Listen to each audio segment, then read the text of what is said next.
Hello everyone. Today I'm here to present the first season of What If Naruto Awakened the Lava Release, YŌTON, and was trained by KURAMA.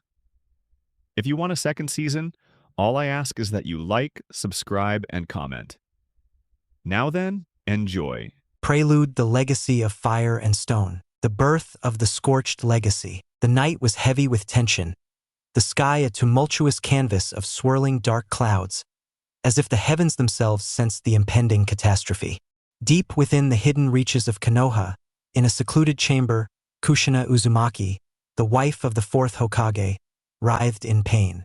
Sweat glistened on her brow as she struggled through the agony of childbirth. Beside her, Minato Namikaze, the yellow flash of the leaf and her beloved husband, held her hand tightly, his heart pounding not just with the fear for his wife and unborn child, but also with the knowledge of what could come if the delicate seal on Kushina's body failed. Kushina, the previous Jinchuriki of the Nine Tails, carried within her a burden of immense power, a power that, if unleashed, could bring untold destruction. The birth of their child, Naruto, was meant to be a moment of joy, but it was fraught with danger. As the labor reached its climax, the air in the room crackled with tension, and Minato felt a pulse of energy unlike anything he had ever known. With a final, desperate cry, Kushina brought Naruto into the world. The moment the child's cries filled the room, the earth trembled, and a surge of heat radiated from the newborn's body. Minato's eyes widened as he felt the intensity of the chakra, a fiery, molten energy that seemed to resonate with the very core of the earth. "What is this?" Minato whispered, his voice barely audible as he looked at his son. Kushina, exhausted but filled with love, gazed at Naruto through half-lidded eyes. "Minato, our son, he's special. There's another power within him." But before they could fully comprehend the significance of this new power, disaster struck. The seal that had held the Nine Tails at bay weakened, its strength drained by the trauma of childbirth. Sensing its opportunity, the Nine Tails broke free, its monstrous form materializing outside the village, its malevolent chakra spreading like wildfire. As the Nine Tails roared in fury, Minato's mind raced. He knew what had to be done. There was no time to hesitate. In an instant, he donned the cloak of the Hokage and raced to confront the beast, leaving Naruto in the care of a trusted few. But as he arrived at the scene, he found not only the Nine Tails but also a masked man, Madara Uchiha, whose eyes burned with the power of the Sharingan. "You've arrived, fourth Hokage," the masked man said, his voice cold and calculated. "But you're too late. The Nine Tails will be mine, and Konoha will fall." Minato's eyes narrowed as he assessed the situation. The man before him was no ordinary shinobi. His control over the Nine Tails and the dark energy emanating from him were unmistakable signs of a formidable opponent. But Minato could not allow himself to be intimidated. The village depended on him, and more importantly, his family depended on him. The battle that ensued was fierce, a clash of titans that shook the very foundations of Konoha. Minato fought with everything he had, his speed and precision unmatched, but Madara's powers were equally formidable. The masked man used space-time ninjutsu to evade Minato's attacks, his Sharingan predicting every move with eerie accuracy. But Minato was not known as the Yellow Flash for nothing. With a combination of brilliant strategy and sheer willpower, he managed to sever Madara's control over the Nine Tails, forcing the masked man to retreat. But the victory was hollow. The Nine Tails, now free from Madara's control, turned its wrath on the village. Its massive claws tore through buildings, and its tails whipped the ground, leaving craters in their wake. Minato knew that there was only one way to stop the beast. He had to seal it away, but there was only one vessel capable of containing such a force: his newborn son, Naruto. With a heavy heart, Minato used the last of his strength to summon the Shinigami, the death god, and began the Reaper Death Seal ritual. Kushina, despite her weakened state, arrived in time to see what Minato was about to do. "Minato, no. You can't. We can't sacrifice Naruto," Kushina cried, her voice breaking as she saw the toll the battle had taken on her husband. Minato turned to her, his eyes filled with sorrow and love. "Kushina, There's no other way. If we don't seal the Nine Tails, it will destroy everything. And everyone. Naruto, he's strong. He can bear this burden. Tears streamed down Kushina's face as she looked at Naruto. Their beautiful baby boy, so small and innocent. Naruto, my sweet Naruto. As the Shinigami loomed behind him, Minato prepared to seal the Nine Tails in half within himself and the yang half within Naruto. But the beast, sensing its impending fate, lashed out one final time, its massive claw aiming directly at Naruto. Without hesitation, both Minato and Kushina threw themselves in front of their son, taking the brunt of the attack. The Nine Tails' claw impaled them both, and blood poured from their wounds, but their resolve did not waver. With the last of their strength, they completed the sealing ritual, locking the Nine Tails within Naruto's tiny body. The Shinigami claimed Minato's soul, and the mighty Hokage collapsed beside his wife, who was now gasping for breath. Naruto, my baby, come here, Kushina whispered, her voice trembling as she held Naruto close to her chest, feeling the warmth of his tiny body. Minato, with his dying breath, looked at Kushina and their son. Naruto, you'll grow up without us, but you have to be strong. You're going to be a hero, our hero, the hero of Konoha. Kushina's vision blurred as she felt her life slipping away, but she summoned every ounce of strength to speak to Naruto, to leave him with words that would guide him in the years to come. Naruto, my sweet child, don't be picky, eat lots, and grow up big and strong. Make friends. It doesn't matter how many. Just make sure they're real friends, people you can trust, and Naruto, the villagers may treat you harshly because of the Nine Tails, but you mustn't resent them. They just don't know. They don't understand. Kushina coughed, blood spilling from her lips, but she continued, her voice filled with love and determination. Find a dream, something to live for, and never give up, no matter what. Your father and I, we love you. So much, so very much. And even when we're not there, we'll always be with you, in your heart. With those final words, Kushina's strength finally gave out, and she slumped against Minato, her hand resting on Naruto's tiny head. The room was silent, save for the faint cries of the baby, who was now alone in the world, cradled in the arms of his fallen parents. The first meeting with Ino. By the age of 6, Naruto had been labeled a troublemaker and a pariah. The other children at the academy avoided him, and the adults whispered behind his back, their eyes filled with disdain and fear. The orphanage where he lived was no different. The caretakers viewed him as a ticking time bomb, a child who could cause destruction with just a flicker of emotion. One day, after an incident in which Naruto's uncontrollable lava release had scorched a wall of the orphanage, the decision was made. Naruto was to leave. The caretakers, unable and unwilling to deal with the danger he posed, packed his few belongings and sent him away. He was left with no home and no understanding of why the world seemed to reject him so harshly. Alone and with nowhere to go, Naruto wandered the streets of Konoha. The villagers' glares and murmurs weighed heavily on his young heart, but despite everything, he refused to cry. He didn't want to give them the satisfaction. Instead, he kept moving, clutching his small bag of belongings, determined to find a place where he belonged. It was during this aimless wandering that Naruto stumbled upon a small flower shop. The vibrant blooms displayed in the window caught his eye, a splash of color in a world that felt increasingly gray. Curious and looking for a momentary distraction from his troubles, Naruto pressed his face against the glass, watching a young girl inside arranging flowers with care. The girl was Ino Yamanaka, about the same age as Naruto, with long platinum blonde hair tied in a ponytail and bright blue eyes that sparkled with energy. She moved with confidence, her hands deftly placing each flower in a vase.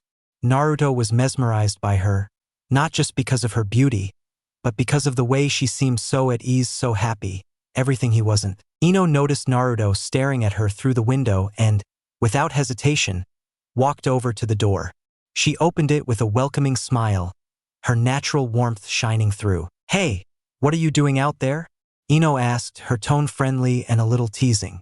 "You look like you've seen a ghost or something." Naruto, startled by her directness, blushed and stammered, I was just looking. Ino tilted her head, still smiling. Well, why don't you come inside instead of staring through the glass? It's nicer in here, and you won't get in trouble for blocking the sidewalk. Naruto hesitated, unsure if he should accept her invitation. But something in Ino's smile made him feel safe, something he hadn't felt in a long time.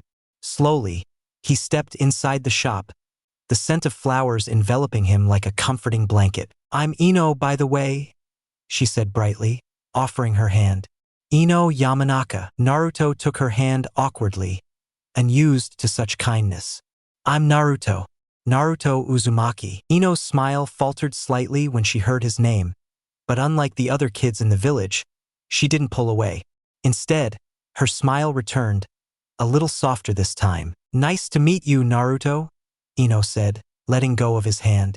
So, do you like flowers? Naruto shrugged, not really knowing what to say. I dunno. I guess they're nice. Better than a lot of other stuff. Ino giggled. Yeah, they are. My family's been running this flower shop for generations. Flowers can say a lot, you know? They all have different meanings. Like this one, she said, picking up a red rose, means love and passion.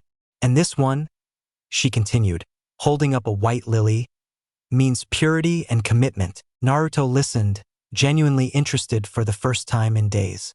No one had ever talked to him like this, like he was just another kid and not some kind of monster. So, what's your favorite flower? Ino asked, her eyes sparkling with curiosity. Naruto thought for a moment, then pointed to a bright orange flower in the display. That one. It's the same color as my favorite ramen. Ino grinned. That's a marigold. It's a strong flower, and it means determination and resilience. Naruto felt a connection to the flower's meaning. I like that one, he said, a small smile tugging at the corners of his mouth. Ino's smile widened. Good choice. Marigolds are tough, just like you. Naruto felt a warmth in his chest, something he hadn't felt in a long time. For the first time, someone wasn't looking at him with fear or anger.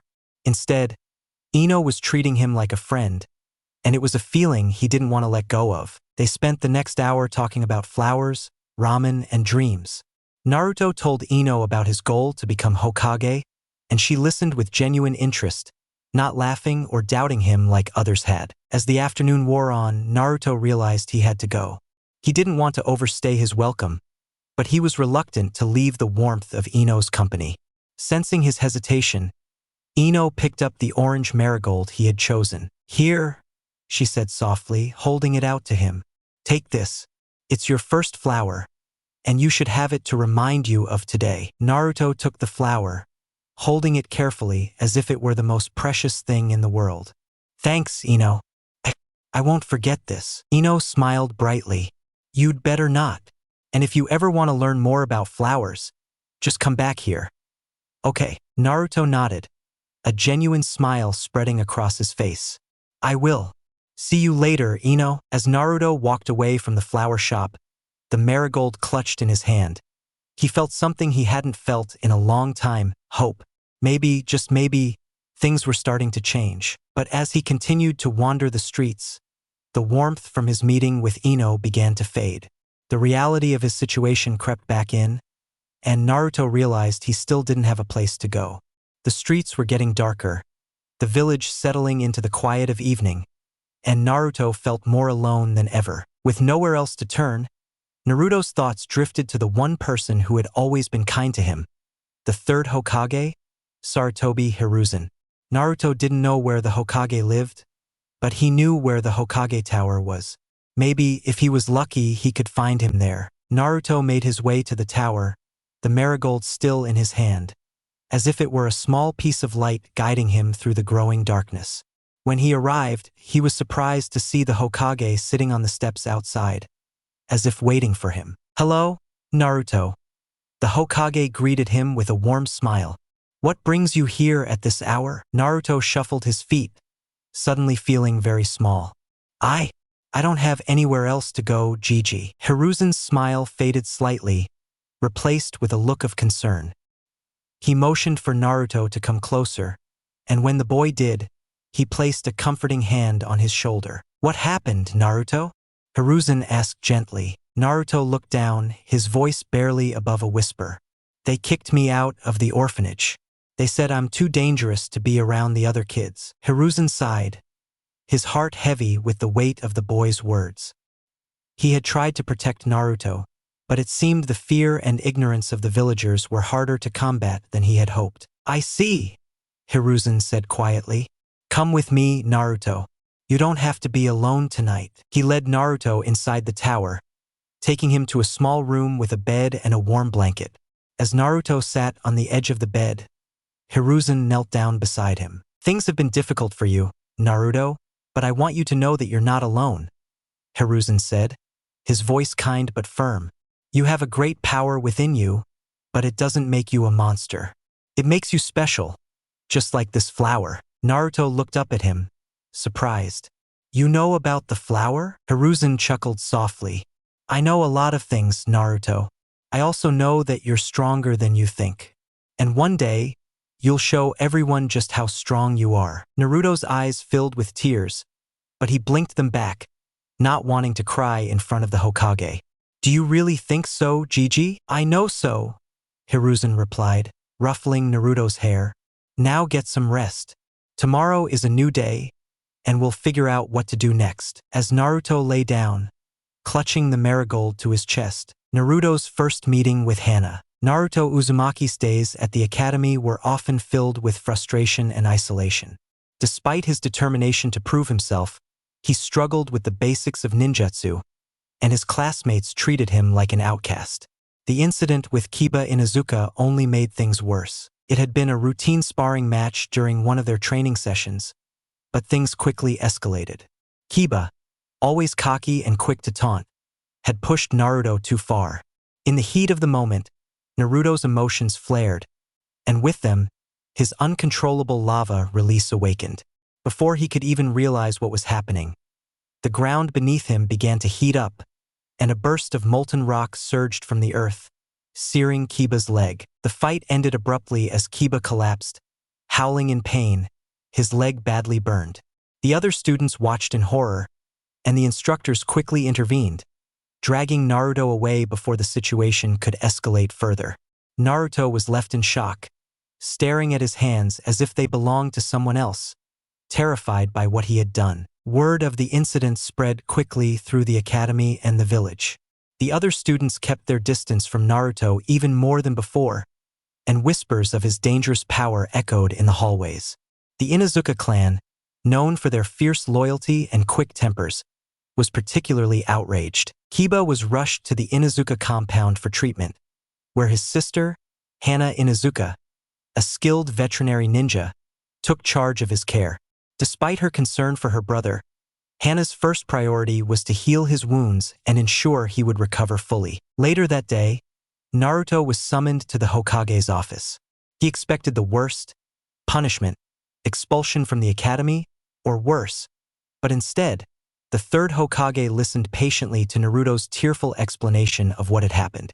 Hiruzen could see the genuine remorse in the boy's eyes, and he knew that Naruto's lack of control over his lava release was the real culprit, not malice. Hiruzen decided that instead of punishment, Naruto needed guidance.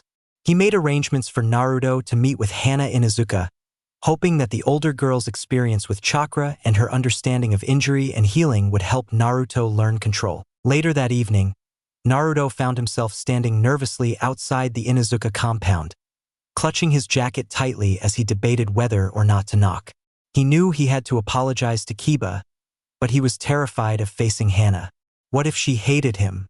What if she refused to help him? Before Naruto could decide what to do, the door opened and Hana stepped out, her sharp eyes immediately locking onto him. She was taller than him by a few years, with long, wild brown hair tied back and the distinctive red fang markings on her cheeks. She wore a simple vest over her ninja gear, and her expression was unreadable. "You must be Naruto," Hana said, her voice calm but carrying a weight that made Naruto's heart skip a beat. Naruto swallowed hard and nodded, unable to find his voice. Hana stepped aside and gestured for him to come in. "Come on, let's talk." Naruto hesitated for a moment, then followed her inside, feeling like he was walking into the den of a wild beast. The interior of the compound was warm and filled with the sounds and smells of the many dogs that lived with the Inuzuka clan. Hana led him through the main hallway and into a small room where Kiba lay resting on a futon, his leg bandaged and elevated. Kiba glanced up as they entered, his usual bravado replaced with a wary look. Hana-nichan, what's he doing here? Hana shot Kiba a warning look. Kiba, hush. Naruto's here to talk, so give him a chance. Naruto's eyes flickered nervously between Kiba and Hana. Taking a deep breath, he stepped forward and bowed deeply. Kiba, I'm really sorry. I didn't mean to hurt you. It just happened. Kiba frowned, his pride wounded as much as his leg. Yeah, well, just don't let it happen again, okay? That hurt like hell. Naruto winced, guilt gnawing at him. I'll do better, I promise. Hana observed the exchange in silence, her sharp eyes never leaving Naruto. After a moment, she nodded slightly. Kiba's going to be fine. He's tough just like the rest of us. But Naruto, you need to understand something. Naruto looked up at her, his eyes wide with anxiety. What is it? Hana walked over to Kiba and gently adjusted the bandages on his leg before turning back to Naruto. The power you have isn't something to be taken lightly. Lava release is rare and incredibly dangerous, especially if you don't know how to control it. If you don't learn to manage it, you could hurt someone far worse than you hurt Kiba. Naruto's shoulders slumped, the weight of her words pressing down on him. I know, but I don't know how to control it. It just happens, and I don't know how to stop it. Hana softened at the sight of Naruto's despair. She had expected to meet an arrogant, reckless kid, but instead, she saw a boy who was struggling, scared of his own power, and desperate for help. She couldn't help but feel a pang of sympathy for him. Come with me, Hana said after a moment, her voice gentler. There's something I want to show you. Naruto followed Hana outside to a small training ground behind the compound. The area was surrounded by tall trees, and the ground was marked with scars from countless battles and training sessions. Hana led him to the center of the field and then stopped, turning to face him. Here's the thing, Naruto, Hana began, her tone serious but not unkind. Chakra is like a wild animal. It's powerful, but it can be tamed. You have to understand it, learn its patterns, and then guide it. The lava release inside you is part of that chakra, and it's just as wild. But with time and practice, you can learn to control it. Naruto looked at her, hope flickering in his eyes. You really think I can? Hana nodded. I know you can, but it won't be easy, and it won't happen overnight. You're gonna have to work harder than you ever have before. Are you ready for that? Naruto's determination flared up, pushing back the fear that had been holding him down. He nodded vigorously. I'm ready. I'll do whatever it takes. Hana smiled, a hint of pride in her eyes. Good. We'll start with the basics, learning how to control your chakra. Once you can do that, we'll work on keeping your lava release in check. Naruto's face lit up with a grin. Thanks, Hana-nichan. I promise I'll work really hard. Hana chuckled softly at the title, feeling a warmth in her chest she hadn't expected. I'm sure you will, Naruto. Now, let's get started. As the night settled in, Naruto and Hana trained together in the moonlit clearing. For the first time, Naruto felt like he was on the right path, like he wasn't alone in his struggle. With Hana's guidance, he started to take the first steps toward mastering his power, and with that, the hope that he could one day prove to the world and to himself that he was more than just a dangerous outcast. Chapter: The Power of Support. The aftermath of the incident with Kiba weighed heavily on Naruto's mind as he followed Hana through the village. His footsteps were unusually quiet, and his normally bright demeanor was subdued. The memory of Kiba's pained expression haunted him, and he couldn't shake the guilt of accidentally hurting his friend. Hana, sensing his inner turmoil, placed a comforting hand on his shoulder. Naruto, Hana said gently, I know you're feeling bad about what happened, but that's why we're going to see the Hokage. He'll know what to do, and we'll make sure you get the training you need to control your power. Naruto nodded, though the guilt remained. The two continued to the Hokage Tower, where they were quickly admitted into the third Hokage's office. As they entered, Naruto saw his Jiji, seated behind his desk, his expression a mix of concern and understanding. Naruto, the Hokage said, his voice calm. Hana has told me what happened. I know you didn't mean to hurt Kiba. Lava release is a difficult power to control, especially when it first manifests. Naruto looked down, his fists clenched in frustration. But Gigi, I don't want to hurt anyone. Kiba's my friend. What if I mess up again? The Hokage's gaze softened as he stood and approached Naruto, placing a reassuring hand on his head. That's why we're going to help you, Naruto. You have a powerful Kekii Genkai, but with the right guidance, you can learn to control it. I've arranged for special training. Not only will Hana assist you, but I've also enlisted the help of 2 elite ANBU members. Naruto looked up, curiosity piqued despite his worries. The Hokage gestured toward the shadows in the room, and 2 masked figures stepped forward, their presence imposing yet comforting. One wore a dog mask while the other wore a cat mask. This is Dog and Nico, the Hokage explained, 2 of my most trusted ANBU. They are highly skilled and will help you master your lava release. They'll also teach you discipline, control, and how to work in harmony with your abilities. Dog, a tall and stoic figure, nodded at Naruto. Lava release is a rare and powerful ability. It requires focus and a calm mind. We'll teach you to harness it properly so that you don't hurt anyone accidentally. Nico, a lithe and agile figure, stepped forward, her voice gentle but firm. You have great potential, Naruto. But remember, power isn't just about strength. It's about control and understanding. We'll guide you through this, every step of the way. Hana, standing beside Naruto, smiled reassuringly. We'll all be here to support you, Naruto. You're not alone in this. Naruto looked around at the people who had gathered to help him, feeling a renewed sense of hope. He was still scared of his own power, but with Hana, Dog, Nico, and his Gigi by his side, he felt like he could face whatever came next. Thank you, everyone, Naruto said, his voice filled with determination. I'll work really hard. I don't want to hurt my friends ever again. The Hokage nodded approvingly. That's the spirit, Naruto. Now let's begin your training. Together, we'll help you become not only stronger but wiser as well. With a deep breath, Naruto steeled himself for the challenges ahead. He knew the road wouldn't be easy, but with his new sensei and the ANBU's guidance, he was ready to take the first step toward mastering his lava release. The sun hung high in the sky as Naruto arrived at a secluded training ground, flanked by Hana, Dog, and Nico. The area was vast, surrounded by tall trees that offered shade and a sense of privacy, perfect for honing his abilities. Naruto was determined, but there was also a nervous energy in his movements. Naruto, Dog began. Controlling lava release requires more than just raw power. It's about understanding your chakra and how it interacts with the elements. Today, we'll start with the basics. Naruto nodded, his face serious.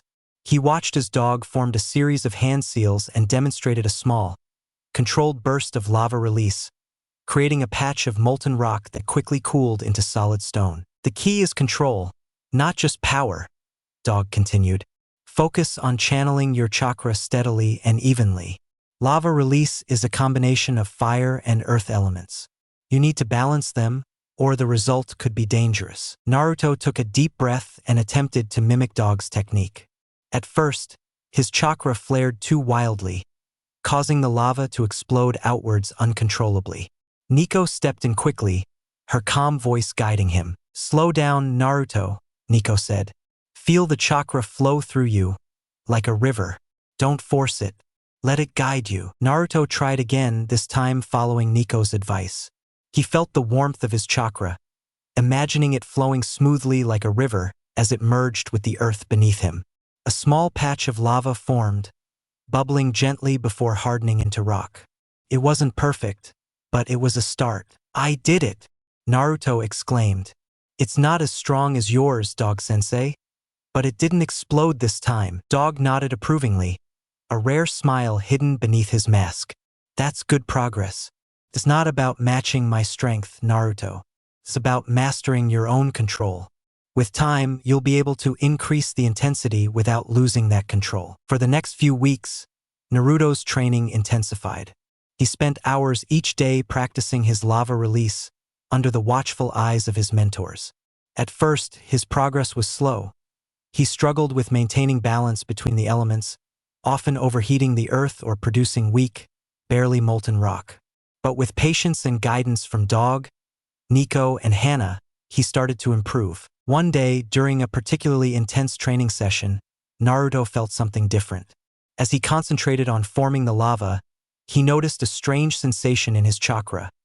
A coolness, almost like water, blending with the heat of the fire and the solidity of the earth. Confused, he stopped mid-technique. "Wait, that felt weird," Naruto said, frowning. "Like there was water in my chakra. Is that normal?" Dog and Nico exchanged a glance. Nico stepped forward, her tone curious but gentle. "Water? That's unusual, Naruto. Lava release typically involves fire and earth, but if you're sensing water..." Hana, who had been observing from the sidelines, stepped forward, her expression thoughtful. "Naruto, have you ever tried using water release before?" Naruto shook his head, unsure of what to make of this new development. "No, I didn't even know I could. Do you think I can learn it?" Dog nodded, considering this new possibility. "It's possible that you have an affinity for water release as well. It might be a subelement that complements your lava release. If that's the case, we'll need to train you in water release techniques too. It could help you balance and refine your lava release even further." Excitement bubbled up in Naruto.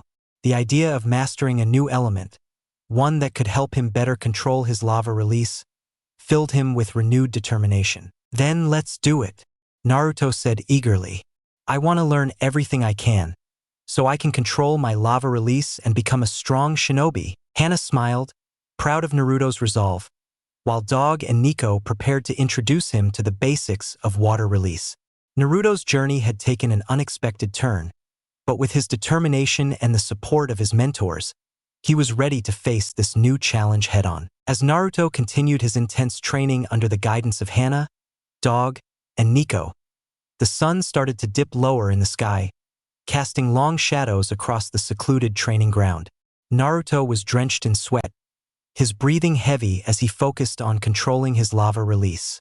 Beside him, a small stream of water flowed gently, a product of his newly awakened water release. Hana watched with a mixture of pride and concern. Naruto's progress had been steady, but she knew the challenges of mastering two elements at once. Dog and Nico stood nearby, ready to step in if Naruto lost control, but they too were impressed by his determination. Unbeknownst to the group, Ino Yamanaka, out for a stroll after a day of training, happened to wander close to the area. She heard the sound of water splashing and the crackling of molten lava, piquing her curiosity. Quietly, she approached, keeping herself hidden behind a large tree as she peeked into the clearing. What she saw surprised her. Naruto, the loud and often clumsy boy from her class, was standing at the center of the training ground, surrounded by his mentors. The ground around him was a mix of solidified lava and small water streams, evidence of the intense training he was undergoing. "Naruto? What is he doing? Is that lava release and water? Since when did he learn that?" Ino thought to herself, intrigued by what she was seeing. Back in the clearing, Naruto concentrated on merging the elements. Dog and Nico had instructed him to create a stable mixture of lava and water, which required immense focus and control. The task was daunting, but Naruto gritted his teeth and pushed through, determined to master this new challenge. Suddenly, a burst of chakra flared as Naruto accidentally lost control. The lava surged forward, but before it could cause any damage, Dog stepped in, quickly suppressing the excess damage with a well-timed water jutsu. Naruto collapsed to one knee, exhausted but unharmed. Dog, ever calm and composed, nodded approvingly. "Not bad, Naruto. You managed to hold it for longer this time. Remember, balance is key. Don't force it. Let the elements work together naturally." Nico stepped closer, her voice encouraging yet firm. "You're making good progress, Naruto. Don't be discouraged by setbacks. Each step forward, no matter how small, brings you closer to mastering your abilities." Hana walked over, offering Naruto a canteen of water. She smiled down at him, her expression full of pride. "You're doing great, Naruto. Take a break for now. Pushing yourself too hard can be just as dangerous as not trying hard enough." Naruto took the canteen and gulped down the water gratefully. Though tired, there was a determined glint in his eyes. "Thanks, Hana.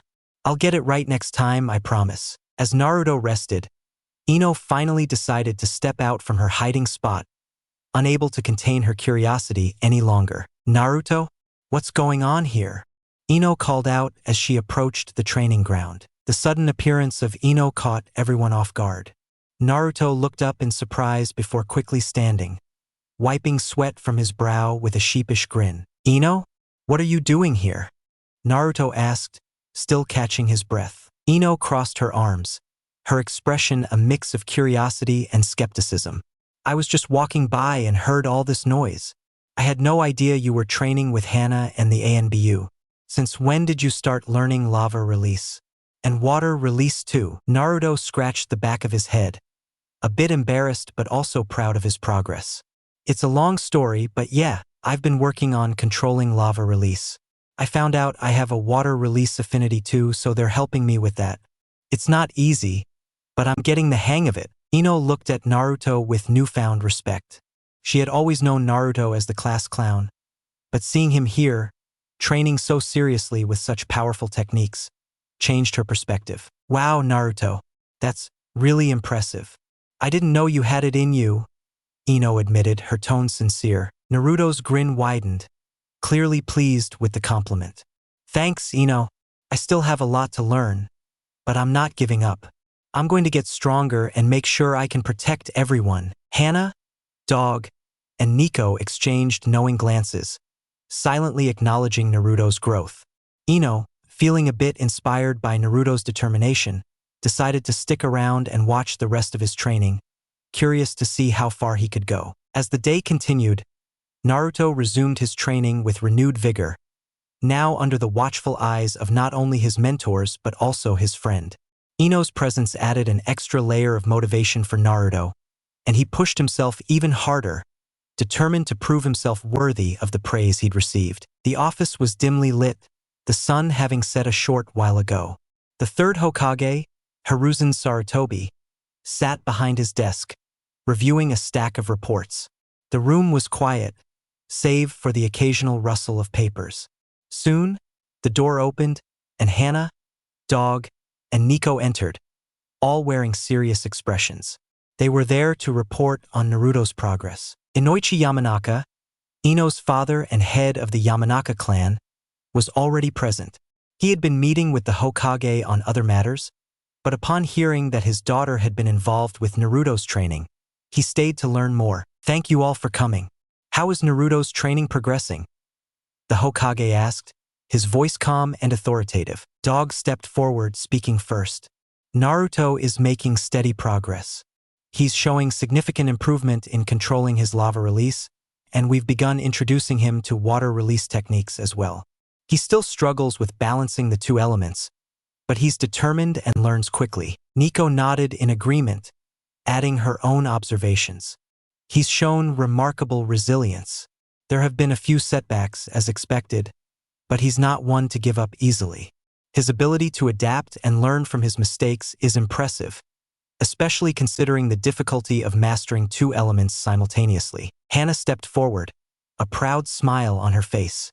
"Naruto's heart is in the right place. He's deeply concerned about the safety of those around him, which drives him to improve his control. I'm confident that with continued training, he'll be able to master his lava release without endangering others." The Hokage listened carefully, his expression thoughtful. He was pleased to hear about Naruto's progress but knew that the path ahead was still long and difficult. He then turned his attention to Inoichi, who had been listening quietly, his brow furrowed in contemplation. "Inoichi, it seems your daughter, Ino, has also taken an interest in Naruto's training. She's been offering her support and encouragement, which appears to be having a positive impact on him," the Hokage said, his tone measured. Inoichi nodded slowly, considering the implications. He was aware of Naruto's struggles and the burden he carried as the Jinchuriki of the Nine Tails. The fact that his daughter was involved was both a source of pride and concern for him. Ino has always been strong-willed and perceptive. If she's chosen to support Naruto, it means she sees something in him that others might overlook. I trust her judgment, but I do worry about the dangers this training might pose, Inoichi said, his voice steady. Hana spoke up, her tone reassuring. Ino has been a positive influence on Naruto. Her presence gives him an extra push, and it's clear that he values her support. We're ensuring that all safety precautions are in place during training. She's not in any immediate danger. Dog added his own reassurance, understanding Inoichi's concerns as a father. We're keeping a close watch on both of them. Naruto's training is intense, but we're not letting him push himself beyond his limits. Ino's involvement is monitored, and she's not exposed to any unnecessary risks. The Hokage nodded, taking in the reports and Inoichi's concerns. After a moment of silence, he spoke with a tone of finality. Naruto's growth is crucial, not only for his own sake but for the village's future as well. If Ino's presence is beneficial to him, then I see no reason to discourage it. However, we will ensure her safety at all times. Inoichi, you have my word on that. Inoichi relaxed slightly, reassured by the Hokage's words and the thoroughness of the ANBU's monitoring. Thank you, Hokage-sama. I trust your judgment and appreciate the care being taken with this situation. The Hokage gave a final nod, signaling the end of the discussion. Very well. Continue with Naruto's training and keep me updated on his progress. And Inoichi, feel free to speak with Ino about her involvement. It might be good for her to hear your thoughts directly. With that, the meeting concluded. As the ANBU and Hana prepared to leave, Inoichi remained behind for a moment, lost in thought. He knew that his daughter was strong and capable, but as a father, he couldn't help but worry. Nevertheless, he also felt a sense of pride in her willingness to support someone who needed it. As he left the Hokage's office, he resolved to speak with Ino, not to discourage her, but to offer his support and guidance. The village was filled with challenges, and it was clear that both Naruto and Ino were on paths that would shape their futures. Ino sat on the porch of her family's home, enjoying the cool night breeze after a long day. The moonlight bathed the garden in a soft glow, and the gentle rustling of leaves added a peaceful backdrop to her thoughts. She was still thinking about what she saw during Naruto's training, his determination, his struggle, and his progress. Her thoughts were interrupted by the sound of footsteps approaching.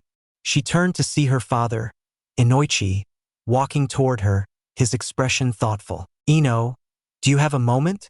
Inoichi asked, his voice gentle. Ino nodded, surprised but curious. Her father sat beside her, looking out at the garden for a moment before speaking. I spoke with the Hokage and the ANBU earlier. They told me about your involvement in Naruto's training. Inoichi began, his tone calm. Ino shifted slightly, wondering if her father was worried or disapproving. She decided to speak up, her tone calm but firm. I just wanted to help, Dad. Naruto's working so hard, and I think he needs someone to believe in him. I know it's risky, but I feel like it's the right thing to do. Inoichi listened, hearing the sincerity in his daughter's voice. He had expected nothing less from her. Ino had always been empathetic and strong-willed, traits she inherited from her mother. You've always had a good heart, Ino. I'm proud of you for wanting to help Naruto. It's important that he has friends who support him, especially with everything he's going through, Inoichi said, his voice filled with pride. Ino looked at her father, surprised by his gentle tone. She had expected more concern or caution, but instead, she saw understanding in his eyes. You're okay with it? I thought you might be worried. Inoichi smiled softly, placing a hand on her shoulder. Of course I'm worried. You're my daughter, and I'll always be concerned for your safety. But I also trust you, Ino. I know you're strong and smart enough to make your own decisions. If you believe that supporting Naruto is the right thing to do, then I support you. Ino felt a warmth in her chest at her father's words. It wasn't often that they had these kinds of heart-to-heart conversations, and she was grateful for his understanding. Thanks, Dad. I think Naruto's going to do great things one day. He just needs a little help right now. Inoichi nodded, his expression turning more serious. You're right. Naruto has a lot of potential, but he also carries a heavy burden. It won't be easy for him, but with friends like you by his side, he has a better chance of succeeding. Just remember to be careful. If things ever get too dangerous, promise me you'll take a step back and protect yourself. Ino smiled, feeling reassured by her father's words. I promise, Dad. I'll be careful. Inoichi pulled her into a gentle hug, the kind she remembered from when she was younger. It was comforting, and for a moment, they both enjoyed the quiet peace of the night. I'm proud of you, Ino. You're growing up to be a strong and compassionate kunoichi, Inoichi said, his voice filled with pride. Ino pulled back, smiling brightly at her father. Thanks, Dad. I'm proud to be your daughter. With that, the two sat together for a while longer, enjoying the serene night, their bond strengthened by their conversation. The moon was high in the sky as Naruto made his way back to his apartment. His body exhausted, but his spirit lifted. The day's training had been grueling, but he felt a sense of accomplishment. He was starting to gain more control over his lava release, and the discovery of his water release had opened new possibilities for him. As he entered his small, sparsely furnished apartment, he felt the familiar solitude that usually greeted him. But tonight, it didn't feel as lonely. The encouragement from Hana, Dog, Nico, and even Ino had given him a new sense of belonging, a reminder that he wasn't alone in his struggles. Naruto dropped his gear by the door and flopped onto his bed, staring up at the ceiling. His muscles ached from the intense training, but he didn't mind. He was too focused on the progress he'd made. For the first time in a long while, he felt like he was truly on the path to becoming stronger. Not just physically, but in his heart as well. He remembered Ino's words of encouragement, the way she had looked at him with respect rather than the usual skepticism or pity. It made him smile, a small but genuine expression of gratitude. I'm going to keep getting stronger, Naruto thought to himself. I'll prove to everyone that I can control this power, and I'll protect them all. Just wait, Ino. I won't let you down. With that thought in mind, Naruto drifted off to sleep, his body weary but his heart full of determination. The road ahead was still long, but he knew he wasn't walking it alone anymore. He had friends who believed in him, and that made all the difference. Scene: training grounds, early morning. The sun is just beginning to rise, casting a warm glow over the training grounds. Naruto arrives early, eager to continue his training. Today, it's just him and Dog, as Hana and Nico have other duties. The air is crisp, and Naruto feels a sense of anticipation as he approaches Dog, who is already waiting for him. Good morning, Naruto. Dog, Kakashi Hatake, greets him, his tone calm and steady. Ready to continue? Naruto nods enthusiastically, despite the soreness in his muscles from the previous day. He's determined to show Dog how much he's improved, but there's something on his mind that's been bothering him. Yeah, I'm ready. But, before we start, there's something I need to ask, Naruto says, hesitating slightly. Dog raises an eyebrow, curious. Naruto usually jumps straight into training without hesitation. What's on your mind? Naruto hesitates for a moment, then blurts it out. It's the clone jutsu. I still can't get it right. I know it's basic and everyone else in our class can do it, but I don't know what I'm doing wrong. Dog considers this for a moment, his visible eye narrowing thoughtfully. He knows that Naruto struggles with the regular clone jutsu due to his large chakra reserves, which make it difficult to control the precise amount needed for the technique. But he also knows that Naruto's frustration with this simple jutsu has been a long-standing issue. The clone jutsu isn't about raw power, Naruto. It's about control, something you've been working on a lot with your lava release. The problem isn't that you can't do it. It's that you're using too much chakra.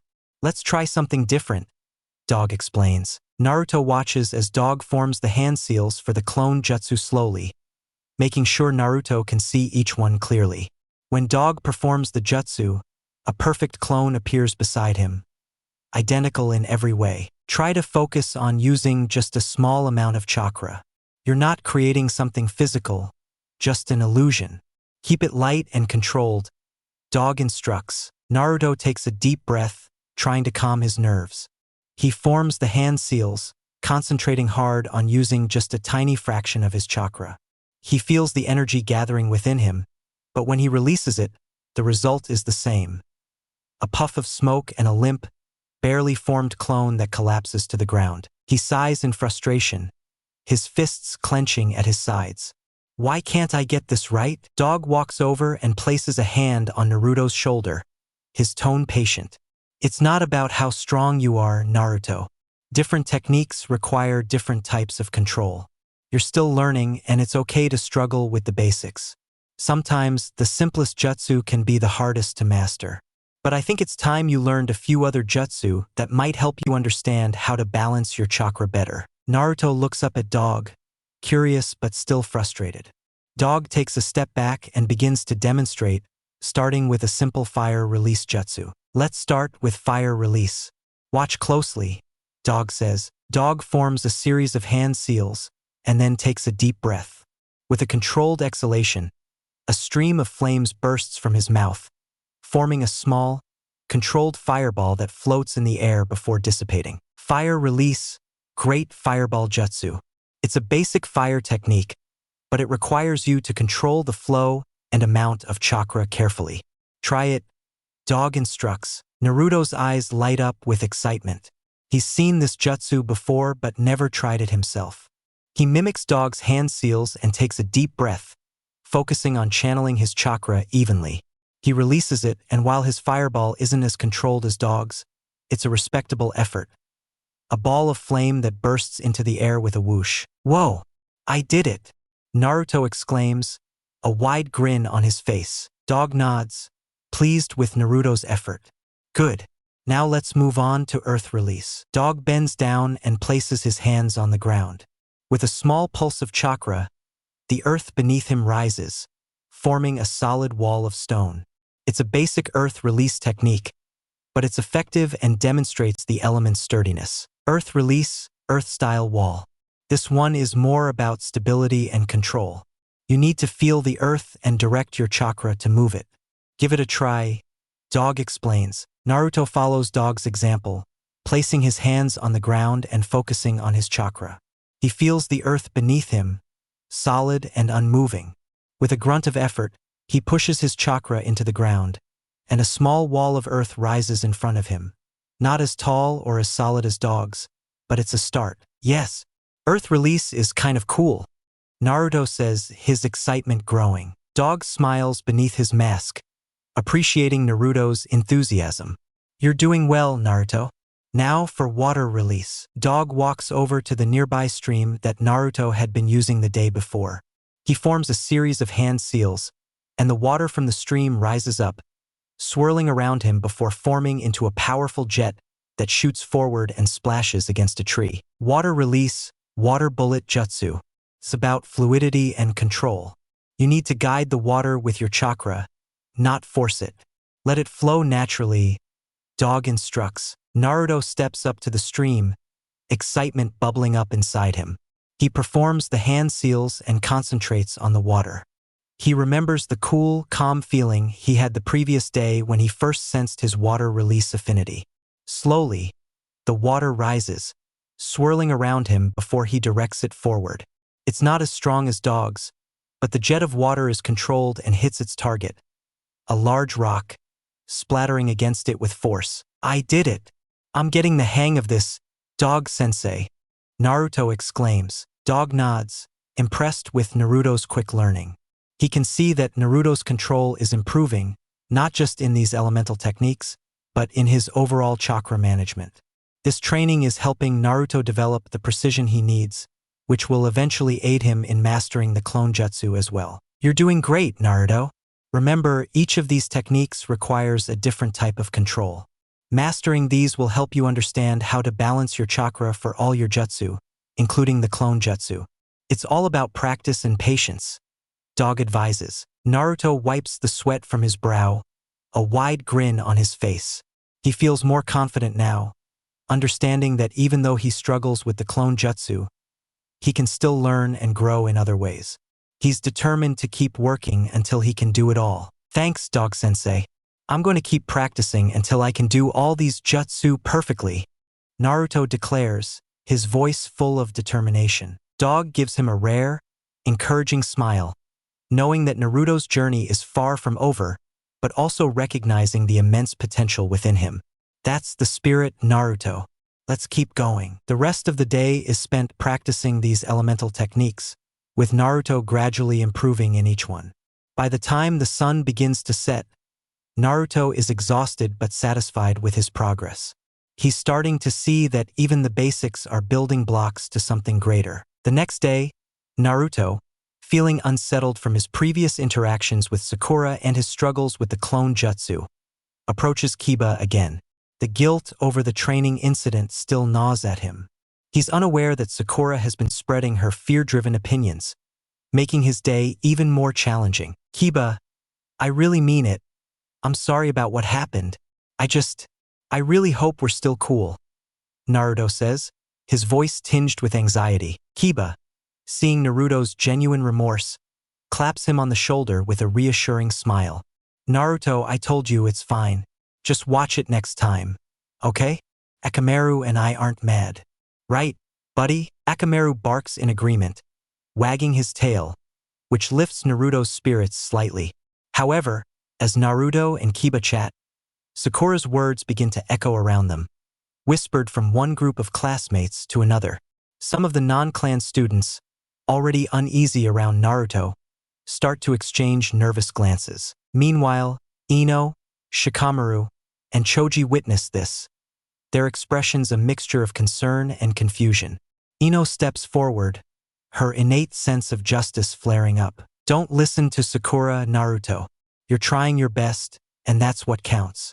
We all have our issues, Ino says, her tone supportive. Shikamaru, always aiming to avoid conflict, tries to downplay the situation. Let's not turn this into a major problem.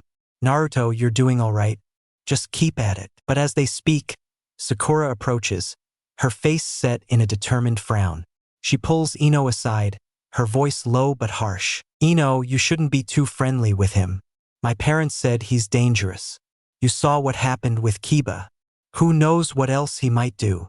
Sakura warns, her eyes narrowing. Ino, cutting her off sharply, stares at Sakura, her voice rising slightly in frustration. What your parents think doesn't have to be what you think, Sakura. Naruto is our classmate. He deserves a chance like anyone else. Sakura's face tightens as she sees her attempts to influence Ino falter. But he's a monster, Ino. You know what he is. My parents say we should stay away from him before something really bad happens. Ino's patience wears thin, and she responds with a sharp edge in her voice. I know exactly who Naruto is, Sakura. He's someone who, despite everything, tries harder than anyone to prove himself. He's not some monster, he's our friend. We should be helping him, not making things harder for him. Sakura looks taken aback by Ino's staunch defense of Naruto. Frustrated and unwilling to back down, she turns her glare on Naruto, her voice louder and more accusatory. He's not like us, Ino. He's dangerous. And if you keep sticking up for him, you'll end up getting hurt too. Naruto, who had been overhearing the conversation, feels a sinking feeling in his chest. He had always known some people were wary of him, but hearing Sakura speak so harshly, especially after everything he'd been through, stings more than he expected. Ino takes a step closer to Sakura, her voice firm and unyielding. If you think Naruto is dangerous just because of what other people say, then you don't know him at all. Maybe it's time you stopped listening to your parents and started thinking for yourself. Sakura clenches her fists, clearly torn between her fear and her friendship with Ino. But before she can respond, Shikamaru steps in, his tone calm but carrying a hint of frustration. Enough, Sakura. This is getting troublesome. We can't afford to start splitting up like this, especially over rumors. Naruto's working hard to control his power. The least we can do is give him a chance, Shikamaru says, his voice carrying the weight of someone tired of unnecessary conflict. Sakura glares at Shikamaru and Ino, her frustration clear. Fine, believe what you want, but don't come crying to me when something goes wrong. With that, she storms off, leaving a tense silence in her wake. Choji, who had been quietly listening, finally speaks up, his tone soft but supportive. Naruto's not bad. He shared his lunch with me once when I forgot mine. He's a good guy. Naruto, hearing Choji's words and seeing the support from Ino, Shikamaru, and even Kiba, feels a mix of relief and sadness. Relief that not everyone believes Sakura's harsh words, but sadness at the growing divide among his classmates. Shikamaru observes the situation, his mind working through the implications. This is getting too troublesome. We need to make sure this doesn't split up our class. Maybe we should do something to bring everyone together. Ino nods, her resolve firming. Right? Let's plan something. Maybe a team exercise or a picnic. Something to show that Naruto is one of us. Naruto, who had been standing off to the side, steps forward, his voice tentative but determined. Thanks, you guys. I just don't want anyone to be scared of me. I'm working on controlling my power. I'll show everyone that I can be a good ninja too. Ino gives him a warm smile, her leadership qualities coming to the forefront. We know, Naruto. Let's work on this together, okay? We'll help you. Kiba, ever the energetic one, chimes in with a grin. Yeah, Naruto, we've got your back. And don't worry about Sakura. She'll come around eventually. As the group disperses, Naruto feels a flicker of hope. Despite Sakura's harsh words, he has allies in Ino, Shikamaru, Choji, and Kiba. However, the divide between those who are with him and those who view him with suspicion is becoming more apparent. As the day continues, the tension between the students becomes more noticeable. The classroom is subtly divided. Those from prominent clans like Ino, Shikamaru, and Choji sit together, occasionally glancing over at Naruto with support, while some of the other students, influenced by Sakura's words, keep their distance. Their conversations filled with unease and whispers. Naruto tries to focus on the lesson, but the feeling of being watched and judged gnaws at him. Sakura sits with the non-clan heirs, her eyes avoiding Naruto entirely. It's clear that the lines are being drawn, and it's something Naruto hoped wouldn't happen. Ino, noticing how isolated Naruto looks, leans over to whisper to Shikamaru. We need to do something soon. This can't keep going like this. Shikamaru nods, his gaze thoughtful. Yeah, maybe we can organize that team exercise you mentioned. Something that forces everyone to work together, so they see Naruto isn't as dangerous as they think. Choji, overhearing, nods enthusiastically. I think that's a good idea, and maybe we can have a lunch after. Food always brings people together. Ino smiles at the suggestion, knowing how much Choji values food. That's a great idea, Choji. Let's talk to the teachers about it after class. As the sun begins to set, Ino, Shikamaru, and Choji make their way to the Hokage's office. They've decided to speak to their teachers and get their support for the idea of a team-building exercise. The third Hokage listens carefully as they explain the growing divide in the classroom and their plan to bring everyone together. His expression is serious, but there's a hint of a smile as he listens to the young shinobi in training take initiative. You've thought this through well, Hiruzen Sarutobi says, his voice thoughtful. It's important that all of you work together, especially in these early stages of your training. If the bonds of friendship aren't strong now, they could weaken when you face real challenges later on. I'll speak with your instructors and arrange for this exercise. I'm proud of you all for stepping up. Ino, Shikamaru, and Choji exchange pleased glances, feeling reassured by the Hokage's words. As they leave the office, they're filled with determination to make this plan work. The following day, the entire class is gathered in the academy's training grounds. The instructors have announced that today's lesson will be a special team exercise, designed to improve cooperation and trust. The students are divided into small groups, each consisting of both clan heirs and non-clan students. Naruto finds himself paired with Ino, Shikamaru, and a couple of non-clan students who have been distant since Sakura's words began to spread. The tension is palpable, but Naruto is determined to prove himself. The exercise involves a series of challenges that require each member of the team to contribute their skills. As they work together, Naruto focuses on supporting his teammates, using what he's learned from his training with Dog to help where he can. Slowly, the non-clan students in his group start to see that Naruto isn't the danger Sakura made him out to be. his determination and willingness to help start breaking down the walls of suspicion. Ino, ever the leader, keeps the group focused, offering encouragement and guidance. Shikamaru uses his strategic mind to help them navigate the challenges, while Choji provides strength and morale. By the end of the exercise, the tension has eased considerably, and the students are talking and laughing together. Even Sakura, seeing how Naruto worked hard to keep everyone safe during the exercise, seems less certain of her earlier harsh words. Though she doesn't apologize, the anger in her eyes has softened, replaced with a flicker of doubt. As the day winds down, the students gather for the lunch Choji suggested. The mood is lighter, and the lines that had divided them earlier seem to have blurred. Naruto sits with Ino, Shikamaru, and Choji, feeling more accepted than he has in a long time. Ino leans over to Naruto, smiling. "See? We told you everything would work out. Just keep being yourself and people will come around." Naruto nods, feeling a warmth in his chest that he hasn't felt in a long time. "Thanks, Ino. And thanks, Shikamaru, Choji. I couldn't have done it without you guys." Shikamaru shrugs, a small smile on his face. "It was troublesome, but worth it. We're all in this together after all." Choji grins, offering Naruto some food from his plate. "And remember, if things get tough, there's always food to help you through." Naruto laughs, accepting the food with a grin.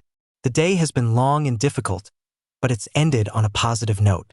He knows that not everyone is convinced yet, but with friends like these by his side, he's more determined than ever to keep pushing forward. As the sun sets over Konoha, Naruto feels a sense of belonging he hasn't felt in a long time. The road ahead is still full of challenges, but he's ready to face them, because now he knows he's not alone. Chapter: Shadows of the Uchiha. The moon hung low over the Uchiha compound, casting long shadows that danced across the silent streets. Itachi stood at the edge of the compound, his eyes reflecting the sorrow that had been building inside him for days. His mission was clear, but the cost was unbearable. Inside the Uchiha residence, Makoto Uchiha tended to Sasuke, unaware of the horrors that would soon unfold. Sasuke, still a child, clung to his mother's side, sensing the unease in the air but unable to grasp its source. Itachi made his way through the compound, his Sharingan activated, scanning every corner for signs of movement. He had already secured the safety of several families who secretly opposed the coup, guiding them to hidden passages out of the compound. But his heart weighed heavily, knowing he could not save everyone. He entered his home, where Makoto greeted him with a warm, yet worried smile. "Itachi, you're back. Is everything all right?" Itachi knelt before his mother, a pang of guilt striking him as he looked into her eyes. "Mother, take Sasuke and leave the compound. Go to the designated safe house I told you about." Makoto's smile faded, replaced by a look of confusion. "Itachi, what are you talking about? What's happening?" Before he could answer, footsteps echoed from the hallway. Fugaku Uchiha, Itachi's father, entered the room, his expression stern. "Itachi, you need to be with your unit. The coup will start soon." Itachi stood, his resolve hardening as he turned to face his father. "Father, there is no need for this. There must be another way." Fugaku's eyes narrowed. "The time for alternatives is over, Itachi. The Uchiha have been pushed to the edge, and we must act." Makoto stepped forward, placing a hand on Fugaku's arm. "Fugaku, listen to him. He's your son. He only wants what's best for the clan." Itachi clenched his fists, feeling the weight of the decision he had already made. He couldn't allow this coup to tear the village apart, but neither could he bear the thought of losing his family. "I won't let our clan be destroyed, but I also won't let this coup lead to a war that will kill countless innocents," Itachi said, his voice filled with conviction. Fugaku stared at his son for a long moment before his expression softened. "I understand, Itachi, but you must do what you think is right." With that, Fugaku turned and left the room, his footsteps echoing in the hallway. Makoto, tears in her eyes, looked at Itachi with a mix of pride and sorrow. "Take care of Sasuke. He's all that matters now." Itachi nodded, his heart breaking as he gently pushed Sasuke towards his mother. "Go with mother, Sasuke. I'll be right behind you." Sasuke looked up at Itachi with wide, innocent eyes. "Promise." Itachi forced a smile.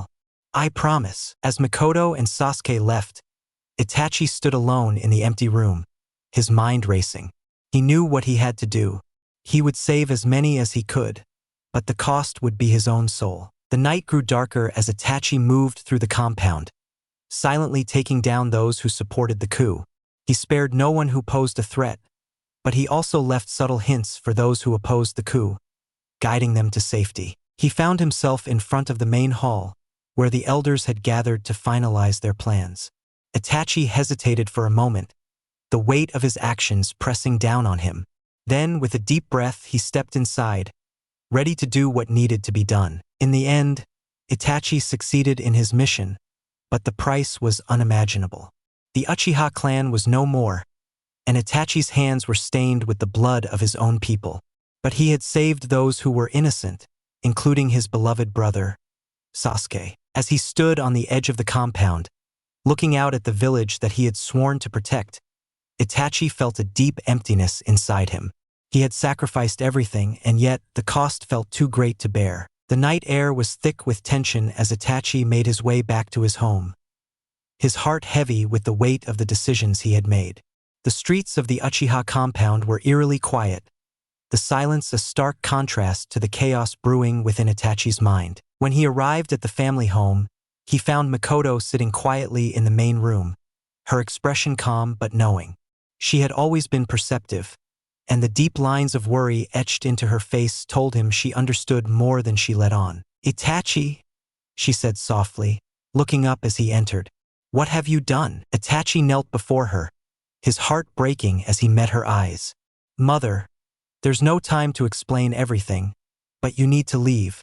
You can't stay in the village as Mikoto Uchiha. It's no longer safe for you here." Mikoto reached out, gently placing a hand on his cheek. "What about Sasuke?" "Sasuke will stay in the village," Itachi replied, his voice steady but filled with pain. "He will be the last Uchiha, the symbol of our clan's future. But for that future to be secure, you must go. The village, and especially the land of fire, is no longer safe for our family." Mikoto's eyes filled with tears, but she remained composed. "And where would I go, Itachi? Where is safe?" Itachi took a deep breath. "There is one place. You can go back to the village, but not as Mikoto Uchiha. You will live as Naruto's aunt, in the shadows, helping him where you can. Danzo and the one who calls himself Madara, they are too dangerous. Until they are taken down, neither you nor Sasuke are safe." Mikoto's tears began to fall freely, and she pulled Itachi into a tight embrace. "My dear son, you've sacrificed so much, too much. But I will do as you ask. I will protect Sasuke, and I will watch over Naruto, just as you wish." Itachi hugged her back, his usually stoic demeanor breaking under the weight of their parting. "I'm sorry, mother, for everything." Mikoto pulled back slightly, looking into his eyes. "You are my son, and I am proud of you, no matter what. But promise me one thing." "Anything," Itachi whispered. "Promise me that one day, when this is all over, you'll come back. You'll come back to Sasuke and to me." Itachi swallowed hard, knowing that this was a promise he might not be able to keep. But he nodded, his voice firm despite the turmoil within. "I promise, mother." Mikoto smiled through her tears, her heart breaking as she kissed his forehead. "Then go, Itachi. Do what you must. But remember that you are always loved." With that, Itachi stood, his heart heavy but his resolve unbroken. He knew he had to leave, to continue his mission, but the pain of this parting would stay with him forever. As he left his home for the last time, Itachi cast one final glance back, taking in the sight of his mother standing in the doorway, watching him with a mixture of pride and sorrow. Then, with a deep breath, he turned away, disappearing into the night. Mikoto watched him go, the weight of her son's burden pressing down on her. She knew that their lives would never be the same, but she also knew that she had to be strong for Sasuke, for Itachi, and for Naruto and for the future of their clan. Makoto Uchiha moved swiftly through the shadowed streets of the Uchiha compound, her heart pounding with urgency. The events of the night had unfolded with terrifying speed, and the reality of the Uchiha clan's downfall weighed heavily on her. Yet, amidst the chaos, she knew she had a crucial role to play, one that could secure the future of her clan and others. She reached the entrance to the underground bunker, hidden deep within the Uchiha compound. The bunker had been a secret known only to a few within the clan, a safe haven meant for times of dire need. Tonight, it would serve as the starting point of a new mission, a mission to ensure the survival of those who could not fight in this war. As Makoto entered the bunker, she was met with the fearful eyes of the women and children who had taken refuge there. The air was thick with tension, and the walls seemed to close in around them as they awaited their fate. Makoto stepped forward, her voice calm but firm. "Everyone, listen to me. We don't have much time. The situation in the village has become too dangerous for us to stay here. The Uchiha have been targeted, and staying in the land of fire will only lead to more bloodshed." The women murmured in fear, clutching their children close. Makoto raised her hand to silence them, her resolve clear in her eyes. "We have a plan," she continued. "There is a place where we can go, a place where we can rebuild and stay hidden. The village of Whirlpools, once the home of the Uzumaki clan, still stands, though in ruins. We will go there and we will rebuild it. We will make it a sanctuary for those who seek refuge, a place where the Uchiha, Uzumaki, and Senju can rise again." The mention of the powerful clans brought a sense of hope to those listening. Makoto's words were filled with purpose, and the determination in her voice gave them strength. "But we cannot do this alone," Makoto said, her gaze sweeping over the group. "We must find Tsunade, the last known member of the Senju clan, and any Uzumaki who are still out there in the world. Together, we will create a new future for our clans, one where we can live in peace and protect our children from the horrors of war." One of the women, her voice trembling, spoke up. "But how will we get there? The journey is dangerous, and we are not warriors." Makoto nodded, understanding their fears. "We will move in small groups, traveling only at night. I will guide the first group to the village of Whirlpools. Once we arrive and secure the area, we will send for the others. The journey will be difficult, but it is the only way to ensure our survival." She paused, her voice softening as she addressed the group. "I know this is not the life we imagined, but we must be strong. We owe it to our children, and to the memory of those we've lost, to continue our legacy. The Uchiha, Uzumaki, Namikaze, and Senju clans will rise again, but only if we stand together." There was a moment of silence as the women absorbed her words, their fear gradually giving way to determination. Slowly, they began to nod in agreement, their resolve strengthening. Makoto smiled, feeling a spark of hope in the darkness. "Prepare yourselves. We leave as soon as it's safe. Remember, we are not just fleeing, we are starting anew. And one day, when the time is right, we will return to reclaim what was lost." With that, the women and children began to gather what little they could carry, their minds focused on the path ahead. Makoto, too, prepared herself, knowing that this was only the beginning of a long and arduous journey. But it was a journey worth taking, for the sake of her family, her clan, and the future they all dreamed of. As they moved out of the bunker one by one, Makoto felt a renewed sense of purpose. The Uchiha, Uzumaki, and Senju would not be forgotten. They would rise again, stronger and united, ready to face whatever challenges the world might throw at them. And with that thought, Makoto led the first group into the night, heading towards the village of Whirlpools, their new home and the birthplace of their future. This chapter captures Makoto's leadership as she takes charge of securing a future for her clan and others by planning the resurrection of the village of Whirlpools and uniting the powerful clans once more. The Hidden Leaf Village was bathed in the soft light of dawn as Makoto Uchiha made her way to the Hokage's office. The events of the past few days had left the village in a state of quiet tension, with the Uchiha compound now empty and the fate of the clan hanging by a thread. But Makoto's mind was focused on the next steps she had to take to protect what remained of her family. When she arrived at the Hokage's office, she was met by the familiar sight of Hiruzen Sarutobi, the third Hokage, sitting behind his desk. His expression was one of deep concern as he looked up to see Mikoto enter. "Mikoto," Hiruzen greeted her with a solemn nod. "I didn't expect to see you here, given everything that has happened." Mikoto bowed respectfully before taking a seat across from him. "Hokage-sama, I've come to discuss what happens next, for myself and for my son, Sasuke." Hiruzen's expression softened with understanding.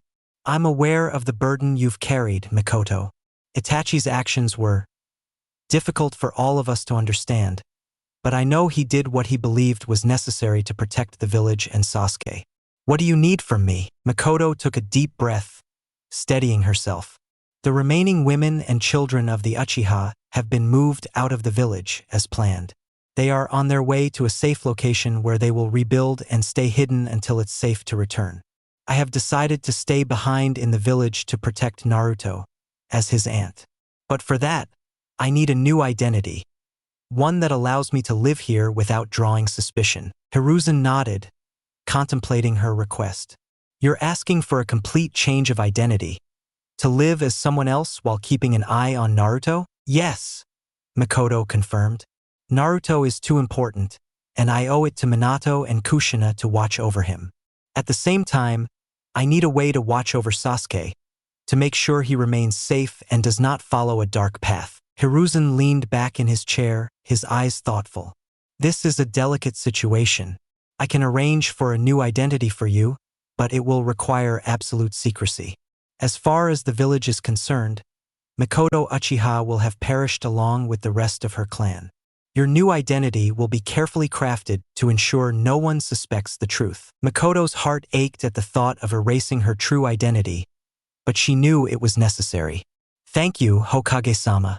I understand the gravity of this request. All I ask is that I'm given the means to discreetly monitor Sasuke.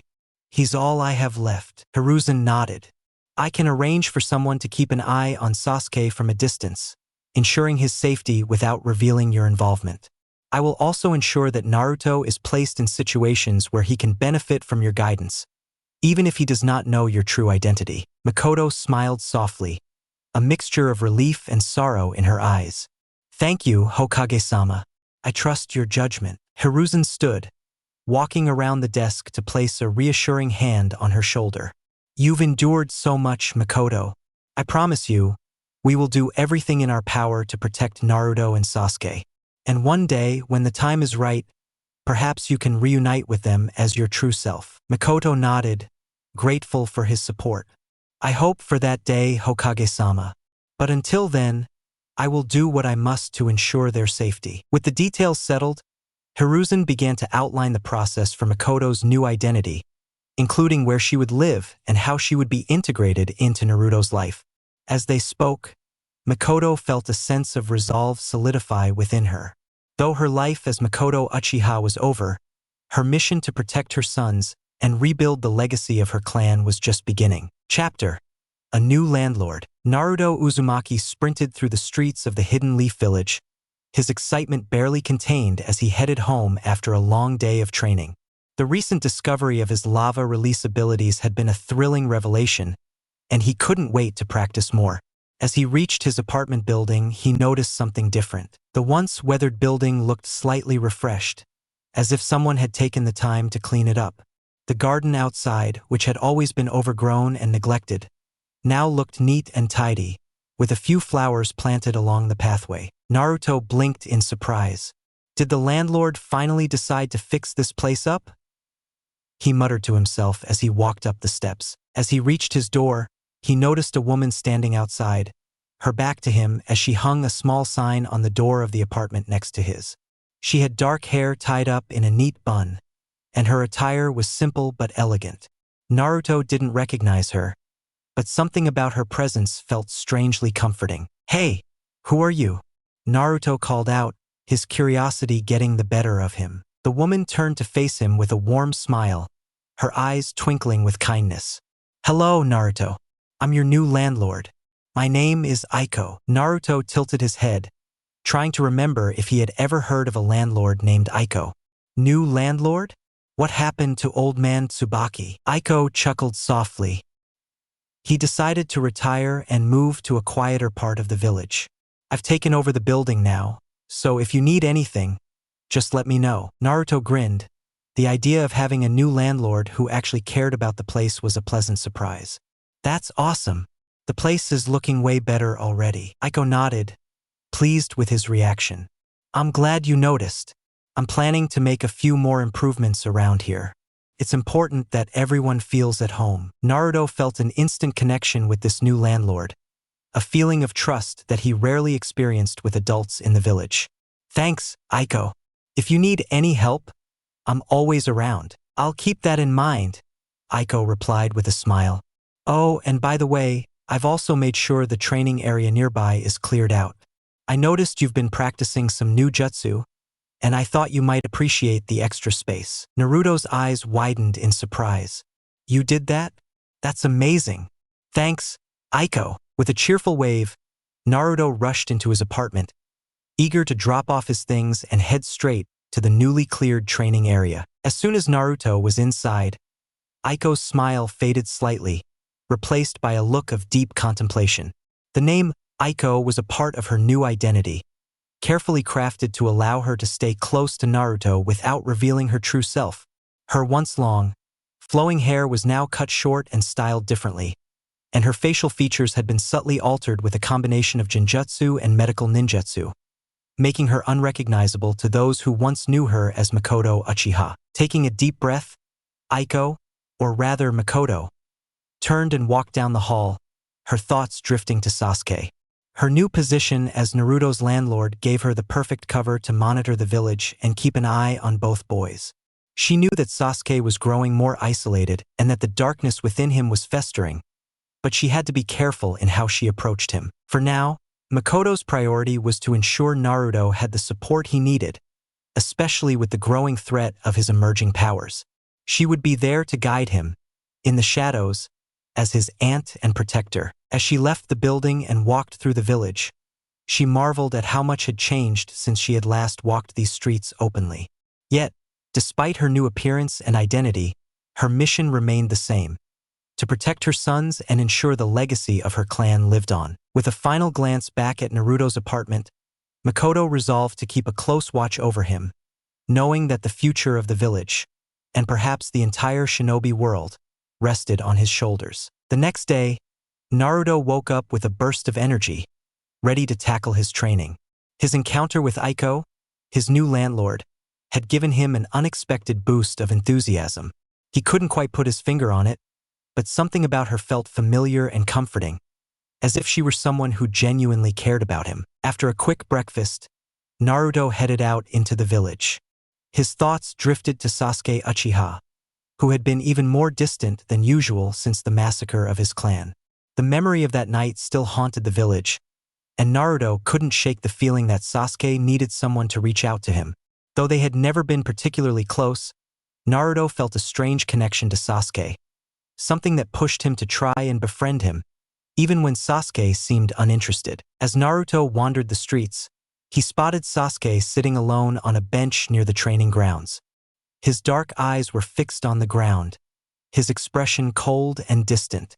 The weight of his clan's destruction hung over him like a dark cloud, and the usually vibrant boy had become a shadow of his former self. Naruto hesitated for a moment, unsure of how to approach him.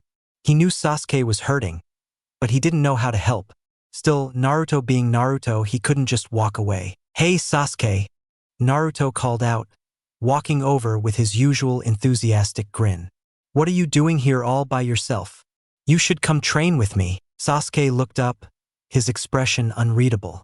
"I don't need anyone to train with," he replied curtly. "Leave me alone, Naruto." Naruto frowned but wasn't deterred. "Come on, Sasuke. Training alone is boring. Besides, how are you going to get stronger if you don't have someone to push you?" Sasuke's eyes narrowed. "I don't need anyone to push me. I'm going to get stronger on my own. I don't have time for your games, Naruto." Naruto's heart ached at Sasuke's coldness, but he refused to give up. "I know what happened to your clan. It must have been really tough. But you're not alone, Sasuke. I know what it's like to be lonely, and I'm not going to let you go through this by yourself. Sasuke's eyes flashed with anger, and he stood up abruptly. You don't know anything about what I'm going through. Don't act like you understand. Naruto stood his ground, his blue eyes full of determination. You're right, I don't know exactly what you're going through, but I do know what it's like to be alone, to feel like you don't have anyone. That's why I'm not going to let you push me away. We're going to be friends, whether you like it or not. Sasuke stared at him, a mixture of anger and disbelief in his eyes. No one had ever been so persistent, so determined to be his friend. It annoyed him, but at the same time, a small part of him couldn't help but feel a glimmer of something he hadn't felt in a long time: hope. Why do you care so much? Sasuke muttered, his voice barely above a whisper. Naruto's expression softened. Because I know what it's like to be alone, and I don't want you to go through that. Besides, we're both going to become strong ninja, right? So we might as well start working together now. Sasuke looked away, his thoughts swirling. Part of him wanted to reject Naruto's offer, to keep everyone at arm's length. But another part of him, the part that still longed for connection, hesitated. For so long, he had been focused on one thing: revenge against his brother Itachi. But standing here, with Naruto stubbornly refusing to leave him alone, he couldn't help but wonder if there was more to life than just his quest for vengeance. Fine, Sasuke finally said, his voice grudging. But don't think this means we're friends. Naruto grinned widely, taking that as a victory. We'll see about that, Sasuke. Now, let's go train. I bet I can show you a thing or two. Sasuke rolled his eyes but followed Naruto to the training grounds. Despite his cold demeanor, he couldn't deny the slight lift in his spirits. Maybe, just maybe, having someone like Naruto around wouldn't be so bad. As the two boys sparred, pushing each other to their limits, Makoto, hidden as Aiko, watched from a distance, her heart aching with both pride and sorrow. She had altered her appearance and taken on a new identity to stay close to Naruto, but it was Sasuke who occupied her thoughts the most. She could see the darkness growing within him, the pain and anger that threatened to consume him. Yet, in this moment, as she watched him interact with Naruto, she saw a flicker of the boy he used to be, the boy who still had a chance to be saved. Naruto's relentless determination to befriend Sasuke gave Makoto a glimmer of hope. Perhaps Naruto could be the one to keep Sasuke from falling into the abyss, to remind him that there was still light in the world, even after everything he had lost. As the sun began to set, casting a warm glow over the village, Makoto quietly slipped away, her heart heavy with the knowledge that her role was far from over. She would continue to protect both boys, guiding them from the shadows as they forged a bond that would one day change the fate of the entire shinobi world. Chapter: Bonds and Shadows. Sasuke Uchiha had grown used to the silence that now enveloped his life. The Uchiha compound was empty, a haunting reminder of the massacre that had left him as the sole survivor. His days were filled with training and brooding thoughts of revenge, and he had little time or patience for anything else.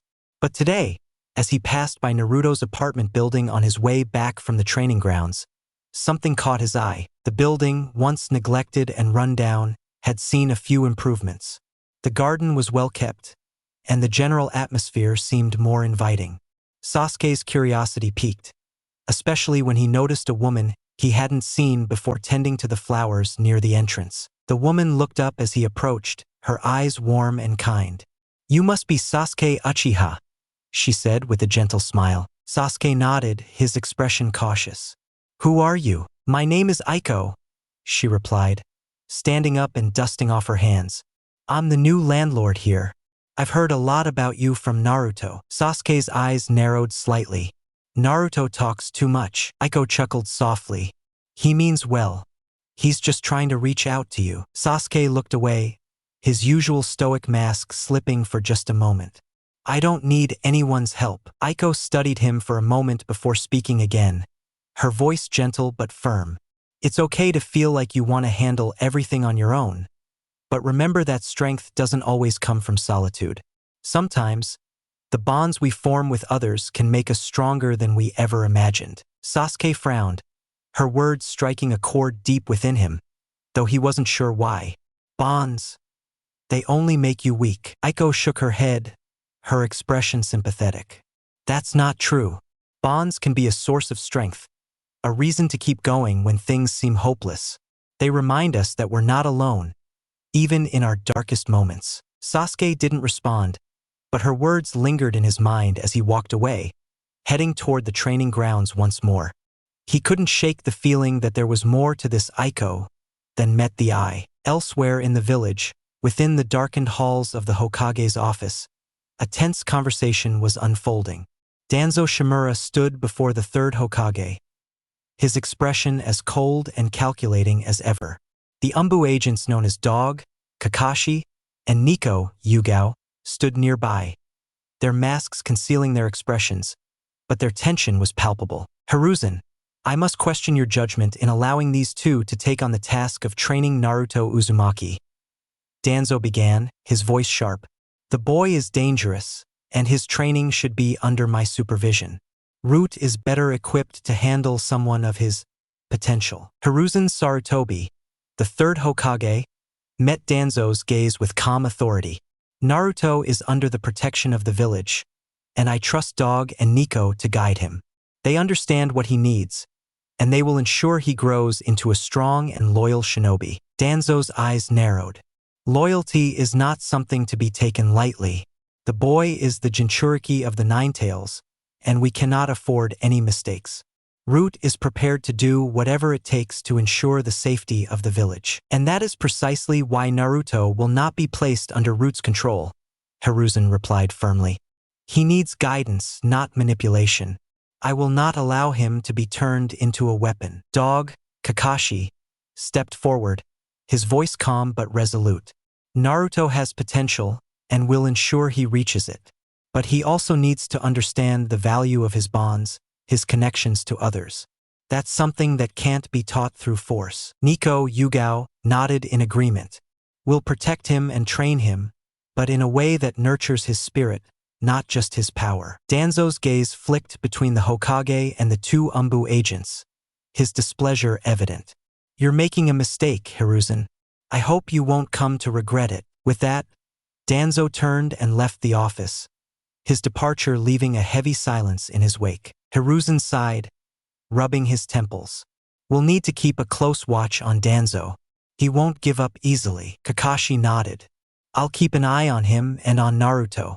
We won't let Danzo get his hands on him. Yugao stepped forward. We should also keep Naruto engaged, surround him with positive influences. The more connections he forms, the harder it will be for Danzo to isolate him. Hiruzen smiled slightly. Yes, that's a good idea. Let's make sure Naruto is well supported. He'll need all the help he can get in the days to come. Meanwhile, as Naruto continued his training in the newly cleared area, he was joined by an unexpected visitor. Ino Yamanaka approached, a playful smile on her lips as she watched him struggle with a new technique. Hey, Naruto, she called out, her voice teasing. Still working on that jutsu? You look like you could use some help. Naruto paused, wiping sweat from his brow as he turned to face her. Ino, what are you doing here? Ino shrugged, twirling a lock of her blonde hair. Just thought I'd check up on you. It's not every day I see you working so hard. And besides, I figured you might appreciate some company. Naruto grinned, his usual energy returning. Well, I'm always up for more training partners. But don't think I'm going easy on you just because you're a girl. Ino laughed, her eyes sparkling. Oh, please, I can handle whatever you throw at me. As the two of them sparred, there was an undeniable chemistry between them, a lightheartedness that neither of them had expected. Ino found herself enjoying Naruto's company more than she anticipated, and Naruto, in turn, felt a warmth in her presence that he hadn't felt in a long time. Later that day, as Naruto walked back to his apartment, he bumped into Hana Inuzuka, who was out walking with her 3 Ninken, ninja dogs. Hana had always been kind to Naruto, treating him with respect and warmth whenever they crossed paths. Hey, Naruto, Hana greeted him with a smile, her dogs wagging their tails as they sniffed around him. How's the training going? Naruto returned her smile, feeling a strange flutter in his chest that he didn't quite understand. It's going great. I've been working on some new techniques, and I think I'm getting the hang of them. Hana chuckled. That's good to hear. Just remember to take care of yourself too. Don't overdo it. Naruto blushed slightly, not used to this kind of attention. Thanks, Hana. I'll keep that in mind. As they continued to talk, there was a comfortable ease between them, a growing connection that neither had fully acknowledged but both felt.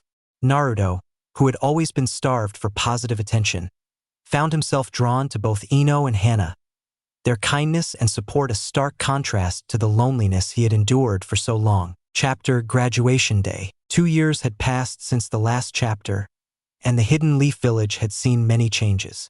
The children who once played in the streets had grown into young adults, each preparing to take their final steps toward becoming full-fledged ninja.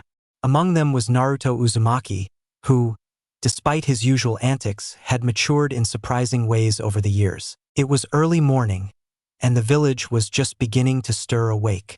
However, one part of the village was already buzzing with activity, the Hokage monument. High above the village, the faces of the previous Hokage loomed large, and it was on these revered stone carvings that Naruto was hard at work, with a bucket of paint and a mischievous grin. Perfect, Naruto declared, standing back to admire his handiwork. He had painted exaggerated mustaches and silly expressions on the faces of the Hokage, a prank that he had been planning for days. That'll show them not to underestimate me. Just as Naruto was finishing up, a familiar voice called out from below. Naruto, what are you doing up there? Naruto looked down to see Irika Umino, his academy teacher, glaring up at him with his hands on his hips. Irika had always been a strict but fair mentor, and over the years, he had developed a soft spot for Naruto, despite the boy's constant mischief. Oh, hey, Irika-sensei, Naruto called down, feigning innocence. Just making the village a little more interesting. Irika sighed, rubbing his temples as he tried to suppress a smile. Get down here, Naruto. You're supposed to be getting ready for graduation, not causing trouble. Naruto chuckled but complied, quickly sliding down the cliff and landing in front of Irika. I'm just blowing off some steam, sensei. Today's a big day, you know? Irika's expression softened. I know it is, Naruto, but you need to take this seriously. Today's the day you prove that all your hard work has paid off. Naruto grinned, his confidence as bright as ever. Don't worry, Irika-sensei. I've got this. As they walked back toward the academy, Naruto couldn't help but think about how much had changed over the past 2 years. He had trained harder than ever, pushing himself to his limits. But more than that, he had formed stronger bonds with his classmates, especially with Ino Yamanaka. Ino had been a constant presence in Naruto's life during those 2 years. Their playful banter had evolved into a deep friendship, with Ino often helping Naruto with his studies and training. She had become one of the few people who truly believed in him, and Naruto found himself relying on her more than he would have ever admitted. As they approached the academy, Ino was waiting for them outside, her bright blue eyes lighting up as she saw Naruto. Naruto, what took you so long? I've been waiting forever. Naruto rubbed the back of his head sheepishly. Just had a little fun with the Hokage monument. Ino rolled her eyes but couldn't help but smile. You're incorrigible, Naruto. But come on, we need to get inside. It's graduation day, remember? The three of them entered the academy together, the hallways buzzing with excitement as students prepared for their final exams. However, unbeknownst to Naruto and his friends, a darker plot was unfolding behind the scenes. Mizuki, one of the academy's instructors, had been quietly sabotaging Naruto's progress for the past 2 years. Jealous of the boy's potential and eager to ensure his own twisted plans, Mizuki had been tampering with Naruto's grades and papers, making it seem as though Naruto was the dead last in the class. Despite Naruto's hard work, the reports Irika received always showed Naruto struggling, making it appear that he hadn't improved at all. As Irika prepared the final paperwork for the graduation exams, he noticed something strange. Naruto's scores, despite all his training and progress, were still abysmally low. It didn't make sense. He had seen Naruto's growth firsthand, yet the records didn't reflect it. Irika-sensei, is everything okay? Ino asked, noticing the concerned look on his face. Irika frowned, looking over the records again. Something doesn't add up here, Ino. I know Naruto has been working hard, but these scores, It's like he hasn't improved at all. But that can't be right. Ino glanced at the papers, her brow furrowing. There's no way those scores are accurate. I've seen how much he's improved. He's definitely not the dead last anymore. Irika's mind raced. He knew Naruto wasn't the best student, but he also knew Naruto had made significant progress. There had to be some kind of mistake, or worse, someone was tampering with the results. As Irika mulled over the papers, Mizuki entered the room, his usual sly smile plastered on his face. Irika, everything ready for the exams? Irika nodded, though he was still deep in thought. Yeah, just going over the last few details. Mizuki's eyes flicked over to Naruto, who was chatting with Ino near the back of the room. A shadow of malice crossed Mizuki's face, but he quickly masked it with a smile. Well, I'm sure everyone will do their best today. It's a big day after all. Irika watched Mizuki closely, a nagging suspicion forming in his mind. Yes, it is. And I'll be watching closely to make sure everything goes as it should. As the students took their seats, Irika's resolve hardened. He didn't know what was going on, but he was determined to get to the bottom of it. He wouldn't let anything or anyone stand in the way of his students' success, especially not Naruto's. The graduation exams began, and Naruto, despite the sabotage he was unaware of, was determined to give it his all. Ino watched him with a mix of worry and encouragement, silently rooting for him. She knew how much this meant to him, and she couldn't shake the feeling that something was off with his scores. As the practical exam started, Naruto performed well, his determination shining through despite Mizuki's efforts to undermine him. But when it came time for the final test, a shadow clone technique, Naruto struggled, just as Mizuki had hoped. Irika's heart sank as he watched Naruto's clone fail to materialize correctly. The rest of the class had already passed, and Naruto was the last to be evaluated. Irika could see the frustration on Naruto's face, and he knew how hard Naruto had worked for this moment. After the exam, Mizuki approached Naruto, pretending to be supportive. Hey Naruto, don't feel bad. Not everyone passes on the first try. But I think there's a way you can still become a ninja. Naruto's eyes lit up with hope. Really? What do I have to do? Mizuki smiled, his plan falling into place. Meet me later, and I'll tell you all about it. It's a secret test, just for those who are really determined. Meanwhile, Irika was deep in thought, reviewing Naruto's performance. Something still didn't sit right with him, and he decided to follow his instincts. Later that evening, as Naruto sneaked out to meet Mizuki, Ino caught up with him. Naruto, where are you going? Naruto hesitated but then smiled sheepishly. I'm going to do a special test Mizuki-sensei told me about. It's my last chance to become a ninja. Ino's eyes narrowed with suspicion. Mizuki-sensei? Are you sure about this, Naruto? Something doesn't feel right. Before Naruto could respond, Irika appeared, having followed his hunch. Naruto, stop. Mizuki is not who you think he is. Naruto looked between Ino and Irika, confusion and fear in his eyes. But he said it was my only chance. Irika placed a reassuring hand on Naruto's shoulder. Naruto, I believe in you. You don't need to do anything underhanded to prove yourself. You've already shown how much you've grown. Just then, Mizuki appeared, his true intentions revealed. Irika, stay out of this. Naruto deserves to know the truth. But before Mizuki could strike, Irika and Ino stood in his way, ready to protect Naruto at all costs. The air was tense as night fell over the Hidden Leaf Village. Naruto Uzumaki, Ino Yamanaka, and Hana Inuzuka stood together in the forest just outside the village, their breaths heavy with anticipation. Moments earlier, Naruto had been on the brink of being deceived by Mizuki, but thanks to the intervention of Irika, Ino, and Hana, the situation had taken a dangerous turn. Mizuki, his true nature now exposed, glared at Naruto with a sinister smile. You think you know everything, Naruto? You don't even know who you really are. You're nothing but the vessel of the Nine Tails, the very demon that attacked this village. Naruto's eyes widened in shock, his mind racing to process Mizuki's words. What are you talking about? Mizuki laughed cruelly. It's the truth, Naruto. You're the demon fox that killed so many people all those years ago. That's why everyone hates you. Before Mizuki could go any further, a kunai whizzed through the air, embedding itself in a tree just inches from Mizuki's head. Irika, bleeding and battered, stood tall, his protective instincts overriding his injuries. That's enough, Mizuki. Naruto is not the Ninetales. He's a shinobi of the hidden leaf, just like the rest of us. Naruto, still reeling from the revelation, felt a surge of confusion and anger. Was this why everyone had treated him like an outcast?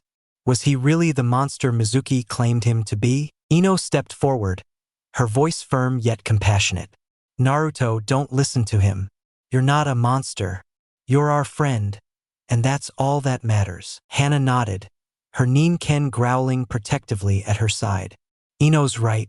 We're here for you, Naruto, no matter what. Naruto looked at his friends, their support giving him a small measure of comfort, but the doubts and fear still gnawed at him. Just then, a soft voice spoke from the shadows, and Naruto's landlord, Aiko, Makoto Uchiha in disguise, stepped forward.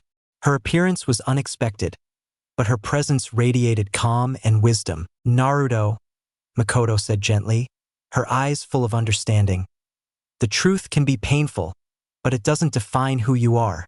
What matters is how you choose to live your life, how you choose to use the power within you. Naruto looked at her, his confusion evident. But if I really have this thing inside me, then what does that make me? Makoto knelt down to his level, her voice soothing. It makes you someone who has the potential to be great, Naruto. The Ninetales is a powerful force, but you are more than just its vessel.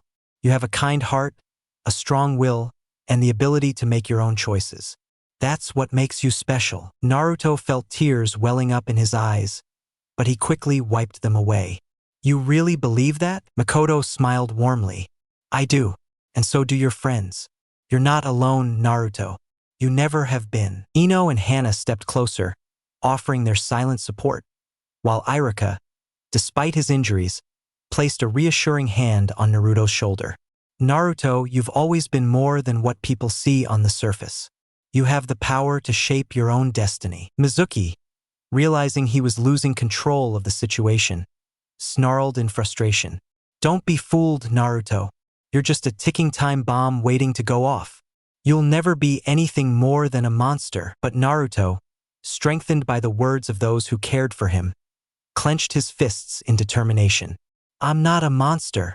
I'm Naruto Uzumaki, and I'm going to become the greatest Hokage, no matter what. With a surge of chakra, Naruto tapped into the power of the Ninetales for the first time, his body glowing with a fiery red aura.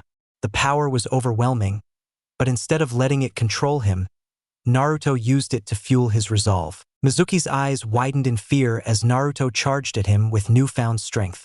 Ino and Hana stood ready to support Naruto, while Irika, despite his injuries, prepared to protect his student at all costs. In the ensuing battle, Naruto, with the help of his friends and Irika, managed to defeat Mizuki, proving once again that he was more than the sum of his past.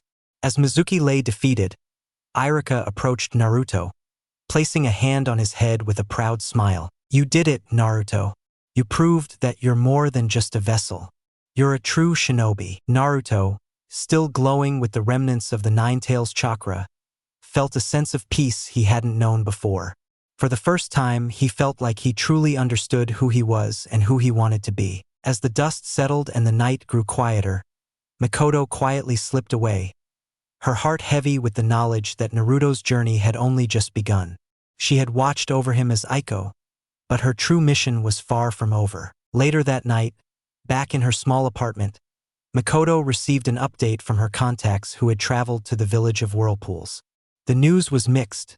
While the village had been successfully rebuilt and secured, finding the last of the Senju and other Uzumaki had proven more difficult. Makoto read the report carefully, her mind processing the information.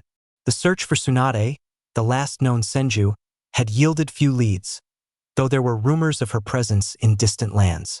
As for the Uzumaki, there were whispers of scattered survivors, but none had yet been confirmed. Despite the challenges, Makoto remained hopeful. The legacy of the Uchiha, Uzumaki, Namikaze, and Senju clans was too important to let fade into history. She knew that one day, when the time was right, these clans would rise again, united in strength and purpose. But for now, her focus remained on protecting Naruto and Sasuke, guiding them from the shadows as they grew into the powerful shinobi they were destined to become. With a deep breath, Makoto closed the report and looked out the window, her thoughts lingering on the future. The path ahead was uncertain, but she was determined to see it through, no matter what challenges lay ahead. Chapter: Legacy of Lava and Love. The sun had just begun to rise over the hidden leaf village, casting a golden hue over the rooftops. Inside the Hokage's office, a profound conversation was taking place, one that would shape Naruto Uzumaki's future in ways he had never imagined. Naruto stood before Hiruzen Sarutobi, the third Hokage, his heart still heavy with the revelations from the previous night. Beside him were Ino Yamanaka and Hana Inuzuka, both of whom had been by his side through thick and thin over the past 6 years. Ino's father, Inoichi, and Hana's mother, Tsum, were also present, having been called in by Hiruzen for this important discussion. Hiruzen looked at Naruto with a mixture of pride and sorrow. Naruto, last night you learned about the Nine Tails. But there is more you need to know, especially about your mother, Kushina Uzumaki. Naruto's eyes widened slightly, his curiosity piqued. What do you mean, Gigi? Hiruzen took a deep breath, preparing to reveal another piece of Naruto's heritage. Your mother, Kushina, was a member of the Uzumaki clan, a powerful clan known for their mastery of sealing techniques and their extraordinary chakra. The Uzumaki were once a prominent clan, and their homeland was the village of whirlpools. Naruto listened intently, his heart racing with the new information. The village of whirlpools. What happened to it? Hiruzen's expression darkened. The village was destroyed in a war long before you were born. The survivors of the Uzumaki clan scattered across the world, going into hiding to protect themselves from those who sought their power. But, Naruto, there's a possibility that some of your family might still be out there, wandering the world. Naruto's breath caught in his throat. Family? You mean, I might have more family out there? Hiruzen nodded. Yes, and not just distant relatives. One of your long-distance cousins is Tsunade Senju, the granddaughter of the first Hokage and a renowned medical ninja. She's out there somewhere, and one day we will bring her back to the village. She could be a powerful ally and a mentor to you, given your shared bloodline. Naruto felt a mix of emotions: hope, excitement, and a yearning for the family he had never known. Tsunade, she's my cousin. Hiruzen smiled gently. Yes, Naruto. The Senju and Uzumaki clans are closely related, and Tsunade carries the same legacy as you. When the time is right, we'll find her and bring her back to the village. Naruto felt a surge of determination. I'll train hard, Gigi. I'll be ready to meet her, and maybe even help find the rest of my family. As Naruto processed this information, Ino stepped forward, her father, Inoichi, standing beside her. She took a deep breath, gathering her courage. Naruto, there's something I need to tell you. Something I've been holding back for a while now. Naruto turned to her, his expression curious and slightly nervous. What is it, Ino? Ino's cheeks flushed slightly, but she met his gaze with determination. Naruto, over the past 6 years, I've gotten to know you really well. I've seen how hard you work, how much you care about your friends, and how strong you've become. And I've realized that I care about you, more than just as a friend. Naruto blinked in surprise, his heart skipping a beat. Ino, you mean? Ino nodded, a small smile playing on her lips. Yes, Naruto. I like you. I've liked you for a while now, and I want you to know that no matter what happens, I'll always be here for you. Naruto felt a warmth spread through his chest, a mixture of happiness and nervousness. Ino, I didn't know. I didn't think. Before he could finish his sentence, Hana stepped forward, her mother Tsum watching her with a proud smile. Naruto, Hana began, her voice soft but steady. I've been by your side for years, and I've seen how much you've grown. You've become someone really special to me, and I can't keep this to myself any longer. I have feelings for you too. Naruto looked at Hana, his heart racing as he processed her words. Hana, you too? Hana nodded, her gaze never leaving his. Yes, Naruto. I care about you a lot. I admire your strength, your determination, and the way you never give up, no matter what. And I want to be there for you, through whatever challenges come our way. Naruto felt overwhelmed, but in the best way possible.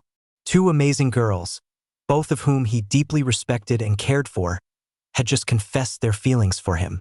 He wasn't sure how to respond, but the sincerity in their eyes told him that whatever he said, it had to come from the heart. I don't know what to say, Naruto admitted, his voice filled with emotion.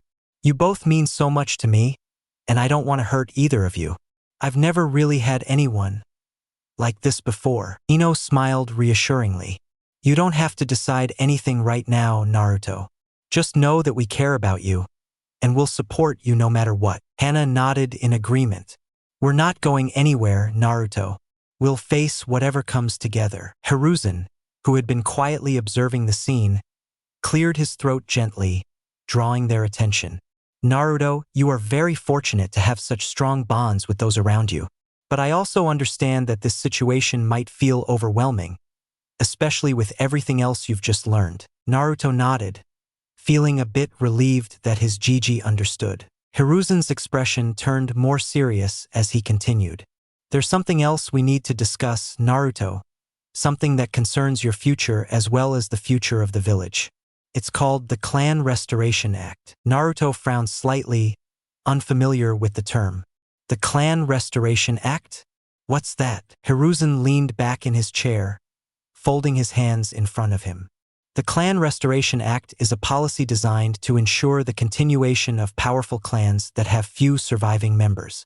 In your case, Naruto, you are the last known Uzumaki in the village, and with your connection to the Senju clan, the council has been discussing the need to rebuild your clan. Naruto's eyes widened in surprise. Rebuild my clan? You mean like, start a family? Hiruzen nodded. Yes, Naruto. The idea is to preserve your bloodline, to ensure that the legacy of the Uzumaki and Senju clans does not end with you. However, this is a decision that will be yours to make when the time is right. Naruto looked thoughtful, trying to grasp the enormity of what Hiruzen was saying. The idea of starting a family, of rebuilding his clan, was both daunting and exciting. But he also felt a deep sense of responsibility, knowing that his choices would impact not just his own future, but the future of the village. Ino and Hana exchanged a glance, understanding the implications of the Hokage's words. They both knew how much Naruto valued the idea of family, and they were ready to support him in whatever decision he made. Gigi, Naruto said slowly. I don't know if I'm ready to think about that yet. I mean, I still have so much to learn, so much to do. Hiruzen smiled kindly. And that's perfectly fine, Naruto. No one is expecting you to make any decisions right now. This is simply something to consider for the future when you feel ready. For now, focus on your training, your growth as a shinobi, and on building the bonds that are most important to you. Naruto nodded, feeling a sense of relief. Thanks, Gigi. I'll do my best. As the meeting came to a close, Hiruzen looked at the young shinobi before him with pride. Naruto had come so far, and with the support of his friends and the guidance of those who cared for him, Hiruzen knew that he would continue to grow into a remarkable ninja and leader. As they left the Hokage's office, Ino and Hana stayed close to Naruto, each of them silently vowing to stand by his side, no matter what challenges lay ahead. And in the shadows, Makoto Uchiha, still disguised as Aiko, watched them go, her heart filled with hope. Naruto's future was bright, and she would do everything in her power to ensure that he, and her own son Sasuke, would have the support and protection they needed as they faced the trials ahead. Chapter: The day before team assignments. The Hidden Leaf Village was buzzing with anticipation. The day before team assignments was a significant one for the recent academy graduates, as their futures as shinobi would soon be decided.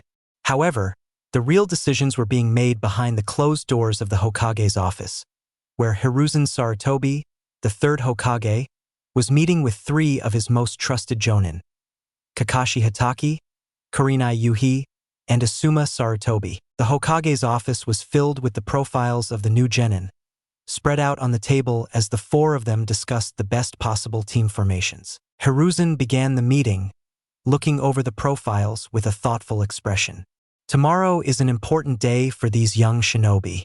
The teams we assign them to will greatly influence their development.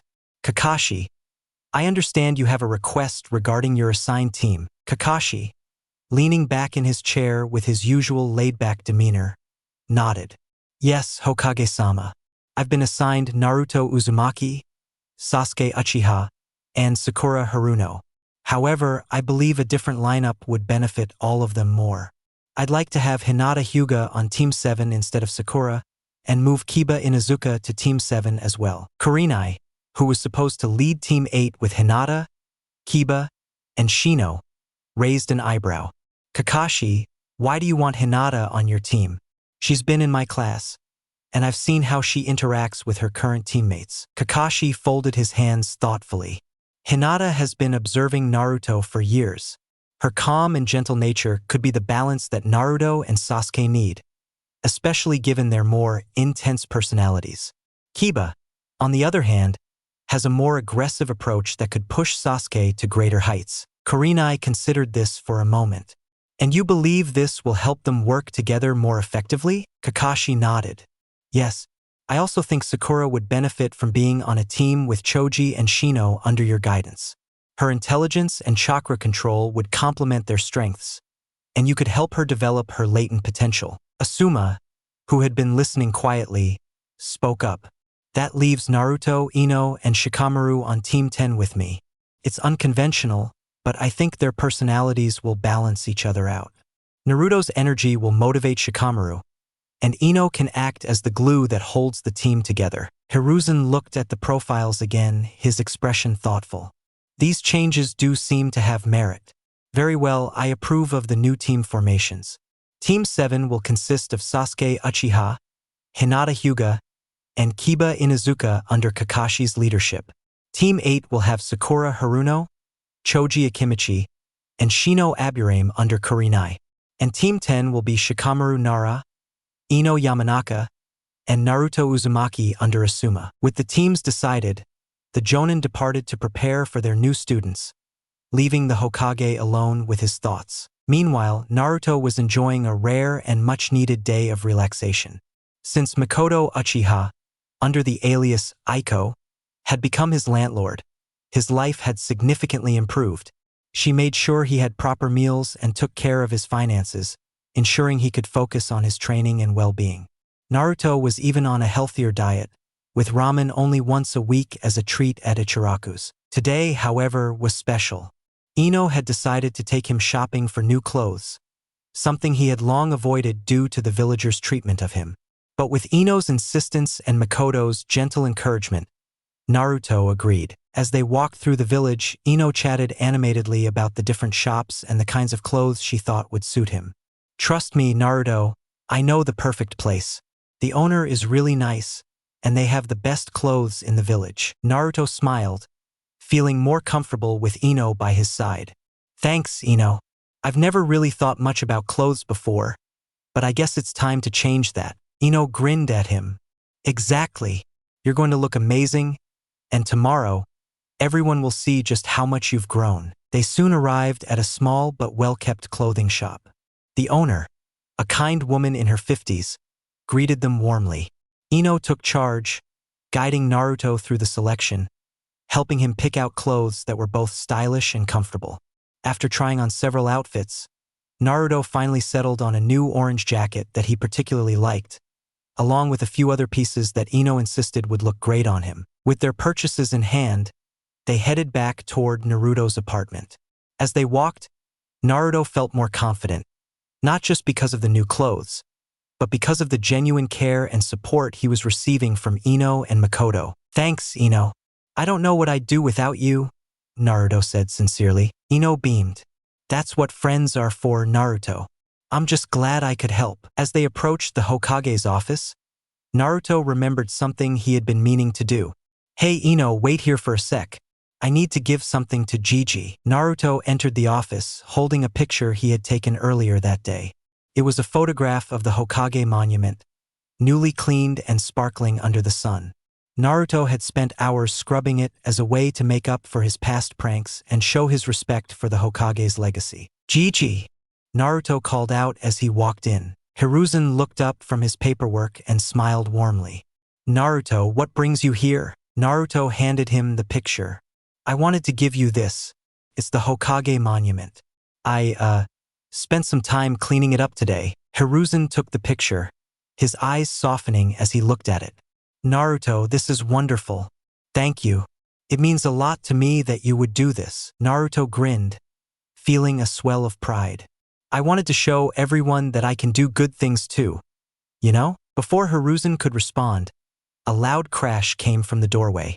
Konohamaru, the Hokage's mischievous grandson, had burst into the room, trying to sneak up on Naruto. But in his haste, he tripped over his long scarf and went tumbling to the floor. Konohamaru!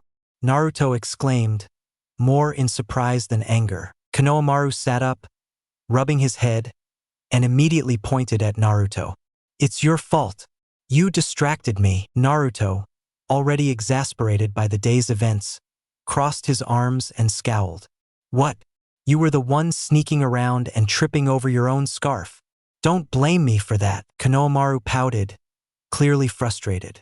You're supposed to help me, not yell at me. Before the situation could escalate, Hiruzen's assistant appeared, looking frazzled as he tried to catch up to Konohamaru.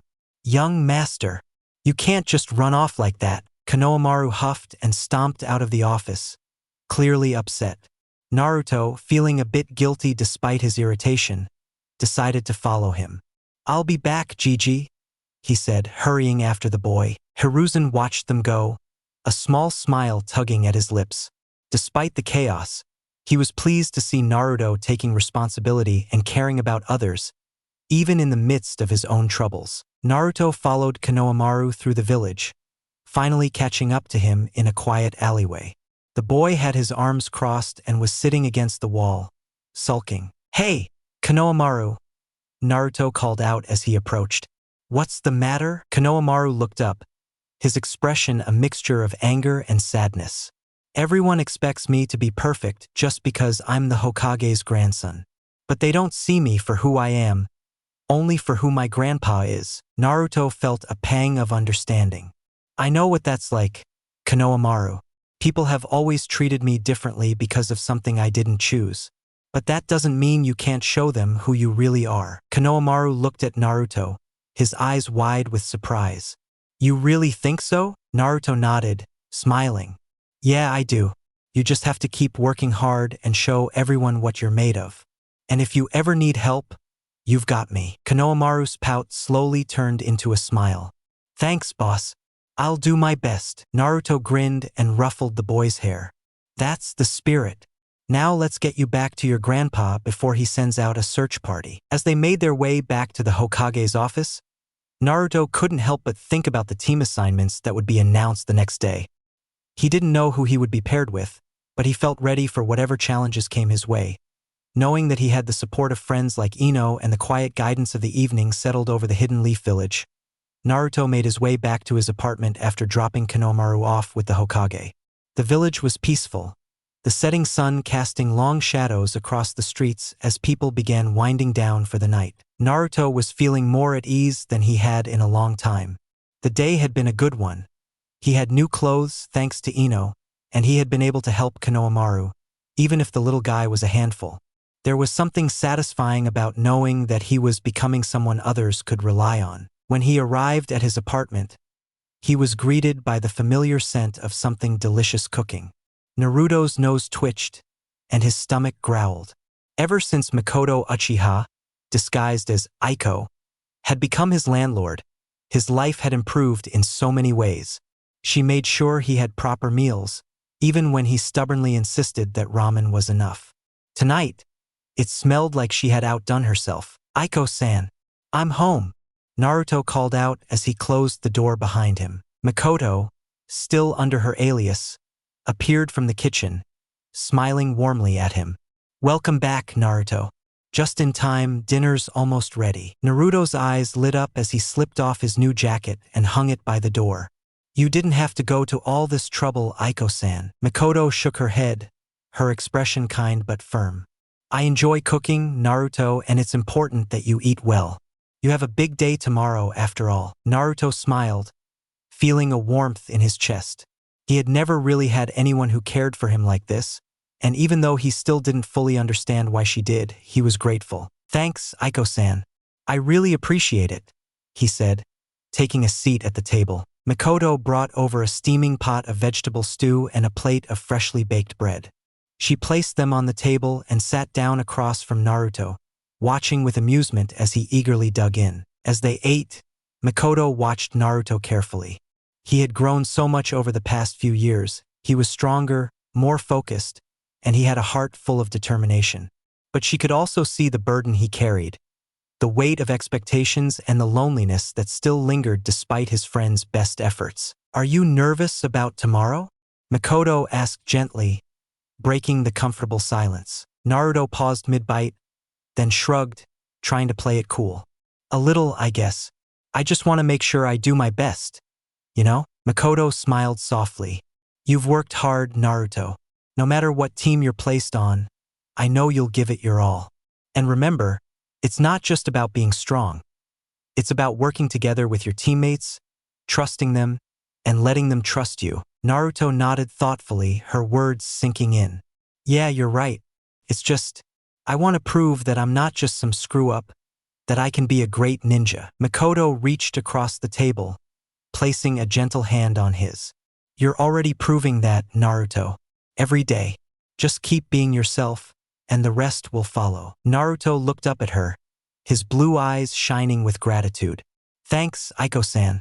I don't know what I'd do without you. Makoto's heart ached slightly, knowing the truth that she could never share with him, but she smiled warmly. I'm just glad I can help. After dinner, Naruto helped Makoto clean up, something he had insisted on doing more often now that he had someone looking out for him. Once the dishes were done and the kitchen was spotless, Naruto excused himself to his room to prepare for the big day ahead. As he laid out his new clothes for the morning, Naruto's mind buzzed with thoughts of the team assignments. He wondered who he would be paired with and what kind of missions they would go on.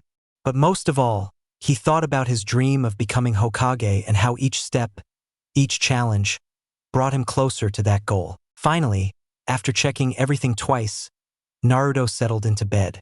The excitement and nerves still hummed in his chest, but the comforting thought of his friends, Ino, Shikamaru, and even Konohamaru, helped to ease his worries. Meanwhile, in the living room, Makoto received a quiet knock at the door. Opening it, she found a small message scroll waiting for her. She quickly retrieved it and closed the door, reading the contents by the soft light of a lamp. The message was from her contacts in the village of Whirlpools, updating her on the progress of their mission to rebuild the village and search for the last remnants of the Uzumaki and Senju clans. While the rebuilding was going well, the search for Tsunade Senju had been challenging. There were rumors of her presence in distant lands, but nothing concrete yet. However, the message also mentioned that there were whispers of Uzumaki survivors scattered across the world, many still in hiding or unaware of their heritage. Makoto folded the scroll and tucked it away, her mind already planning the next steps. The mission to unite the Uchiha, Uzumaki, Namikaze, and Senju clans was far from over, but she would continue to protect Naruto and guide him from the shadows. As the night deepened, the village grew quiet, and Naruto drifted off to sleep, dreaming of the future he was determined to create. Tomorrow would be the start of a new chapter in his life, and he was ready to face whatever came his way. In the Hokage's office, Hiruzen Sarutobi sat alone, gazing at the photograph Naruto had given him earlier that day. It was a beautiful picture of the Hokage monument, clean and gleaming in the evening light. The boy had come so far, despite the hardships he had faced, and Hiruzen couldn't help but feel a deep sense of pride. As he looked at the monument, Hiruzen thought about the future and the challenges that awaited the young genin. He had high hopes for Naruto, and for all the young shinobi who would be stepping into their new roles tomorrow. With a sigh, Hiruzen placed the photograph on his desk, next to the files of the newly formed teams. He knew the path ahead would not be easy, but with the right guidance and the bonds they were forming, he believed these young ninja would rise to the occasion. And with that, The third Hokage extinguished the lamp on his desk and prepared to rest, knowing that tomorrow would bring new challenges, new beginnings, and the continued journey toward a future that would shape the Hidden Leaf Village for generations to come. Naruto's new look. The morning of the team assignments dawned bright and clear, and Naruto Uzumaki stepped out of his apartment with a renewed sense of confidence. His new look was a far cry from the brightly colored, slightly ragged clothes he had worn during his academy days. Now, he looked every bit the shinobi he was destined to become. Naruto's outfit was a combination of practicality and style, carefully chosen by Ino to both suit his personality and ensure he was ready for whatever challenges lay ahead. Starting from the ground up, Naruto wore sleek black boots that were sturdy enough for the rough terrain of missions but also lightweight for agility.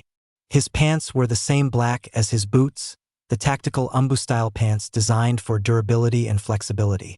They had several pockets, perfect for storing ninja tools, and were tucked neatly into his boots, giving him a streamlined, ready-for-action appearance. His hands were protected by black fingerless gloves, which provided grip and protection without sacrificing dexterity.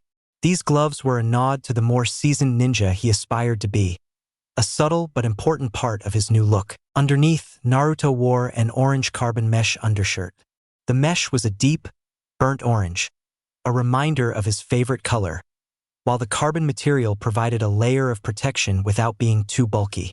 It was a practical choice, combining his love for orange with the seriousness of being a shinobi. Over the mesh shirt, he wore a long-sleeve top that was a striking red with white accents.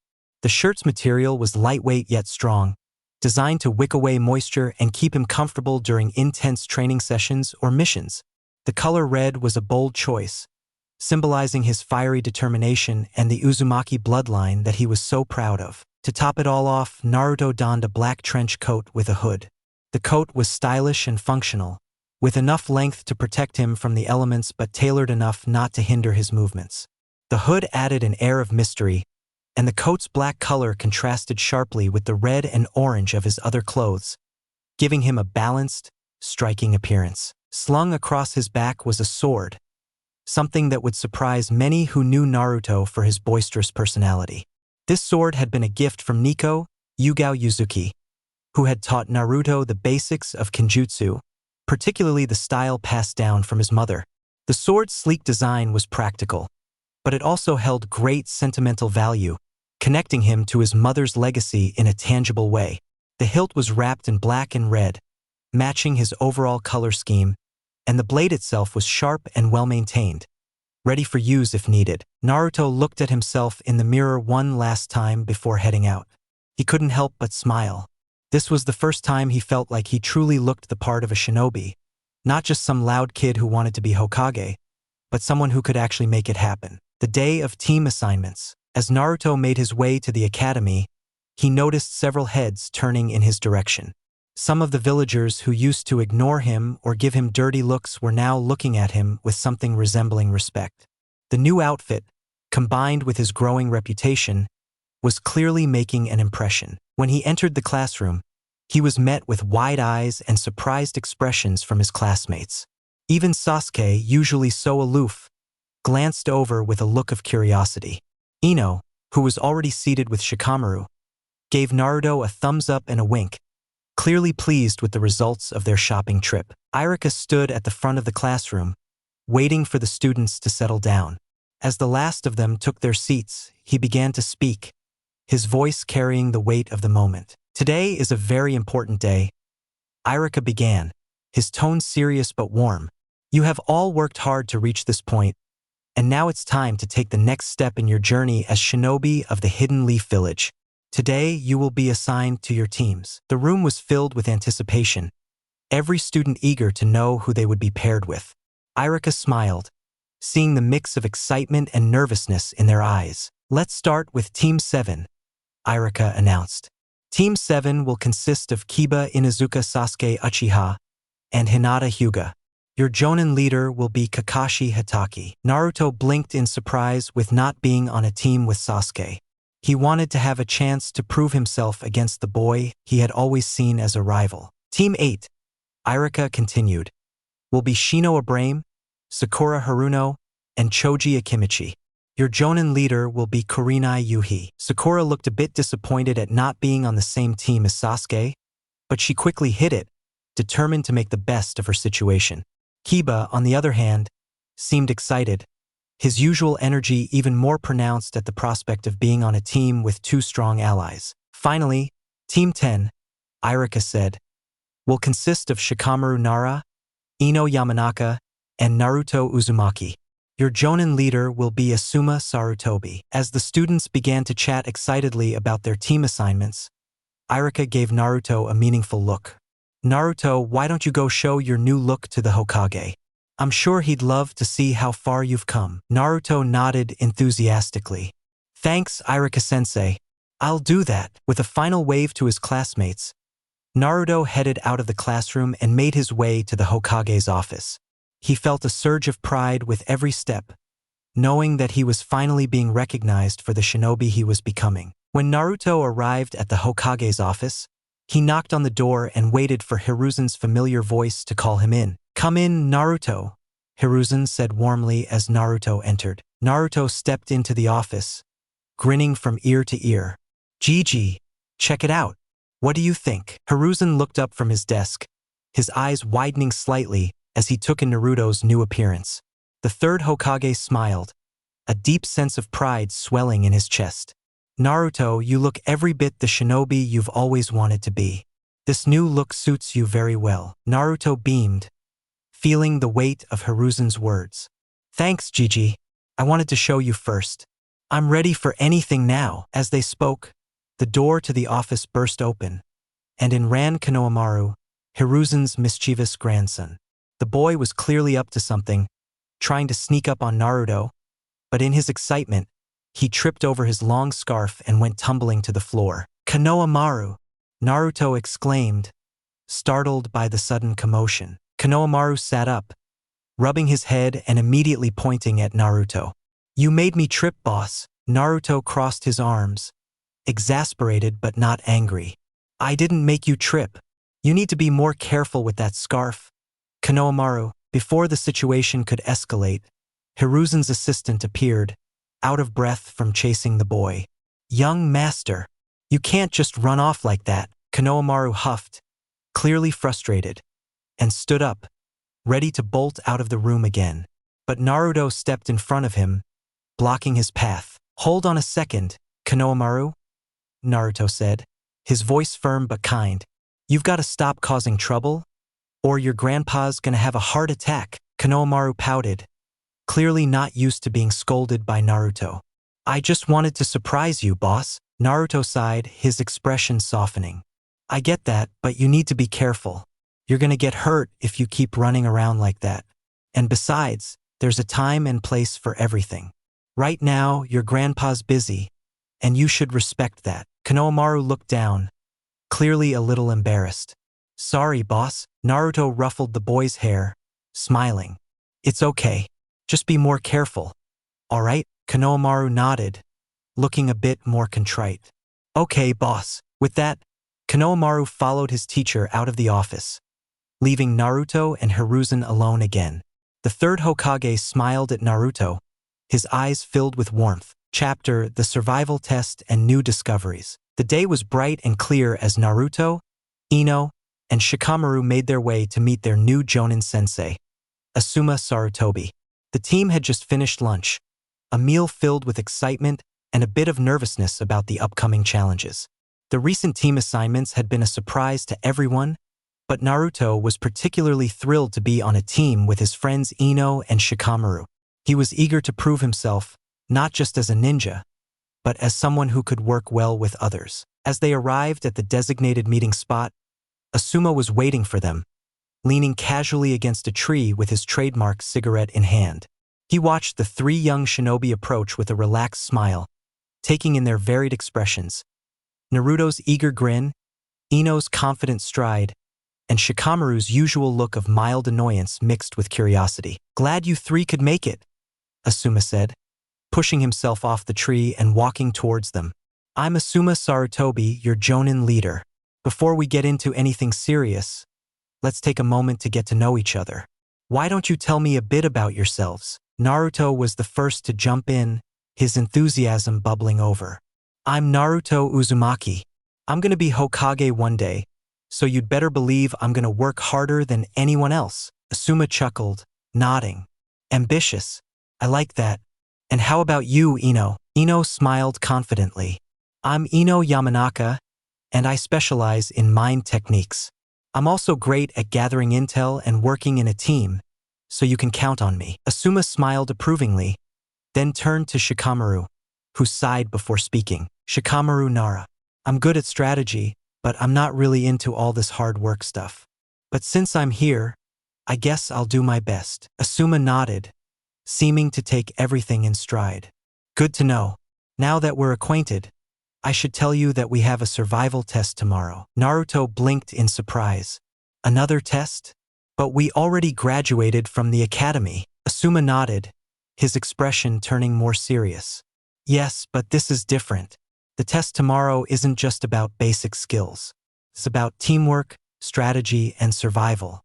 Out of all the teams that were formed, only a few will actually pass this test and continue on as genin. Ino and Shikamaru exchanged a glance, while Naruto looked even more determined. So, what's the test? Ino asked, her tone curious but focused. Asuma smiled, a hint of challenge in his eyes. That's for me to know and for you to find out. Just be ready for anything. Shikamaru sighed, rubbing the back of his head. This sounds like a drag, but I guess we'll have to deal with it. Naruto, however, was unfazed. Whatever it is, we'll beat it. Right, Shikamaru? Ino nodded firmly. Of course. We'll work together and pass this test, no problem. Asuma nodded, clearly pleased with their resolve.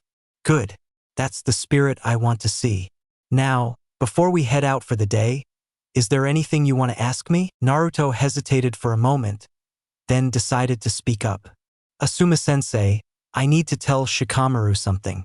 It's about me and the Nine Tails. Shikamaru's eyes widened slightly, surprised by Naruto's sudden seriousness. The Nine Tails? You mean the demon fox that attacked the village? Naruto nodded, his expression somber. Yeah, it's sealed inside me. That's why everyone used to treat me like I was some kind of monster. But it's not who I am. I've been working hard to control it, to use its power to protect the village. Shikamaru's usual laid-back demeanor was replaced by a thoughtful look. That's heavy. I never really understood why people treated you the way they did. But I don't see you any differently, Naruto. You're still you, just with a bit of extra baggage. Naruto smiled, relieved by Shikamaru's response. Thanks, Shikamaru. I'm also working on some other things, too. Like my lava release, something I got from my mom's side, and some water release techniques. I've been training hard to get control over them. Ino, who had been listening intently, placed a supportive hand on Naruto's shoulder. Naruto, you've already shown how much you've grown. Whatever comes our way, I know we can handle it together. Asuma watched the interaction, impressed by the bond forming between his team. You've all got a lot of potential. Just remember, it's not about who's the strongest individually. It's about how you work together as a team. That's what will get you through tomorrow's test. With their minds full of thoughts about the upcoming survival test, the team began to disperse, each heading home to prepare. But before they left, Asuma pulled Naruto aside for a moment. Naruto, I just want you to know that I'm aware of your situation, and I respect how you're handling it. If you ever need to talk or need advice, don't hesitate to come to me. The day had been eventful for Naruto, Ino, and Shikamaru as they met their Jonin leader, Asuma Sarutobi. After learning about their survival test the next day, the three young shinobi were filled with anticipation and a bit of nervousness. However, the bond between them was already beginning to solidify, especially after Naruto shared his secret about the Nine Tails with Shikamaru, who took the news in stride, proving the strength of their friendship. As they headed home to prepare for the test, the weight of the upcoming challenge loomed over them. But it wasn't just the survival test that would challenge them.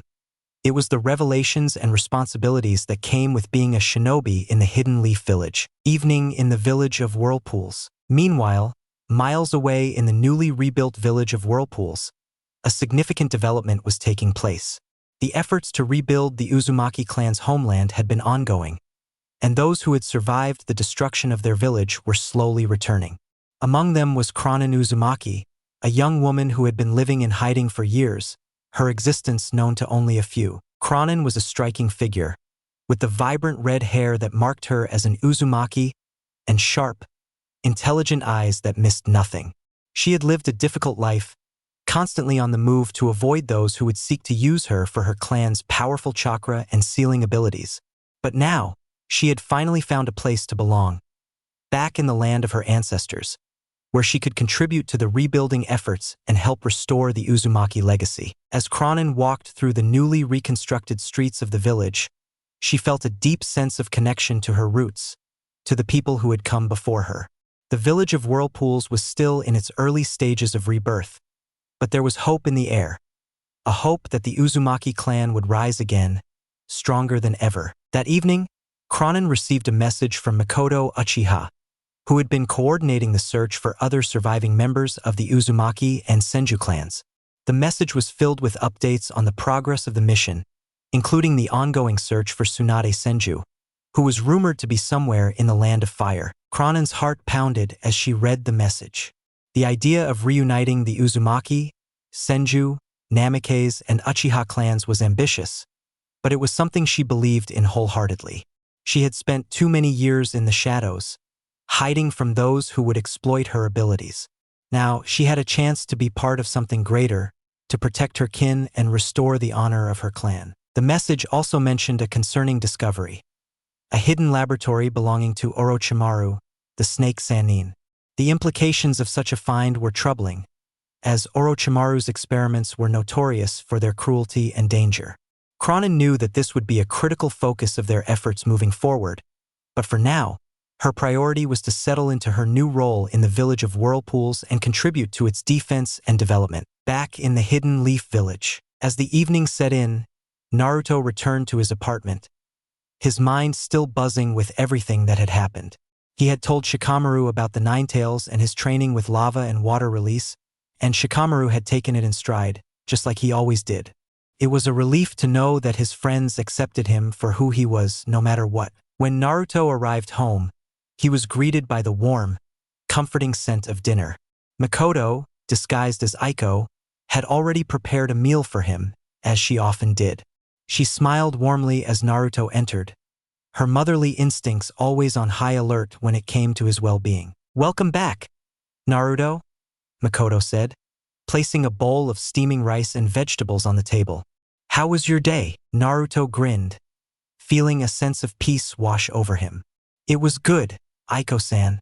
We met Asuma-sensei, and he told us about the survival test tomorrow. He seems like a cool guy, and I'm excited to see what he has planned." Makoto nodded, pleased to hear that Naruto was in high spirits. "I'm glad to hear that. Remember, Naruto, the most important thing in tomorrow's test is teamwork. Trust your teammates and work together. That's the key to passing." Naruto sat down at the table, his new sword resting beside him. He had been practicing with it every chance he got, honing the skills that Nico had taught him. It was more than just a weapon. It was a connection to his mother's legacy, and he intended to master it. As they ate dinner together, Makoto received a quiet knock at the door. She excused herself to answer it, finding a messenger with a scroll for her. She took it with a nod of thanks and returned to the table, reading the contents as she sat down. The message was an update from her contacts in the village of Whirlpools. It confirmed that Kronen Uzumaki had arrived safely and was settling in. The search for Tsunade continued, with rumors pointing to her being in the Land of Fire. Additionally, the discovery of Orochimaru's lab had been further investigated, revealing troubling experiments that hinted at his ongoing obsession with immortality and forbidden jutsu. Chapter: Revelations and Survival. The first rays of morning sunlight streamed through the windows of the Hokage's office, casting a warm glow on the walls adorned with scrolls and maps. Hiruzen Sarutobi, the third Hokage, was already at his desk, preparing for another busy day. The responsibilities of running the village never ceased, and today was no exception. A quiet knock at the door broke the morning silence, and Hiruzen looked up, already aware of who was waiting outside. "Come in, Makoto." Makoto Uchiha, still under the alias of Aiko, entered the room with a calm demeanor, but her eyes held the weight of the information she was about to share. She had been coordinating efforts to find surviving members of the Uzumaki and Senju clans, while also overseeing the rebuilding of the village of whirlpools. Today, she was here to update the Hokage on her progress. Hiruzen gestured for her to sit, his expression serious but welcoming. Makoto, it's good to see you. I trust you have some important updates. Makoto nodded, sitting across from him. Yes, Hokage-sama. The efforts in the village of whirlpools are progressing well. The village is being rebuilt, and we've managed to secure the area. More importantly, we've found Kronen Uzumaki, a surviving member of the clan. She's arrived safely and is already contributing to the rebuilding efforts. Hiruzen's eyes lit up with interest. Kronen Uzumaki, this is promising news. The Uzumaki clan's strength has always been in their resilience. Having another member of the clan back in their homeland will surely bolster their spirits. Makoto continued, her tone more somber. However, there are also troubling developments. We've discovered a hidden laboratory that appears to belong to Orochimaru. The contents of the lab are still being investigated, but it's clear that he's continuing his experiments, most likely related to immortality and forbidden jutsu. This could pose a significant threat if left unchecked. Hiruzen's expression darkened at the mention of Orochimaru. Orochimaru's ambitions have always been dangerous, but this discovery could indicate he's working on something even more nefarious. We'll need to keep a close eye on any further developments. I'll assign some ANBU to investigate more thoroughly. Makoto nodded in agreement. There's more. We've also received leads suggesting that Tsunade Senju might be in the Land of Fire. While these are just rumors, it's worth pursuing. If we can bring her back to the village, she could be a powerful ally, especially in these uncertain times. Hiruzen leaned back in his chair, deep in thought. Tsunade has been in self-imposed exile for a long time, but if she's still in the Land of Fire, we need to find her. The Senju bloodline is crucial, and her medical expertise would be invaluable, especially given the challenges we face. Makoto allowed a brief moment of silence to pass before speaking again. Hokage-sama, Naruto has also been progressing well with his training. His control over lava release is improving, and he's beginning to integrate his water release techniques. He's determined, but I worry about the burden he carries, especially with the 9 tails sealed inside him. Hiruzen smiled gently, a look of pride in his eyes. Naruto is strong, not just in ability, but in spirit. He has the potential to achieve great things, but he will need the guidance and support of those around him. People like you, Makoto. You've done well in guiding him so far. Makoto bowed her head slightly. Thank you, Hokage-sama. I will continue to watch over him and ensure he's prepared for the challenges ahead. Hiruzen nodded. Good. Keep me informed of any further developments, especially regarding Orochimaru and Tsunade. The future of the village may depend on the decisions we make in the coming days. With their meeting concluded, Makoto stood to leave. Before she exited, she turned back to the Hokage, her voice soft but firm. Hokage-sama, thank you for trusting me with this. I won't let you down. Hiruzen gave her a reassuring smile. I know you won't, Makoto. The village is lucky to have you. As Makoto left the office, her mind was already turning to the next steps. The information she had shared with the Hokage was crucial, but there was still much to do.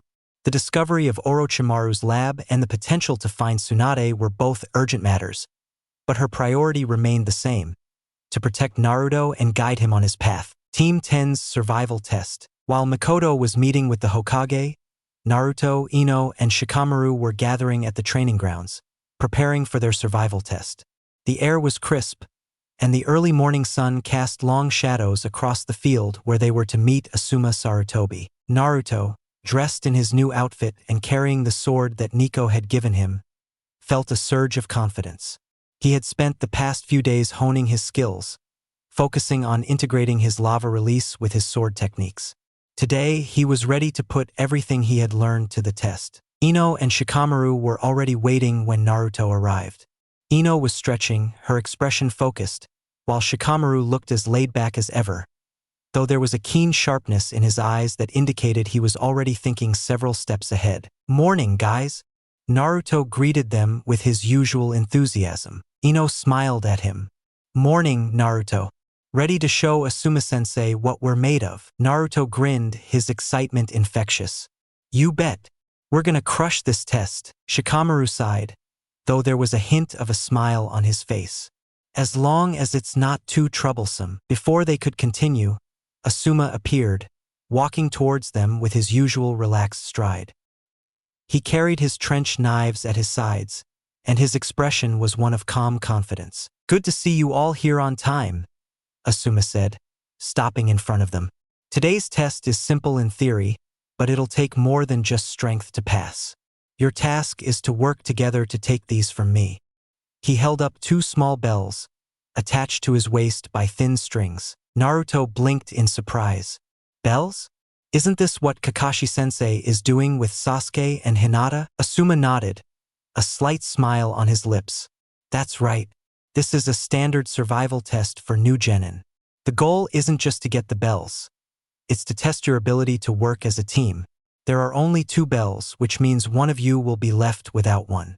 That person will fail the test." Ino frowned. "But that doesn't seem fair. If we're supposed to be a team, how can we leave one person behind?" Asuma's smile widened. "That's for you to figure out. Now, let's get started." He stepped back, giving them space to prepare. Naruto, Ino, and Shikamaru exchanged glances, their minds already working on how to approach the challenge. Shikamaru, ever the strategist, was the first to speak. "Okay, listen up. We know Asuma-sensei is strong, so trying to take him head-on isn't going to work. We need to outthink him, use our strengths to create an opening." Ino nodded. "I can use my mind-body switch technique to try and control him, but it'll only work if he's caught off guard." "Shikamaru, can you use your shadow possession jutsu to hold him in place?" Shikamaru thought for a moment, then nodded. "Yeah, but I'll need to get close enough, and that's going to be tricky." "Naruto, what about you? Can you create a distraction with your lava release?" Naruto grinned, gripping the hilt of his sword. "I've got something better. I can channel my lava release through my sword. It'll give us the edge we need to keep Asuma-sensei on his toes. While he's dealing with me, you two can go for the bells." Shikamaru raised an eyebrow, impressed. "Not bad, Naruto. That might just work." With the plan in place, the 3 of them spread out, positioning themselves around Asuma, who was watching them with an amused expression. "Let's see what you've got," Asuma called out, readying his trench knives. Naruto was the first to move. He dashed forward, his sword already glowing with the heat of his lava release. Asuma watched him approach, prepared to counter, but Naruto was faster than expected. With a swift motion, Naruto slashed his sword through the air, releasing a wave of molten lava that cut through the ground, forcing Asuma to leap back. In that split second, Shikamaru's shadow darted forward, trying to catch Asuma while he was in the air. Asuma saw it coming and twisted his body, narrowly avoiding the shadow's grasp. But that was exactly what they had planned. Asuma landed, only to find Ino already in position. She formed a hand sign and sent her mind-body switch technique straight at him. Asuma's eyes widened as he realized he was in the perfect position for her jutsu. But before it could, Chapter Lessons in Survival. Asuma felt the brief disorientation of Ino's mind-body switch technique attempting to take hold of him. But with years of experience and sharp reflexes, he managed to dodge just in time, rolling to the side and regaining his stance. He knew they were coordinating well. Naruto's distraction, Shikamaru's shadow manipulation, and Ino's mind technique were all being used strategically. This team had potential. However, they were still young, and Asuma wasn't going to make it easy for them. He quickly counterattacked, closing the distance between him and Shikamaru with a burst of speed. Shikamaru barely had time to react before Asuma was upon him. Swinging his trench knives in a controlled arc, Shikamaru ducked and rolled away, but Asuma was relentless, pressing the attack to keep the team on the defensive. Naruto saw Shikamaru in trouble and sprang into action. He charged Asuma with his sword, channeling lava released through the blade to create a scorching barrier between Shikamaru and their sensei. Asuma was forced to jump back to avoid the searing heat, giving Shikamaru the breathing room he needed. "Nice one, Naruto," Shikamaru called out, his mind racing to adjust their strategy. But Asuma wasn't done yet. He threw a smoke bomb to obscure their vision and disappeared into the thick cloud. Ino, Naruto, and Shikamaru tensed, their senses on high alert. "Stay calm, and don't let your guard down," Shikamaru whispered, trying to locate Asuma's position through the smoke. Suddenly, Asuma emerged from the smoke, moving silently and quickly. He targeted Ino, knowing she was the most vulnerable after using her mind-body switch technique. Before she could react, he appeared behind her and snatched the bells from his waist, holding them just out of reach. "Looks like I win this round," Asuma said, his voice calm but firm. Naruto, Shikamaru, and Ino regrouped, catching their breath as the smoke cleared. They knew they had been outmaneuvered, but the fact that they had worked together and almost succeeded wasn't lost on them. Asuma lowered the bells and gave them an appraising look. "You three did well. You planned your attack, coordinated your abilities, and kept me on my toes.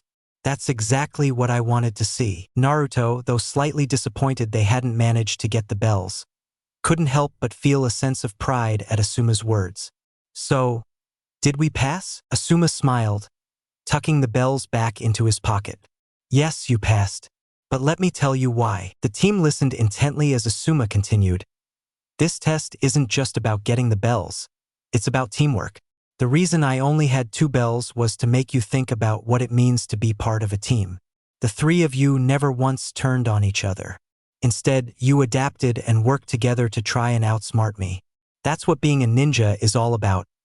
Working with your comrades, using your strengths to cover each other's weaknesses, and never giving up." He turned to Shikamaru.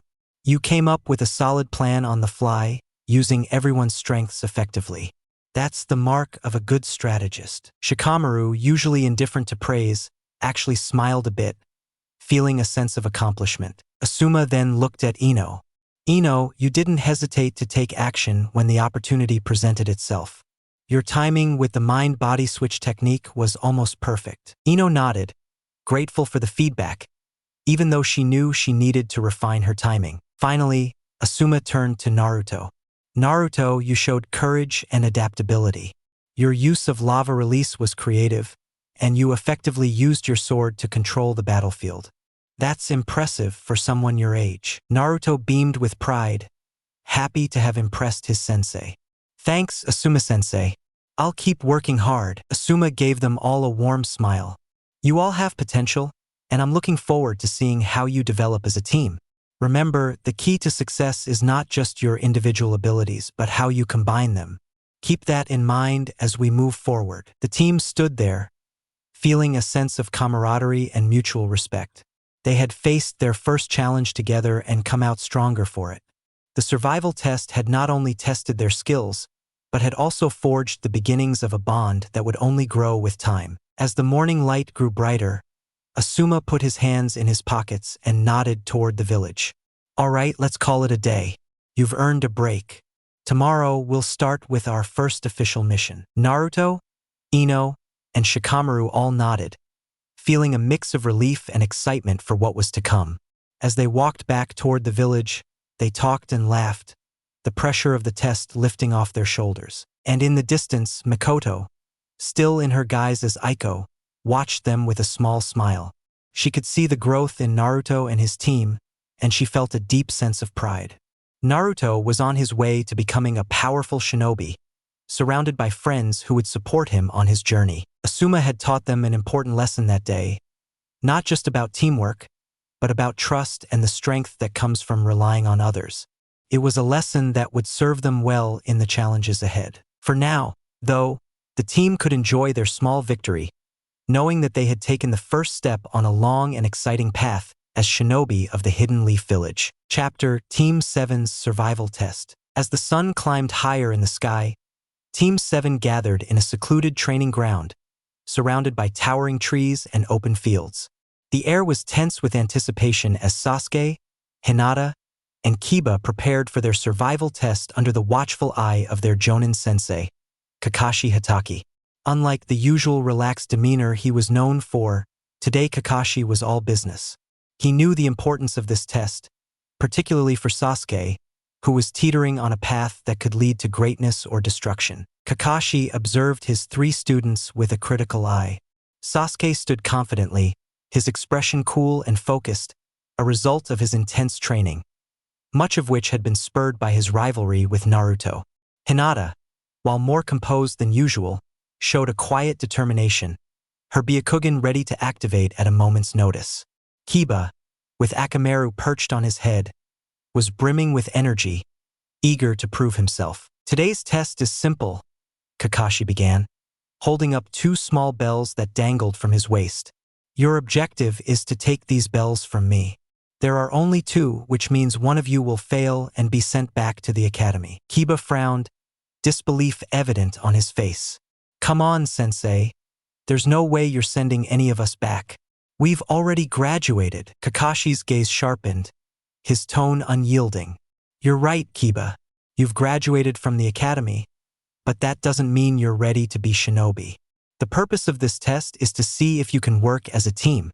If you fail, you're not fit to be genin." The weight of Kakashi's words hung in the air, driving home the seriousness of the test. Sasuke, Hinata, and Kiba exchanged glances, realizing that this was more than just another exercise. It was a defining moment that would set the course for their future as ninja. Kakashi tied the bells to his waist, his expression giving nothing away. "You have until noon. Begin." Kiba, ever the impulsive one, immediately charged forward, Akamaru barking excitedly as he followed.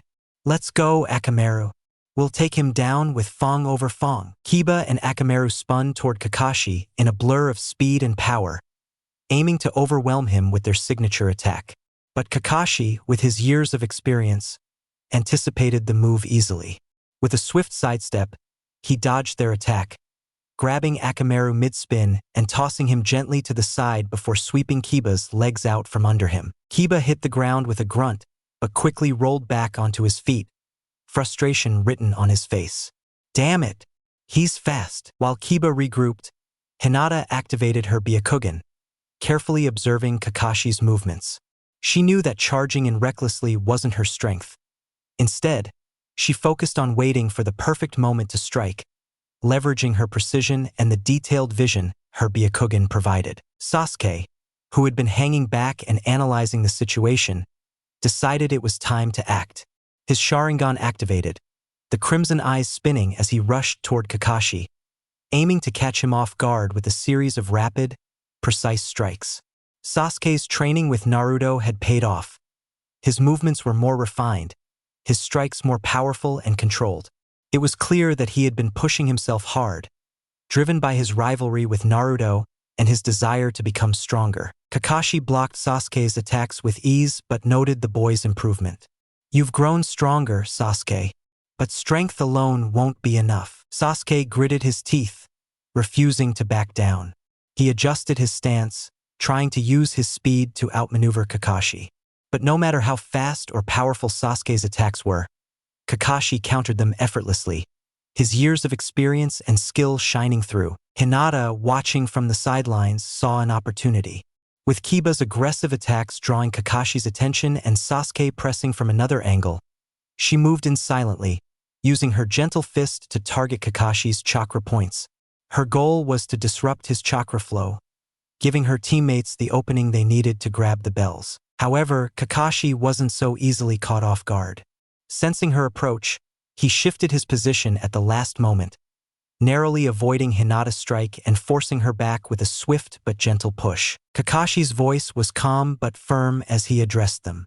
"You're all focusing too much on your individual strengths. Kiba, you're rushing in without thinking. Sasuke, you're relying on your speed and power alone. Hinata, you're too hesitant. You need to work together.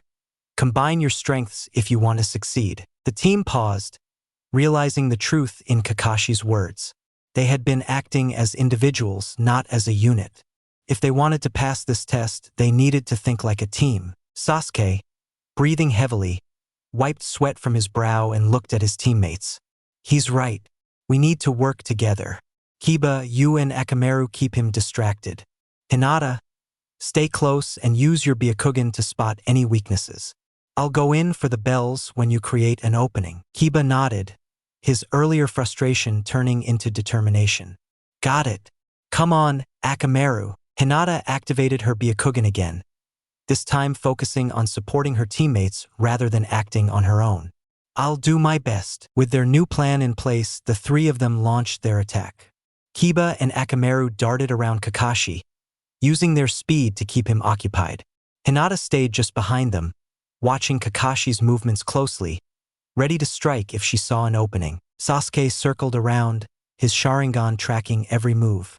He waited for the perfect moment, his heart pounding as he prepared to make his move. Kakashi, though impressed by their newfound coordination, wasn't going to make it easy for them. He deflected Kiba and Akamaru's attacks with quick, precise movements, always staying one step ahead. But as he countered Kiba's latest charge, Hinata saw it. A brief moment where Kakashi's focus shifted, leaving a slight opening in his defenses. Now, Sasuke, Hinata called out, her voice filled with urgency. Sasuke didn't hesitate. He dashed forward, faster than before, aiming straight for the bells. Kakashi saw him coming, but the combined pressure from Kiba, Akamaru, and Hinata forced him to react defensively, giving Sasuke just enough time to reach the bells. With a swift movement, Sasuke grabbed both bells, snatching them from Kakashi's waist. He landed a few feet away, holding the bells up triumphantly. We did it, Sasuke said, a small, satisfied smirk on his face. Kiba and Hinata breathed a sigh of relief, feeling the tension of the test begin to lift. They had succeeded, not because of any one person's strength, but because they had worked together, just as Kakashi had wanted. Kakashi looked at them, his expression unreadable for a moment. Then, slowly, he smiled, a rare but genuine expression. You passed. The three genin looked at him, a mix of pride and confusion on their faces. Kakashi continued, his tone more relaxed now. The point of this test wasn't just to get the bells. It was to see if you could work as a team. There were only 2 bells, but you all worked together to achieve the goal. That's what being a shinobi is about. Trusting your comrades and supporting each other. He turned his attention to Sasuke, his expression becoming more serious. Sasuke, you've grown stronger. But remember, strength without purpose can lead you down a dangerous path. You need to balance your power with wisdom and teamwork. Don't lose sight of what's truly important. Sasuke met Kakashi's gaze, the weight of his words sinking in. He had been so focused on becoming stronger, on surpassing Naruto, that he hadn't fully considered the importance of his teammates. Kakashi's words were a reminder that there was more to being a shinobi than just power. Hinata and Kiba both nodded, feeling a sense of accomplishment, but also understanding that this was just the beginning. They had passed the test, but there was still much to learn, and they would need to rely on each other even more in the future. Kakashi gave them a final nod. Good work today. You've shown me that you have what it takes to be a team. But remember, this is just the start. We have a long road ahead, and there will be challenges that will test you even more than today. With that, he dismissed them, leaving the 3 young ninja to reflect on the day's events. As they walked back toward the village, there was a newfound sense of camaraderie between them. They had proven themselves today not just as individuals but as a team, and that bond would be crucial in the challenges to come. Sasuke, in particular, felt a shift in his perspective. The rivalry with Naruto was still there, but he understood now that power alone wouldn't make him the shinobi he wanted to be. He would need to grow not just in strength, but in wisdom and teamwork to truly achieve his goals. As Team 7 dispersed after their survival test, Kakashi Hatake remained in the training grounds for a moment longer, his thoughts lingering on Sasuke. The boy had immense potential, but Kakashi knew all too well the dangers of unchecked ambition. His mind was filled with memories of his time in the ANBU, the secrets he had learned, and the dark paths he had seen others take. Out of the corner of his eye, Kakashi noticed a figure watching from the treeline. It was subtle, but his trained senses picked up on the presence immediately. The figure was cloaked in a calm, composed demeanor, yet there was a certain pride in her posture as she observed Sasuke and the others. Kakashi's visible eye narrowed slightly as he recognized who it was. Naruto's new landlord, the woman known as Aiko, who had taken a special interest in Naruto. But Kakashi had been around long enough to know that Aiko was not who she appeared to be. He had his suspicions, and today seemed like the right time to confirm them. With his typical nonchalance, Kakashi strolled over to where Aiko was standing, making it seem like a casual encounter. As he approached, the woman turned to face him, her expression warm but guarded. "Kakashi," she greeted him with a slight nod, her voice soft but steady. Kakashi nodded in return, his tone light but with an underlying seriousness. "Aiko, or should I say, Makoto Uchiha." There was a brief pause, a moment where the air seemed to thicken with the weight of unspoken truths. Then, the woman's expression softened, and she gave a small, resigned smile. "I suppose there's no point in hiding it from you," Makoto said quietly, her tone betraying a hint of relief. "You've always been perceptive, Kakashi." Kakashi's gaze was calm, but his mind was already piecing together the implications of her presence. "I've had my suspicions for a while now. After all, I knew you when I was in the ANBU, and I've seen how Naruto has been taken care of recently. It wasn't hard to connect the dots." Makoto looked back toward the training grounds where Sasuke had been. "I couldn't leave them, Naruto or Sasuke. Not after everything that's happened. I've been watching over them from the shadows, doing what I can to guide them." Kakashi crossed his arms, his expression thoughtful. "You've done well, considering the circumstances.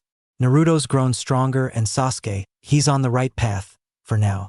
But you know as well as I do that it's a delicate balance." Makoto sighed softly, her eyes filled with a mixture of pride and concern. "Sasuke is strong, but he's also vulnerable.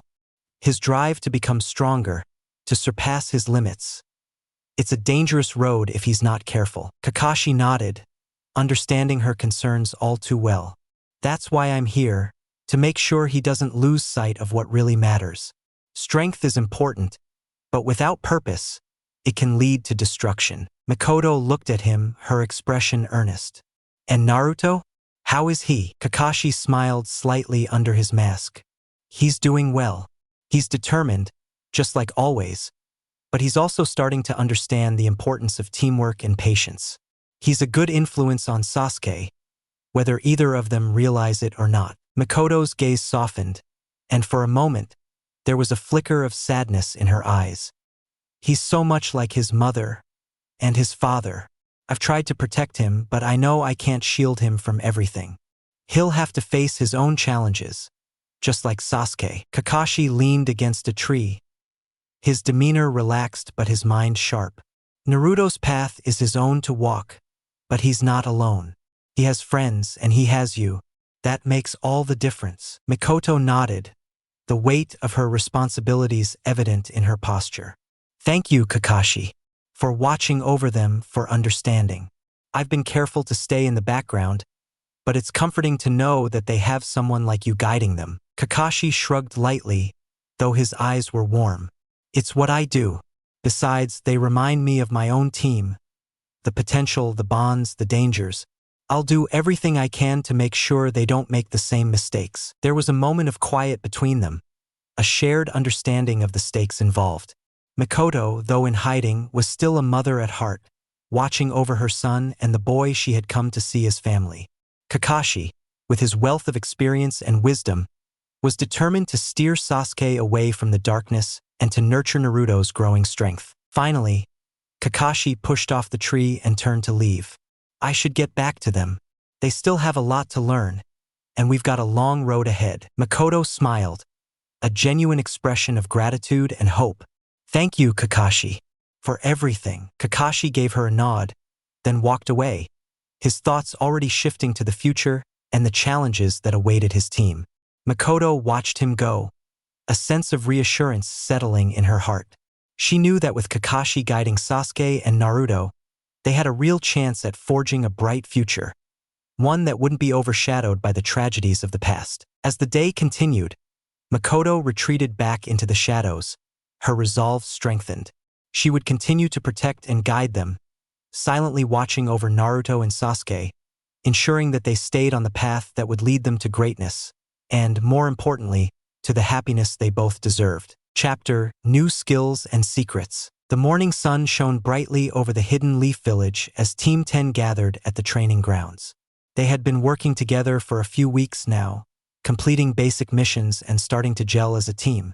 Naruto, Ino, and Shikamaru had begun to understand each other's strengths and weaknesses, and with Asuma's guidance, they were becoming more effective with each passing day. Today, however, was going to be a bit different.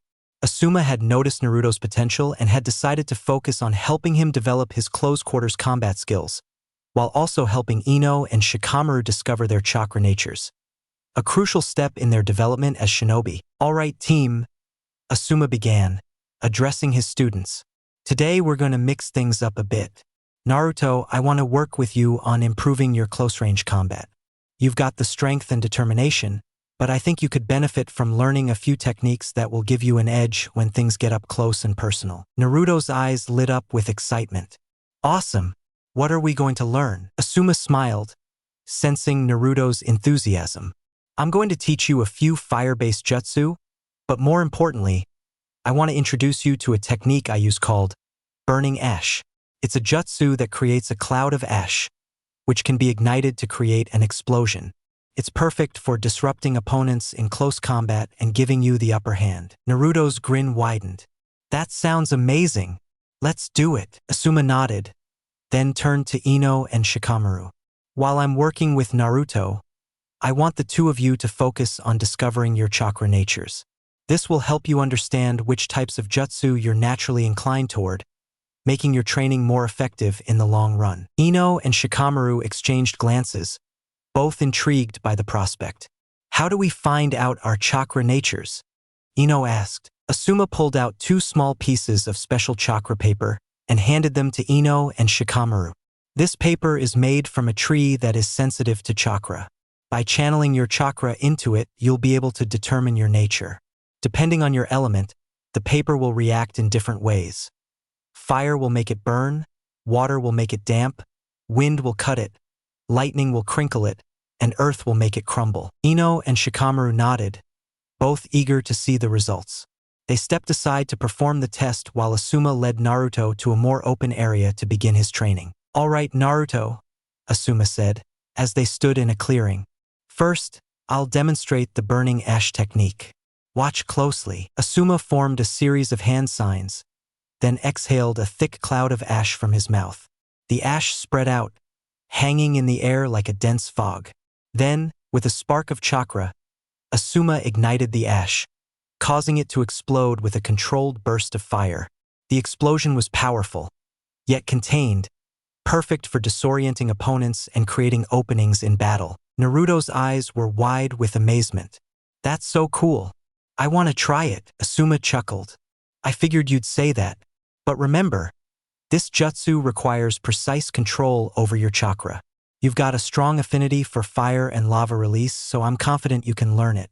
But it will take practice." Naruto nodded eagerly, already forming the hand signs Asuma had shown him. He concentrated, feeling the heat of his chakra build up in his chest. Then, with a deep breath, he attempted to expel a cloud of ash. At first, it was faint, more smoke than ash, but with Asuma's guidance, he began to get the hang of it. "Good, Naruto," Asuma encouraged. "Now focus on spreading the ash evenly. It's not just about the amount, but how you control its distribution. Too much in one spot won't help you. You need to cover a wider area." Naruto gritted his teeth in concentration, adjusting his chakra output. Slowly but surely, the ash became thicker, spreading out in a more controlled manner. It wasn't perfect yet, but it was a solid start. "Great job, Naruto. Keep practicing that," Asuma said with an approving nod. "Once you've got the ash cloud down, we'll work on igniting it.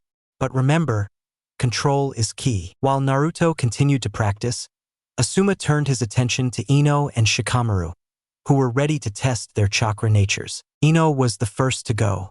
She focused her chakra into the paper, and almost immediately, it began to crinkle and fold slightly.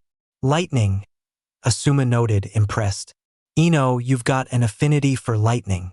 That's a strong element, especially for quick, precise strikes. We'll work on developing jutsu that complement that." Ino looked at the paper in her hand with renewed determination. Lightning, huh? That's pretty cool. I'll do my best to master it. Next, it was Shikamaru's turn. He infused his chakra into the paper, and it immediately began to crumble, turning into fine dust. Asuma nodded, pleased with the result. Earth Shikamaru. It suits you, solid, dependable, and unyielding. Earth-style jutsu can be incredibly versatile, from defensive techniques to powerful attacks. Shikamaru shrugged, though he was clearly intrigued. Earth, huh? Makes sense, I guess. I'll work on it. With their chakra natures discovered, Ino and Shikamaru began practicing basic jutsu that aligned with their elements. Ino focused on channeling her chakra to create sparks and small lightning bolts, while Shikamaru practiced manipulating the earth beneath his feet, creating small barriers and shifting the ground. Meanwhile, Naruto continued to improve his burning ash technique. After several attempts, he managed to create a sizable ash cloud, and with Asuma's guidance, he learned to ignite it, creating a controlled explosion. The power of the jutsu excited Naruto, but he also understood the importance of using it strategically, especially in close-quarters combat. After a few hours of intense training, Asuma called them all together. You've all made great progress today. Naruto, you're getting the hang of the burning ash technique, but keep practicing. Ino, Shikamaru, you've both discovered your chakra natures, and that's a huge step in mastering your abilities. Remember, the more you understand your own chakra, the more powerful your jutsu will become. Naruto wiped the sweat from his brow, but his grin was unstoppable. Thanks, Asuma-sensei. I'll keep working hard. Ino and Shikamaru nodded in agreement, both feeling a sense of accomplishment.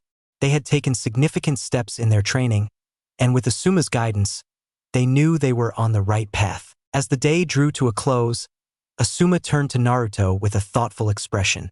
Naruto, before we wrap up, there's one more thing I want to teach you. It's about the Shadow Clone Jutsu. Naruto's ears perked up. What about it? Asuma smiled knowingly. The Shadow Clone Jutsu is more than just a way to create copies of yourself. It's a unique jutsu because the clones share your chakra equally, and when they're dispelled, their experiences and knowledge return to the original. In other words, it's a powerful tool for training. Naruto blinked in surprise. Wait, you mean I can use shadow clones to learn faster? Asuma nodded. Exactly. If you create multiple clones and have them practice different things, when you dispel them, you'll retain all that knowledge and experience. It's a technique that can help you grow even faster, but you need to be careful not to overexert yourself. The clones split your chakra, so if you create too many, you could end up exhausted. Naruto's eyes lit up with excitement. That's incredible. I'm definitely going to try that out. Asuma chuckled. I figured you'd like that. Just remember, like with any jutsu, it's about control and balance. Use it wisely, and it'll become one of your greatest assets. With that final lesson, Team 10 wrapped up their training for the day. Naruto, Ino, and Shikamaru felt more confident than ever, each having made significant strides in their abilities. As they headed back to the village, they couldn't help but feel excited about the future, knowing that with hard work and determination, they were well on their way to becoming stronger shinobi. Asuma watched them go, a sense of pride swelling in his chest. He knew they had the potential to become a great team, and he was determined to help them reach that potential. With Naruto's newfound understanding of the Shadow Clone Jutsu, Ino and Shikamaru's chakra nature discoveries, and their growing teamwork, they were on the path to greatness. But Asuma also knew that their journey was just beginning, and the challenges ahead would only get tougher. For now, though, they had taken another important step forward, and that was something worth celebrating. The day started like many others for Team 10, with Naruto, Ino, and Shikamaru meeting up for another round of training. But today was special. Today, they would be training alongside Inoichi Yamanaka and Shikaku Nara, the fathers of Ino and Shikamaru, and renowned shinobi of the Hidden Leaf Village. Inoichi and Shikaku had agreed to help the team develop new techniques that combined their unique skills. It was an opportunity for Ino and Shikamaru to learn directly from their fathers, while Naruto would gain valuable experience working with more advanced shinobi. The goal was to create combo techniques that would enhance their abilities in battle, particularly focusing on Ino's lightning affinity and Naruto's developing water techniques. As they gathered at the training grounds, Shikaku observed the team with his usual calm, analytical gaze, while Inoichi offered a supportive smile to his daughter and her teammates. "All right," Shikaku began, his tone steady but firm. "Today we're going to work on combining your chakra natures into something more effective in battle. Ino, your lightning can be a powerful tool when combined with water, and Naruto, your growing proficiency with water-based jutsu will complement Ino's abilities perfectly. Shikamaru, your role will be to coordinate these attacks, using your shadows to control the battlefield and ensure that the combination hits its mark." Ino nodded, feeling a surge of excitement. She had been practicing her lightning techniques since discovering her chakra nature, and now she was ready to take it to the next level. Naruto, standing beside her, was just as eager. "I'm ready, Shikaku-sensei. Let's do this." Shikaku allowed himself a small smile, then turned to his son. "Shikamaru, you'll be the key to making this work. You have a natural talent for strategy, and I want to see how you use that to command your team. This will be good practice for future missions." Shikamaru shrugged, but there was a glint of determination in his eyes. "I'll do my best, Dad." Inoichi stepped forward, addressing the group. "Remember, the key here is timing and coordination. Naruto, you'll need to be in sync with Ino's lightning release. When your water jutsu is in place, Ino will follow up with her lightning to maximize the effect. Shikamaru, you'll need to ensure that the enemy is immobilized long enough for the combo to hit." The training began with Naruto and Ino practicing their individual techniques. Naruto focused on his water release, creating streams and waves of water that he could manipulate with increasing control. Ino, meanwhile, honed her lightning jutsu, creating sparks and bolts that crackled with energy. After several rounds of individual practice, they moved on to combining their abilities. Naruto launched a stream of water towards a target, and Ino immediately followed with a burst of lightning. The result was a powerful, electrified wave that surged toward the target, crackling with energy. Shikamaru, observing their timing, nodded in approval. "Not bad, but we need to work on the timing. Ino, hold your lightning for just a second longer.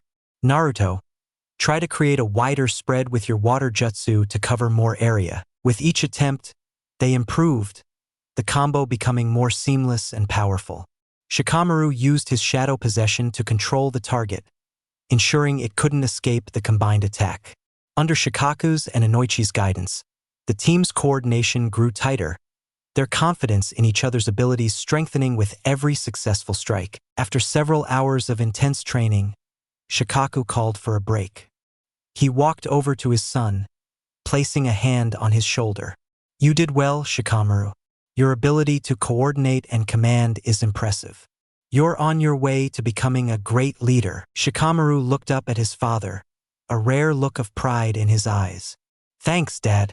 I just want to make sure I'm doing my part." Inoichi approached Ino and Naruto, smiling at their progress. "You two make a good team. The way you're combining your chakra natures is impressive. Keep working at it, and you'll be able to use this combo in real battles." Ino grinned, her confidence boosted by her father's praise. "We'll keep practicing, Dad. We're going to make this one of our signature moves." Naruto, still catching his breath, nodded enthusiastically. "Yeah, thanks, Inoichi-sensei. We're gonna keep getting better." As the sun began to set, the training session came to an end. Shikaku and Inoichi said their goodbyes, leaving the three young shinobi to wind down after a long day. Naruto, Ino, and Shikamaru sat together under a tree, reflecting on the day's training. Shikamaru leaned back, staring up at the sky. "That was a lot of work, but we're definitely getting stronger. I think we're really starting to come together as a team." Ino nodded, a satisfied smile on her face. "Yeah, we're getting better every day. And with our dads helping us, we've got some great new techniques to work on." Naruto, who had been unusually quiet, finally spoke up. "I'm glad we're all on the same team. You guys make training fun, even when it's tough." Ino glanced at Naruto, a soft expression in her eyes. "Yeah, I'm glad too, Naruto." As the evening grew darker, Shikamaru decided to head home, leaving Naruto and Ino alone by the tree. The two of them sat in comfortable silence for a while, watching as the stars began to appear in the night sky. Eventually, Ino broke the silence, her voice soft. "You did great today, Naruto. You're really growing as a shinobi." Naruto looked at her, his blue eyes reflecting the faint starlight. "Thanks, Ino. I couldn't have done it without you and Shikamaru. We're a good team." Ino shifted closer to him, her heart beating a little faster. "We are. And I'm glad we've been spending more time together." Naruto felt a warmth in his chest at her words. He had always admired Ino's strength and determination, but lately, he had started to notice how much he enjoyed just being around her. "Ino," Naruto began, but before he could finish, Ino leaned in and kissed him softly on the lips. The kiss took Naruto by surprise, but he quickly found himself responding, wrapping his arms around her as the kiss deepened. The worries and stresses of the day melted away as they lost themselves in the moment, their bond growing even stronger. They spent the rest of the evening together, talking, laughing, and sharing more kisses under the stars. By the time they finally decided to part ways, both of them knew that their relationship had taken a new, exciting turn. As Naruto walked home, his mind was filled with thoughts of Ino, their kiss, and the future they might have together. He couldn't stop smiling, knowing that whatever challenges lay ahead, he had someone by his side who believed in him just as much as he believed in her. And as Ino made her way home, she felt the same sense of happiness and anticipation. She knew that their journey as shinobi was just beginning, but with Naruto and Shikamaru by her side, she was ready for anything. That night, they both fell asleep with smiles on their faces, their dreams filled with thoughts of each other and the adventures yet to come. Chapter: Fine-tuning the blade and the call to the land of waves. The weeks that followed Naruto's intense training session with Asuma and the Yamanaka and Nara clans were filled with a steady rhythm of missions and further refinement of their skills. Team 10 had begun to mesh well, each member finding their place within the group, and Naruto was especially focused on perfecting his unique fighting style with his sword. Naruto had taken Asuma's lessons to heart, spending every spare moment fine-tuning his swordsmanship. His sword, a gift from Nico, had become an extension of himself, a weapon that he could channel his lava release through with increasing precision. The sword's blade would often glow with the heat of his chakra, making each strike potentially devastating. He learned to combine his quick reflexes with the sword's reach, making his fighting style both dynamic and unpredictable. Ino and Shikamaru supported Naruto in his efforts, often sparring with him or helping him refine his techniques. The combination of Shikamaru's strategic mind and Ino's sharp reflexes pushed Naruto to think several steps ahead in a fight, rather than relying solely on brute force.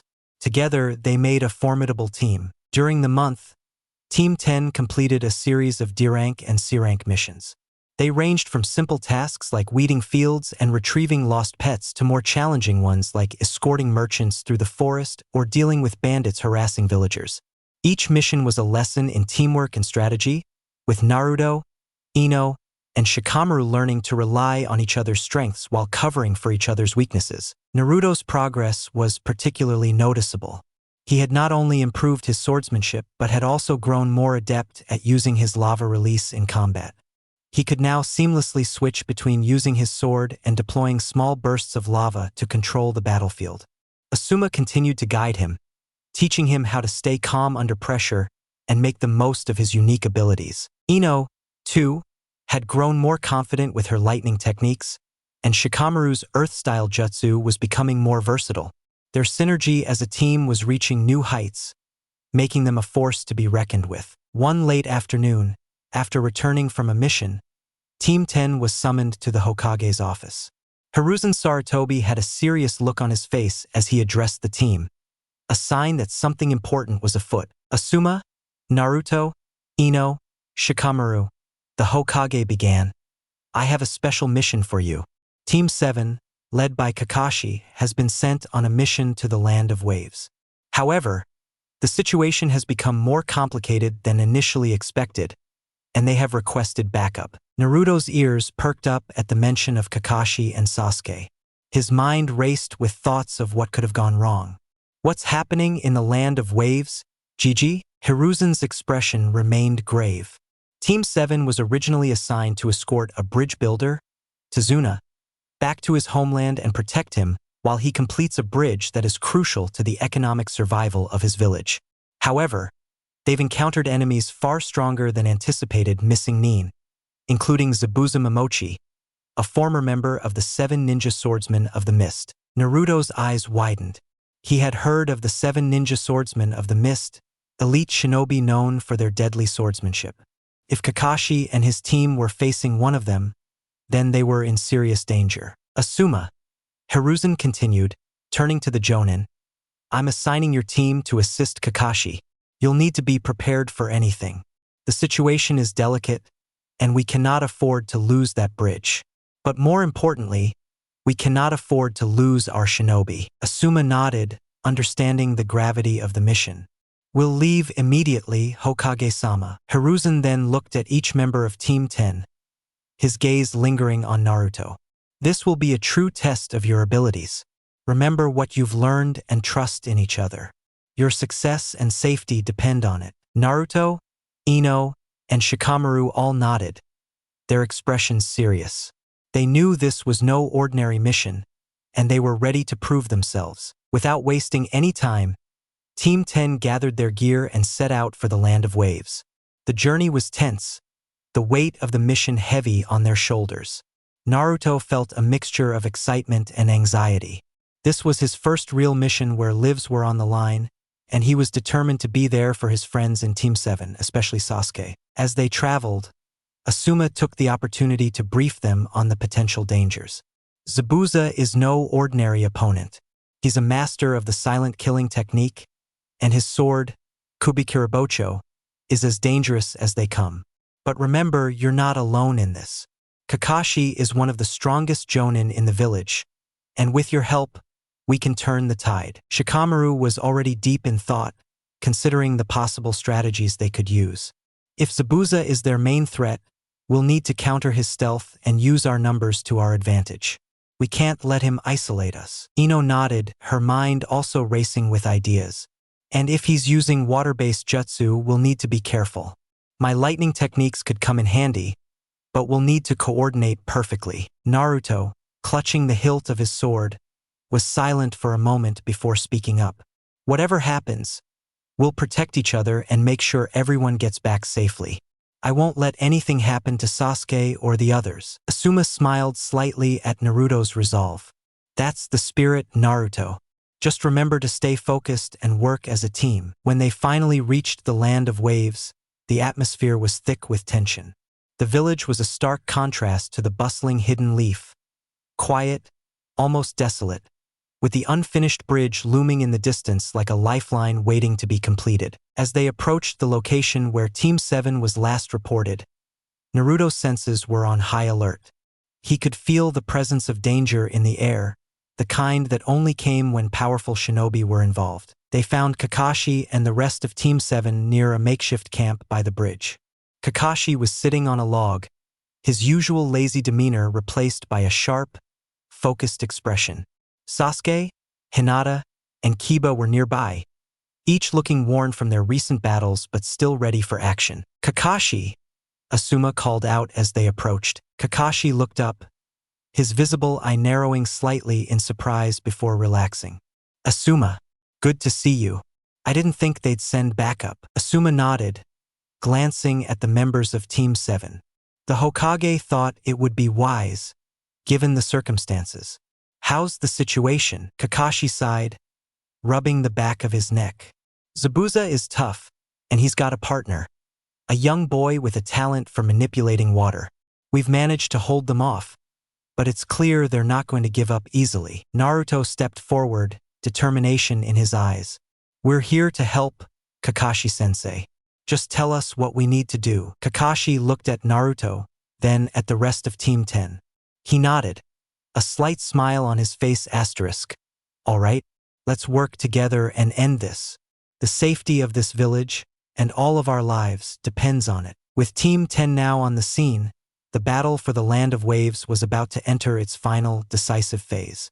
The combined strength of two teams, each bringing their unique skills and determination, would be the key to overcoming the powerful enemies that awaited them. Naruto gripped his sword tightly, his heart pounding with anticipation.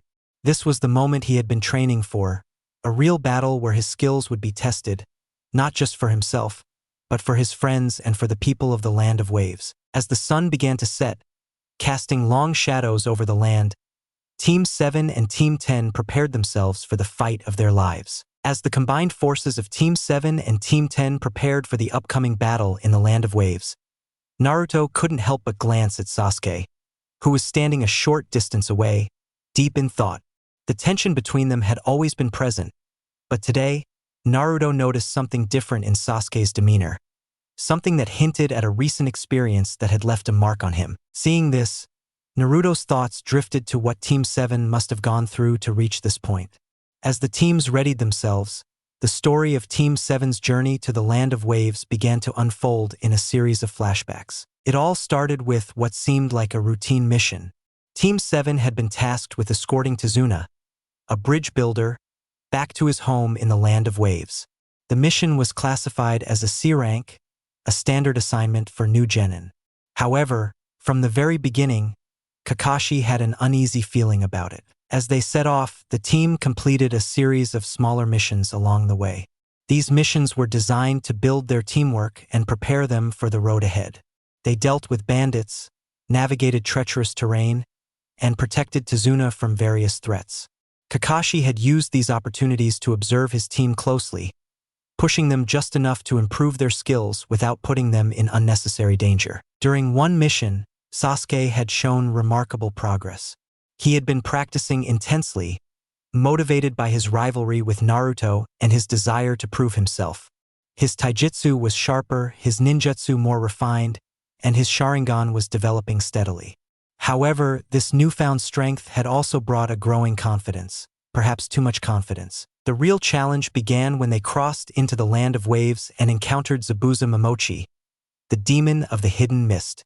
The rogue ninja ambushed them, his presence immediately turning what had been a straightforward mission into a life-or-death struggle. Zabuza's reputation as one of the 7 ninja swordsmen of the mist was well-earned. His mastery of the silent killing technique and his massive sword, Kubikirabocho, made him a formidable opponent. The mist thickened around them, making it nearly impossible to see. Kakashi knew that Zabuza would use this to his advantage, attacking from the shadows. But Kakashi was prepared. As the battle commenced, he activated his Sharingan, carefully watching for Zabuza's movements. The two shinobi clashed in a fierce exchange, their skills evenly matched. Zabuza attempted to trap Kakashi in his infamous water prison jutsu, a technique that would have left him immobilized and vulnerable. However, Kakashi's years of experience and sharp instincts kept him a step ahead. He countered Zabuza's moves with precision, never allowing himself to be caught off guard. He dodged the water prison jutsu by using a substitution technique at the last moment, reappearing behind Zabuza and forcing him to retreat. Despite Kakashi's skill, the battle was far from over. Zabuza's relentless attacks kept the team on edge, but Kakashi's calm leadership guided them through the chaos. He coordinated with his genin, directing them to provide support while he took the lead in the fight. Sasuke, watching Kakashi hold his own against Zabuza, felt a surge of pride and determination. He wanted to prove that he could contribute, that he wasn't just another genin to be protected. Fueled by his desire to stand out, Sasuke decided to take a risk. During a critical moment in the battle, Sasuke saw what he believed was an opening in Zabuza's defense. Without consulting Kakashi, he rushed forward, intent on landing a decisive blow. But Zabuza, ever the experienced warrior, had anticipated such a move. He deftly sidestepped Sasuke's attack and, with a swift motion, ensnared the young Uchiha in a water clone's grip. Before Sasuke could react, the water clone formed a water prison around him, trapping him in a sphere of water. The icy liquid constricted around Sasuke, making it nearly impossible to breathe, let alone move. Panic set in as he realized his mistake. He had underestimated Zabuza and overestimated his own abilities. Kakashi, seeing Sasuke in danger, immediately shifted his focus. With swift, calculated movements, he launched a series of attacks to force Zabuza to release Sasuke. The clone holding Sasuke dissolved under Kakashi's assault, freeing the young genin from the watery trap. But the experience left Sasuke shaken, his confidence dented by the realization that he wasn't as invincible as he thought. Kakashi didn't waste time scolding Sasuke during the battle, but his stern gaze conveyed everything that needed to be said. Sasuke had been reckless, and in doing so, he had endangered not just himself but the entire team. After the intense battle, Zabuza had been injured but not defeated. He had retreated, vowing to return and finish what he had started. Team 7 had been left to regroup, with Kakashi taking the time to assess their situation and prepare for the inevitable rematch. Sasuke, despite his earlier bravado, found himself reflecting on what had happened. He had wanted to prove himself, but instead, he had made a critical error. The near-death experience had humbled him, forcing him to acknowledge that he still had much to learn. The rivalry with Naruto no longer felt as pressing as the need to truly master his skills and work with his team. Kakashi, sensing Sasuke's inner turmoil, had pulled him aside later that evening. The conversation had been short but impactful. "Sasuke," Kakashi had said, his tone gentle but firm, "strength isn't just about power. It's about knowing when to use it and when to hold back. You have great potential, but if you let your pride drive your actions, you'll end up on a path that leads to darkness. Trust in your team, and trust in me to guide you." Those words had stayed with Sasuke, forcing him to reevaluate his approach to battle and his place within the team. He realized that he couldn't do everything on his own. He needed to rely on his comrades, just as they relied on him. The flashback ended as Naruto's thoughts returned to the present. He now understood why Sasuke seemed different, more focused, perhaps even more cautious. The experience in the Land of Waves had taught him a valuable lesson, one that Naruto could respect, even if they were still rivals. The oppressive atmosphere of the Land of Waves weighed heavily on Team 7 and Team 10 as they walked through the village. The once thriving settlement was now a shadow of its former self, its people beaten down by poverty and fear. Gato, the tyrannical businessman who had taken control of the area, had left his mark on every corner. Buildings were crumbling, and the villagers, with hollow eyes and gaunt faces, moved about their day with a sense of hopelessness that was palpable. Naruto, Sasuke, Hinata, Kiba, Ino, and Shikamaru all took in the sight, their hearts heavy with the reality of what Gato had done to these people. Even Naruto, who was usually full of energy and optimism, found it hard to maintain his usual smile in the face of such despair. The teams arrived at Tsunade's home, a small but sturdy house on the outskirts of the village. Inside, they were greeted by Tsunade, Tsunade's daughter, and her young son, Inari. Tsunade welcomed them warmly, offering them a place to rest and a hot meal after their long journey. The genin were grateful for the hospitality, especially given the dire circumstances in the village. As the group sat down for dinner, the atmosphere was somber. The food was simple but filling: rice, fish, and some vegetables. It was clear that the family didn't have much, but they were sharing what little they had with their guests. Naruto, sitting next to Sasuke, noticed that Inari was unusually quiet, his expression dark. The boy barely touched his food, his eyes downcast as he pushed his rice around his plate. The adults chatted quietly, but there was an undercurrent of tension in the room. Finally, Inari couldn't hold it in any longer. He slammed his hands on the table, causing everyone to look up in surprise. "Why are you all so happy?"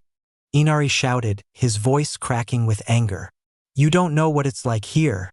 You don't know how hard it is. All of you think you can just waltz in and defeat Gato, but you're wrong. He's too strong. You don't understand anything." Naruto, who had been quietly observing the boy, felt something stir inside him. He recognized the pain in Inari's voice, the same pain he had carried with him for so many years. But he also knew that this wasn't the way to handle it. He looked at Inari, his expression serious, and decided that the boy needed to hear the truth. "You're right, Inari," Naruto began, his voice calm but firm. "I don't know exactly what it's like to live here, to deal with someone like Gato. But don't think for a second that you're the only one who's had it tough." The room fell silent, all eyes on Naruto as he continued. I was born with nothing, Naruto said, his voice steady but carrying the weight of his experiences. I don't know who my parents were. I grew up in a village where everyone hated me for something I didn't even understand at first. They called me a monster, a demon. I wasn't allowed to play with other kids, and the adults wouldn't even look at me. I was alone, completely alone, from the moment I could remember. Naruto's words hung in the air, heavy with the pain of his past. The genin who knew him well, Sasuke, Hinata, Ino, and Shikamaru, listened with solemn expressions, each understanding a little more about their teammate than they had before. I used to do stupid things, Naruto continued, his tone reflective. I played pranks, caused trouble, just so people would notice me, even if it meant they would yell at me. Anything was better than being invisible. But no matter what I did, the looks never changed. I was still that kid they hated, the one they wished would disappear. Inari's anger seemed to wane as he listened, replaced by a mix of shock and empathy. He had never imagined that someone like Naruto, so full of life and energy, could have gone through something so harsh. But I didn't give up, Naruto said, his voice growing stronger. I decided that I wouldn't let them win. I made a promise to myself, a nindo, my ninja way, that I would never go back on my word, that I would protect the people precious to me no matter what, and that I would never, ever quit. Naruto leaned forward, his blue eyes locking onto Inari's. So don't tell me that I don't understand what it's like to have a hard life. I do. But I also know that sitting around feeling sorry for yourself isn't going to change anything. If you want things to get better, you must fight for it. You must stand up, even when it's hard, even when it feels like the whole world is against you. That's what being strong really means. Inari's eyes welled up with tears, his anger dissolving into something much more vulnerable. He looked down at his hands, which were trembling, and whispered, "But I'm just a kid. What can I do?" Naruto's expression softened. You're not just a kid, Inari. You're someone who cares about his family, his village.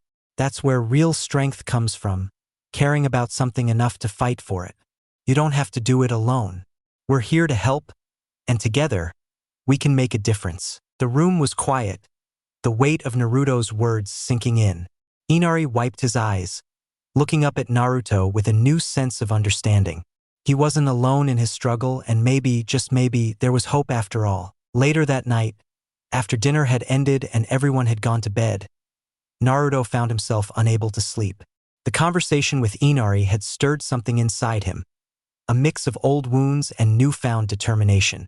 He decided to go for a walk to clear his mind. As he wandered near the edge of the forest, he noticed a figure by the river. The moonlight reflected off the water, illuminating the figure's delicate features.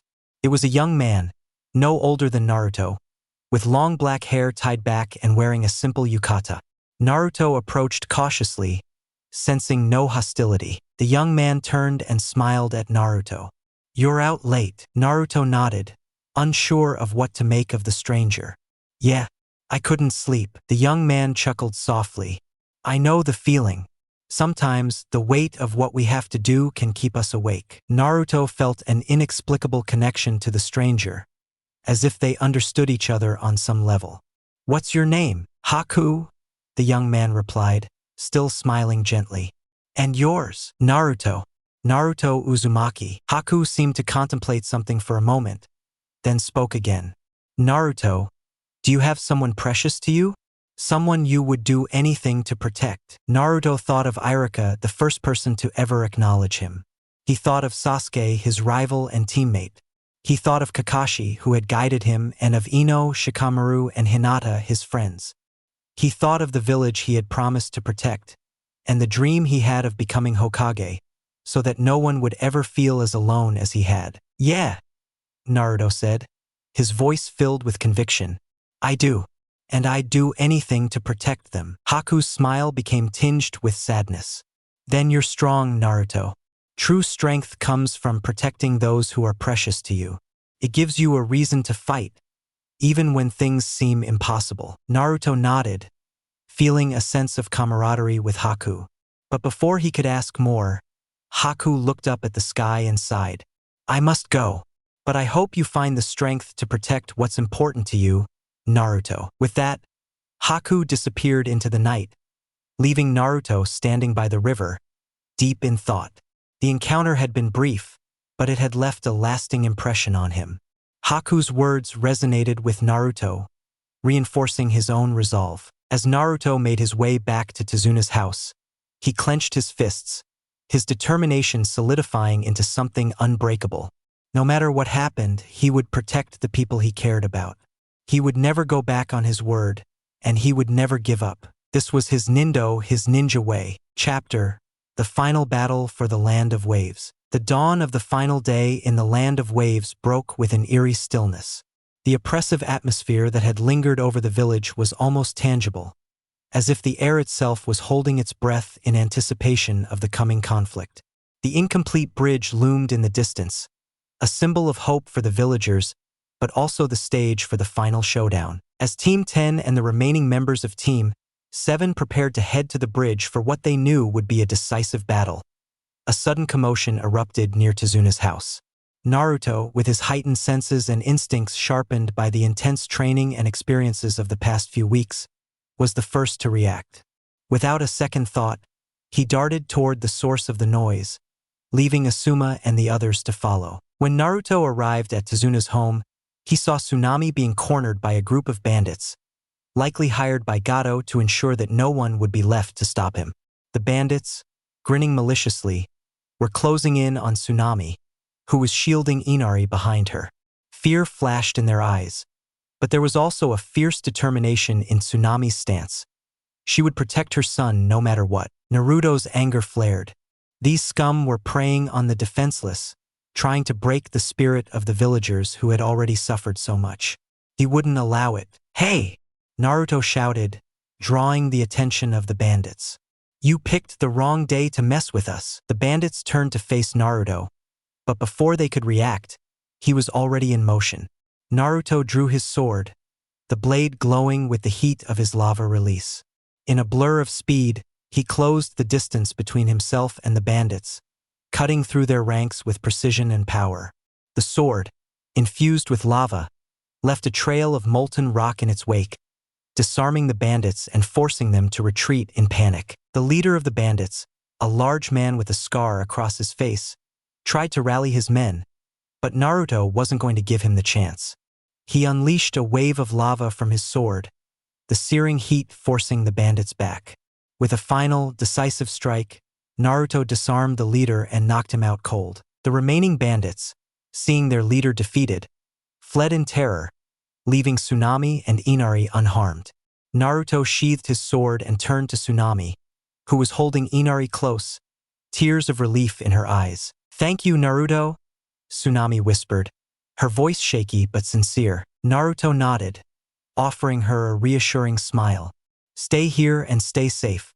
We'll take care of the rest." As he turned to leave, Inari called out to him, his voice filled with newfound resolve.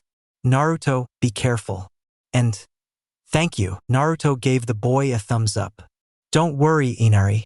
I'm not going to let anything happen to my friends or this village." Naruto quickly made his way to the bridge, his mind focused on the battle that awaited him. When he arrived, the scene before him was chaotic. Zabuza Momochi stood at the far end of the bridge, flanked by a group of mercenaries and ninja hired by Gato.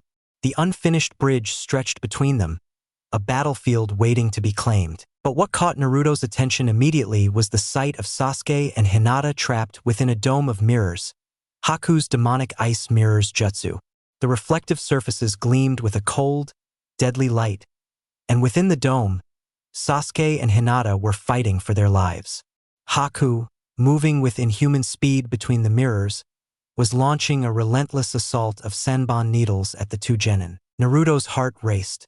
He could see the exhaustion on Sasuke and Hinata's faces, the desperation in their movements as they tried to defend themselves against Haku's overwhelming speed and precision. They were on the brink of collapse, and Naruto knew he had to act fast. As Naruto charged toward the ice dome, Zabuza noticed his approach and ordered some of his men to intercept him. But Naruto wasn't going to be stopped. With a fierce battle cry, he unleashed a burst of lava release, cutting through the attackers and making his way to the dome. Once inside, Naruto found himself face to face with Haku, who was surprised to see another ninja enter the dome so quickly. Haku's eyes met Naruto's, and for a moment, there was a flicker of recognition. This was the boy he had met by the river the night before. But the battle had no room for hesitation, and Haku resumed his attack, sending a barrage of needles flying toward Naruto, Sasuke, and Hinata. Naruto quickly positioned himself between his friends and the oncoming needles, trying to deflect them with his sword. But there were too many, and despite his best efforts, several of the Senbon found their mark. Before Naruto could react, Sasuke stepped forward, his Sharingan eyes blazing. Naruto, move! Sasuke pushed Naruto aside and took the full brunt of the Thousand Needles jutsu, his body shielding Naruto and Hinata from the deadly assault. Naruto watched in horror as Sasuke's body was pierced by the needles, blood staining his clothes as he collapsed to the ground. Sasuke! Naruto screamed, rushing to his fallen friend's side. Sasuke's breathing was shallow, his body trembling from the pain. He looked up at Naruto, a weak but determined smile on his face. I told you, I wouldn't lose to you, dope. Naruto's vision blurred with tears. Sasuke had saved him, had sacrificed himself to protect him and Hinata. The realization of what had just happened, combined with the sight of his best friend lying on the ground, pushed Naruto over the edge. In that moment, something inside Naruto snapped. His chakra flared uncontrollably, and he felt a sudden surge of power, unlike anything he had ever experienced before. The world around him seemed to fade, and in its place, he found himself standing in a dark, ominous place. Naruto looked around, confused. He was no longer on the bridge, but in some kind of enormous, dimly lit corridor. The walls were made of stone, slick with moisture, and the air was thick with an unsettling energy. As he ventured deeper into the corridor, he saw a massive cage, the bars towering over him like the walls of a fortress. And behind those bars, he saw a pair of enormous, glowing red eyes staring back at him. Who are you? Naruto asked, his voice trembling slightly. A deep, rumbling voice echoed through the corridor, dripping with malice and power. I am the nine-tailed fox, the beast sealed inside you, brat. You've finally come to meet me. Naruto took a step back, fear and awe warring within him. He had heard stories of the Nine-Tails, the demon fox that had attacked the Hidden Leaf Village years ago, but he had never imagined he would come face to face with it. Why are you here? Naruto stammered. The Nine-Tails let out a low growl, its massive form shifting slightly behind the bars. You're losing control, boy. The power of the lava release you wield was too unstable for your weak human body to handle. I had to step in, or you would have died long ago. Naruto's eyes widened in shock. You saved me? The Nine-Tails scoffed, its eyes narrowing. Don't misunderstand, brat. I didn't do it out of kindness. If you die, I die too. The lava release within you comes from a spirit that merged with my chakra when I was sealed inside you. I had to stabilize the power so that neither of us would be destroyed. Naruto was stunned.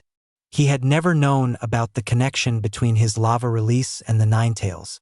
It explained so much, the raw, destructive power he had struggled to control, the way his chakra sometimes felt like it was burning from the inside out. But now, standing before the very creature he had been taught to fear, Naruto felt something else: gratitude.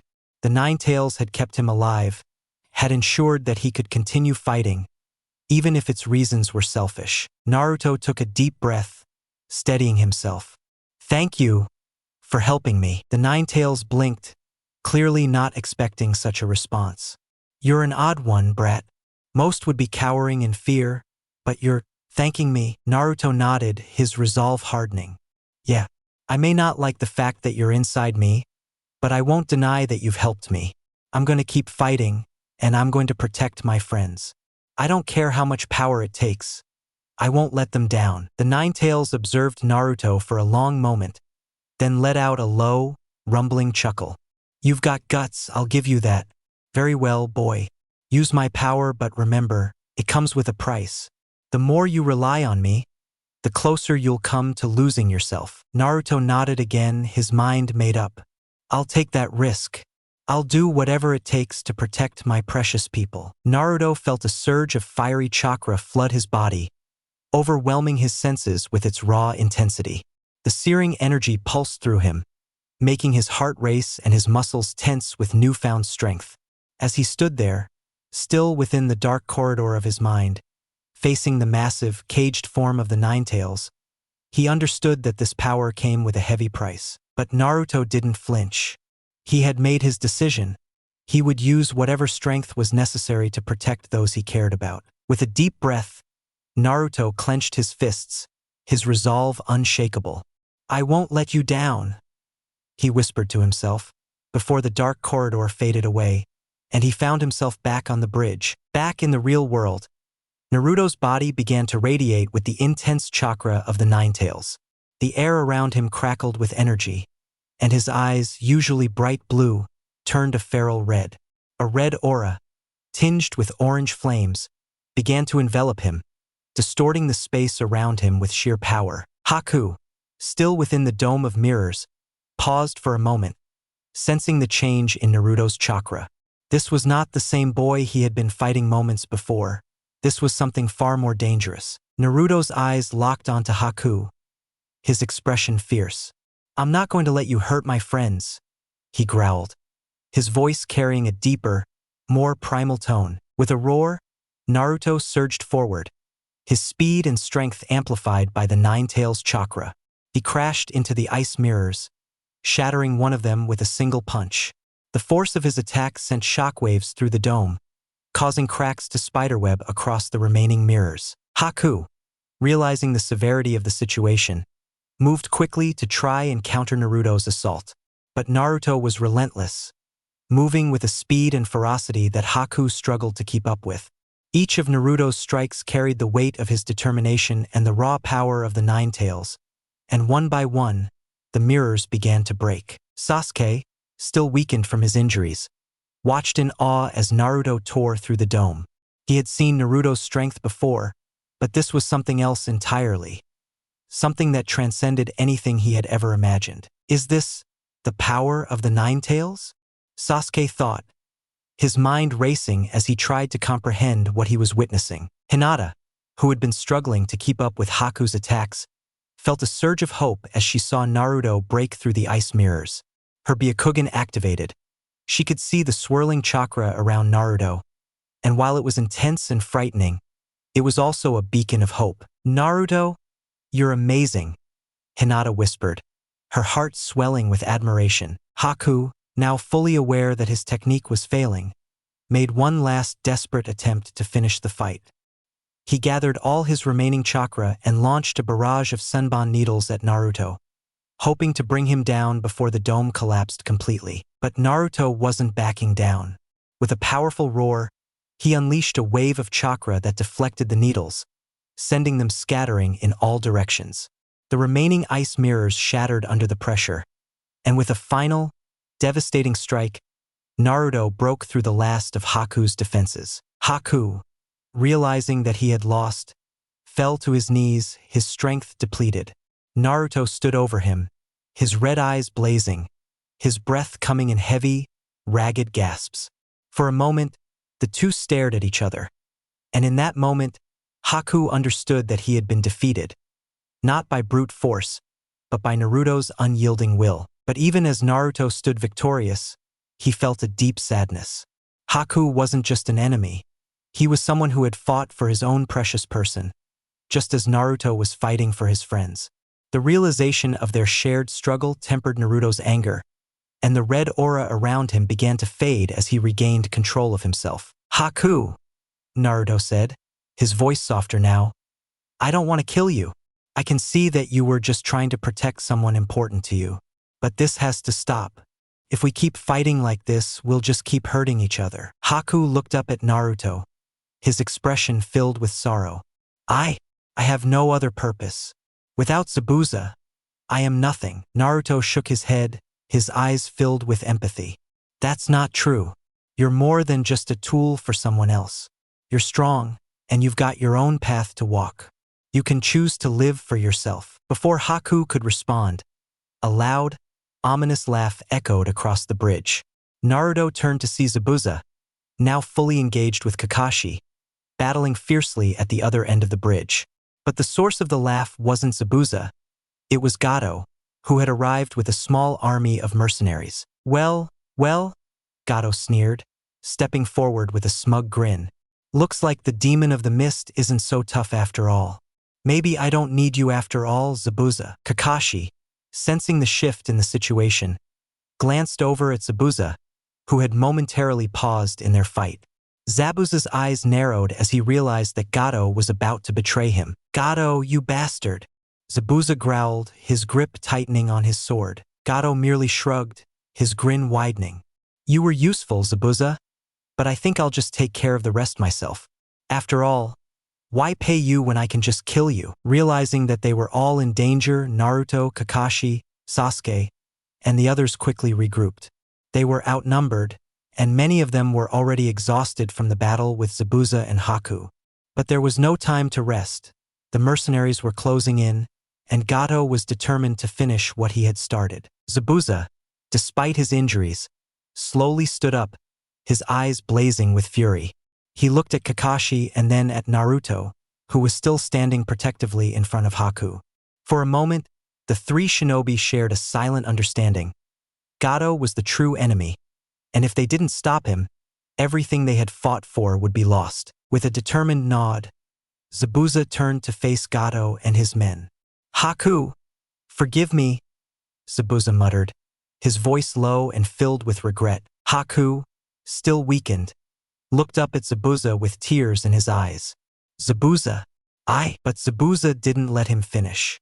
With a roar, he charged forward, his massive sword raised high. The mercenaries hesitated for a moment, surprised by Zabuza's sudden attack, but they quickly regrouped and moved to intercept him. Naruto, seeing Zabuza rush into battle, felt a surge of determination. He turned to Kakashi, who nodded in understanding. Let's finish this, Kakashi said, his Sharingan spinning as he prepared to take down the remaining mercenaries. Naruto, Sasuke, Hinata, Ino, Shikamaru, and Kiba all moved into position, ready to fight alongside Zabuza and Kakashi. This wasn't just about protecting the bridge anymore. It was about protecting the lives of the people who had fought so hard to build it. As the final battle erupted, Naruto found himself fighting side by side with Sasuke and Hinata.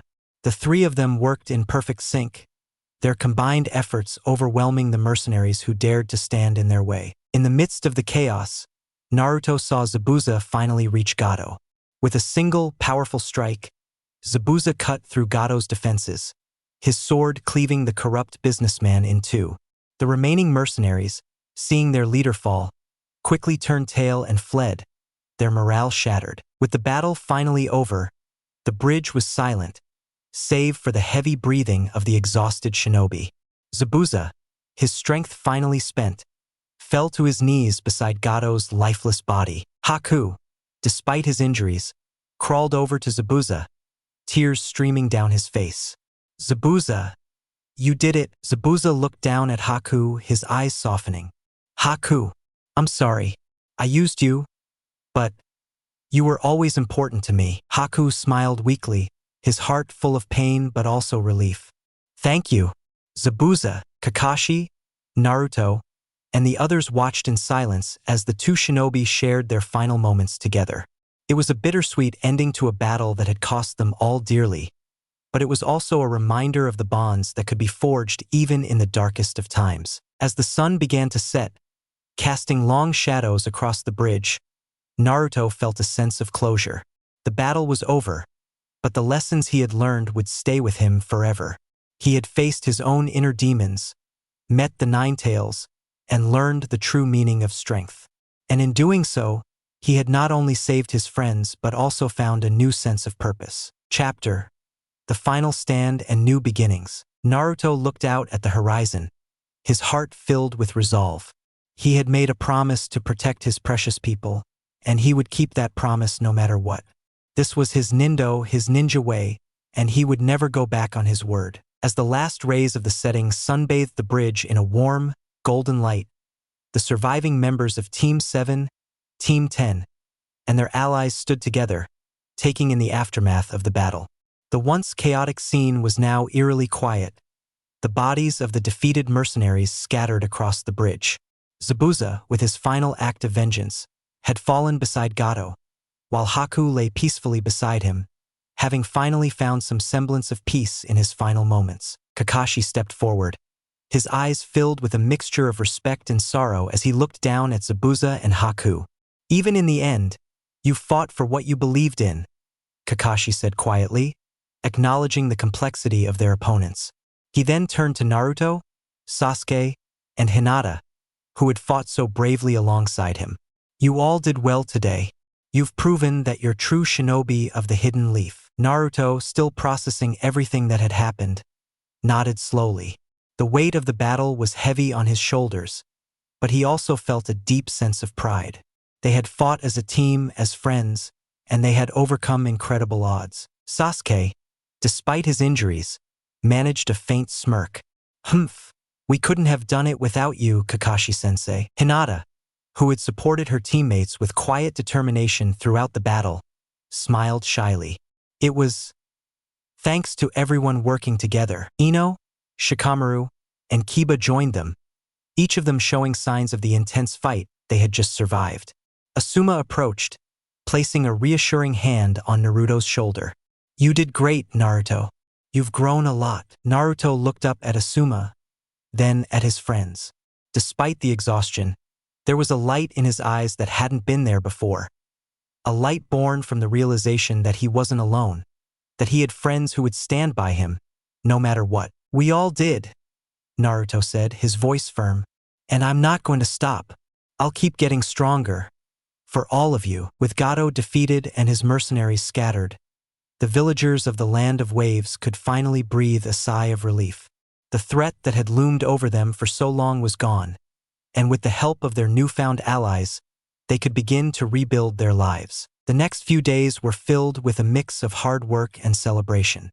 Tsunade and his workers, with the protection of the Hidden Leaf Shinobi, completed the bridge, a symbol of their resilience and hope for the future.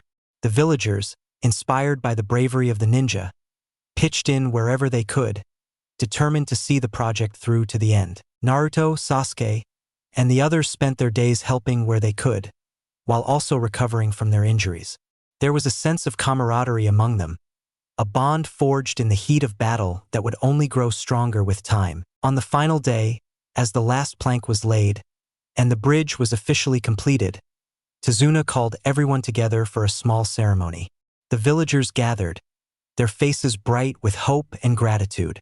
Tsunade, standing at the center of the bridge, cleared his throat, drawing everyone's attention. "This bridge represents the strength and unity of our village," Tsunade began, his voice carrying across the water.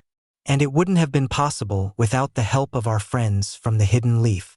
They risked their lives to protect us, to ensure that we could finish what we started.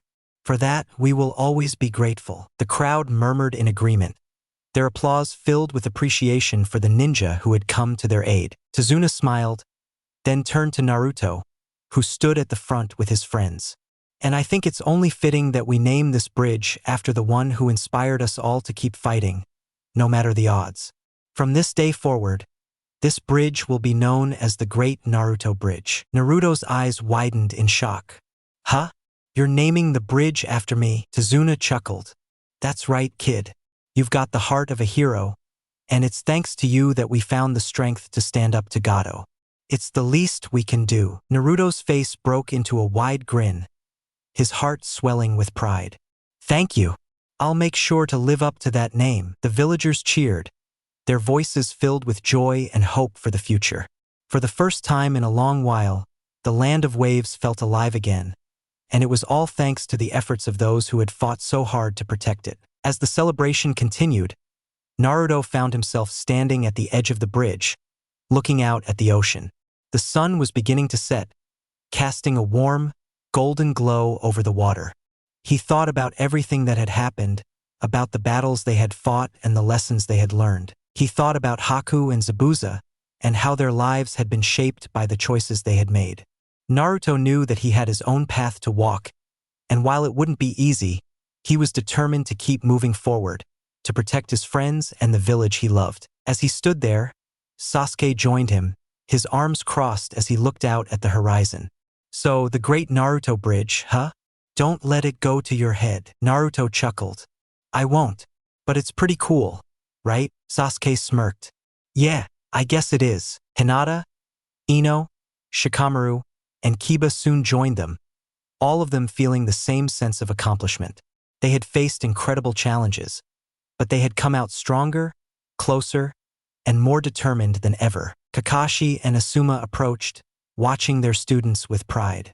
They had seen the growth in each of them, and they knew that this was just the beginning of their journey. All right, everyone, Kakashi said, his tone light but authoritative. Time to head back home. We've got a long journey ahead of us. As the group began to make their way back to the village, Naruto took one last look at the great Naruto bridge. He smiled, his heart filled with a new sense of purpose. He knew that there would be more battles, more challenges, and more hardships ahead. But he also knew that he would never face them alone. With his friends by his side and his Nindo guiding him, Naruto was ready for whatever the future had in store. The journey had only just begun, and he was determined to see it through to the end. As the sun dipped below the horizon, the shinobi of the Hidden Leaf Village began their journey home, leaving behind a land that was forever changed, one that had been saved by their courage, their resolve, and their unbreakable bonds. And so, the legend of Naruto Uzumaki continued to grow, one step at a time, with every promise kept and every challenge faced head-on. This was his ninja way, and he would never stray from it.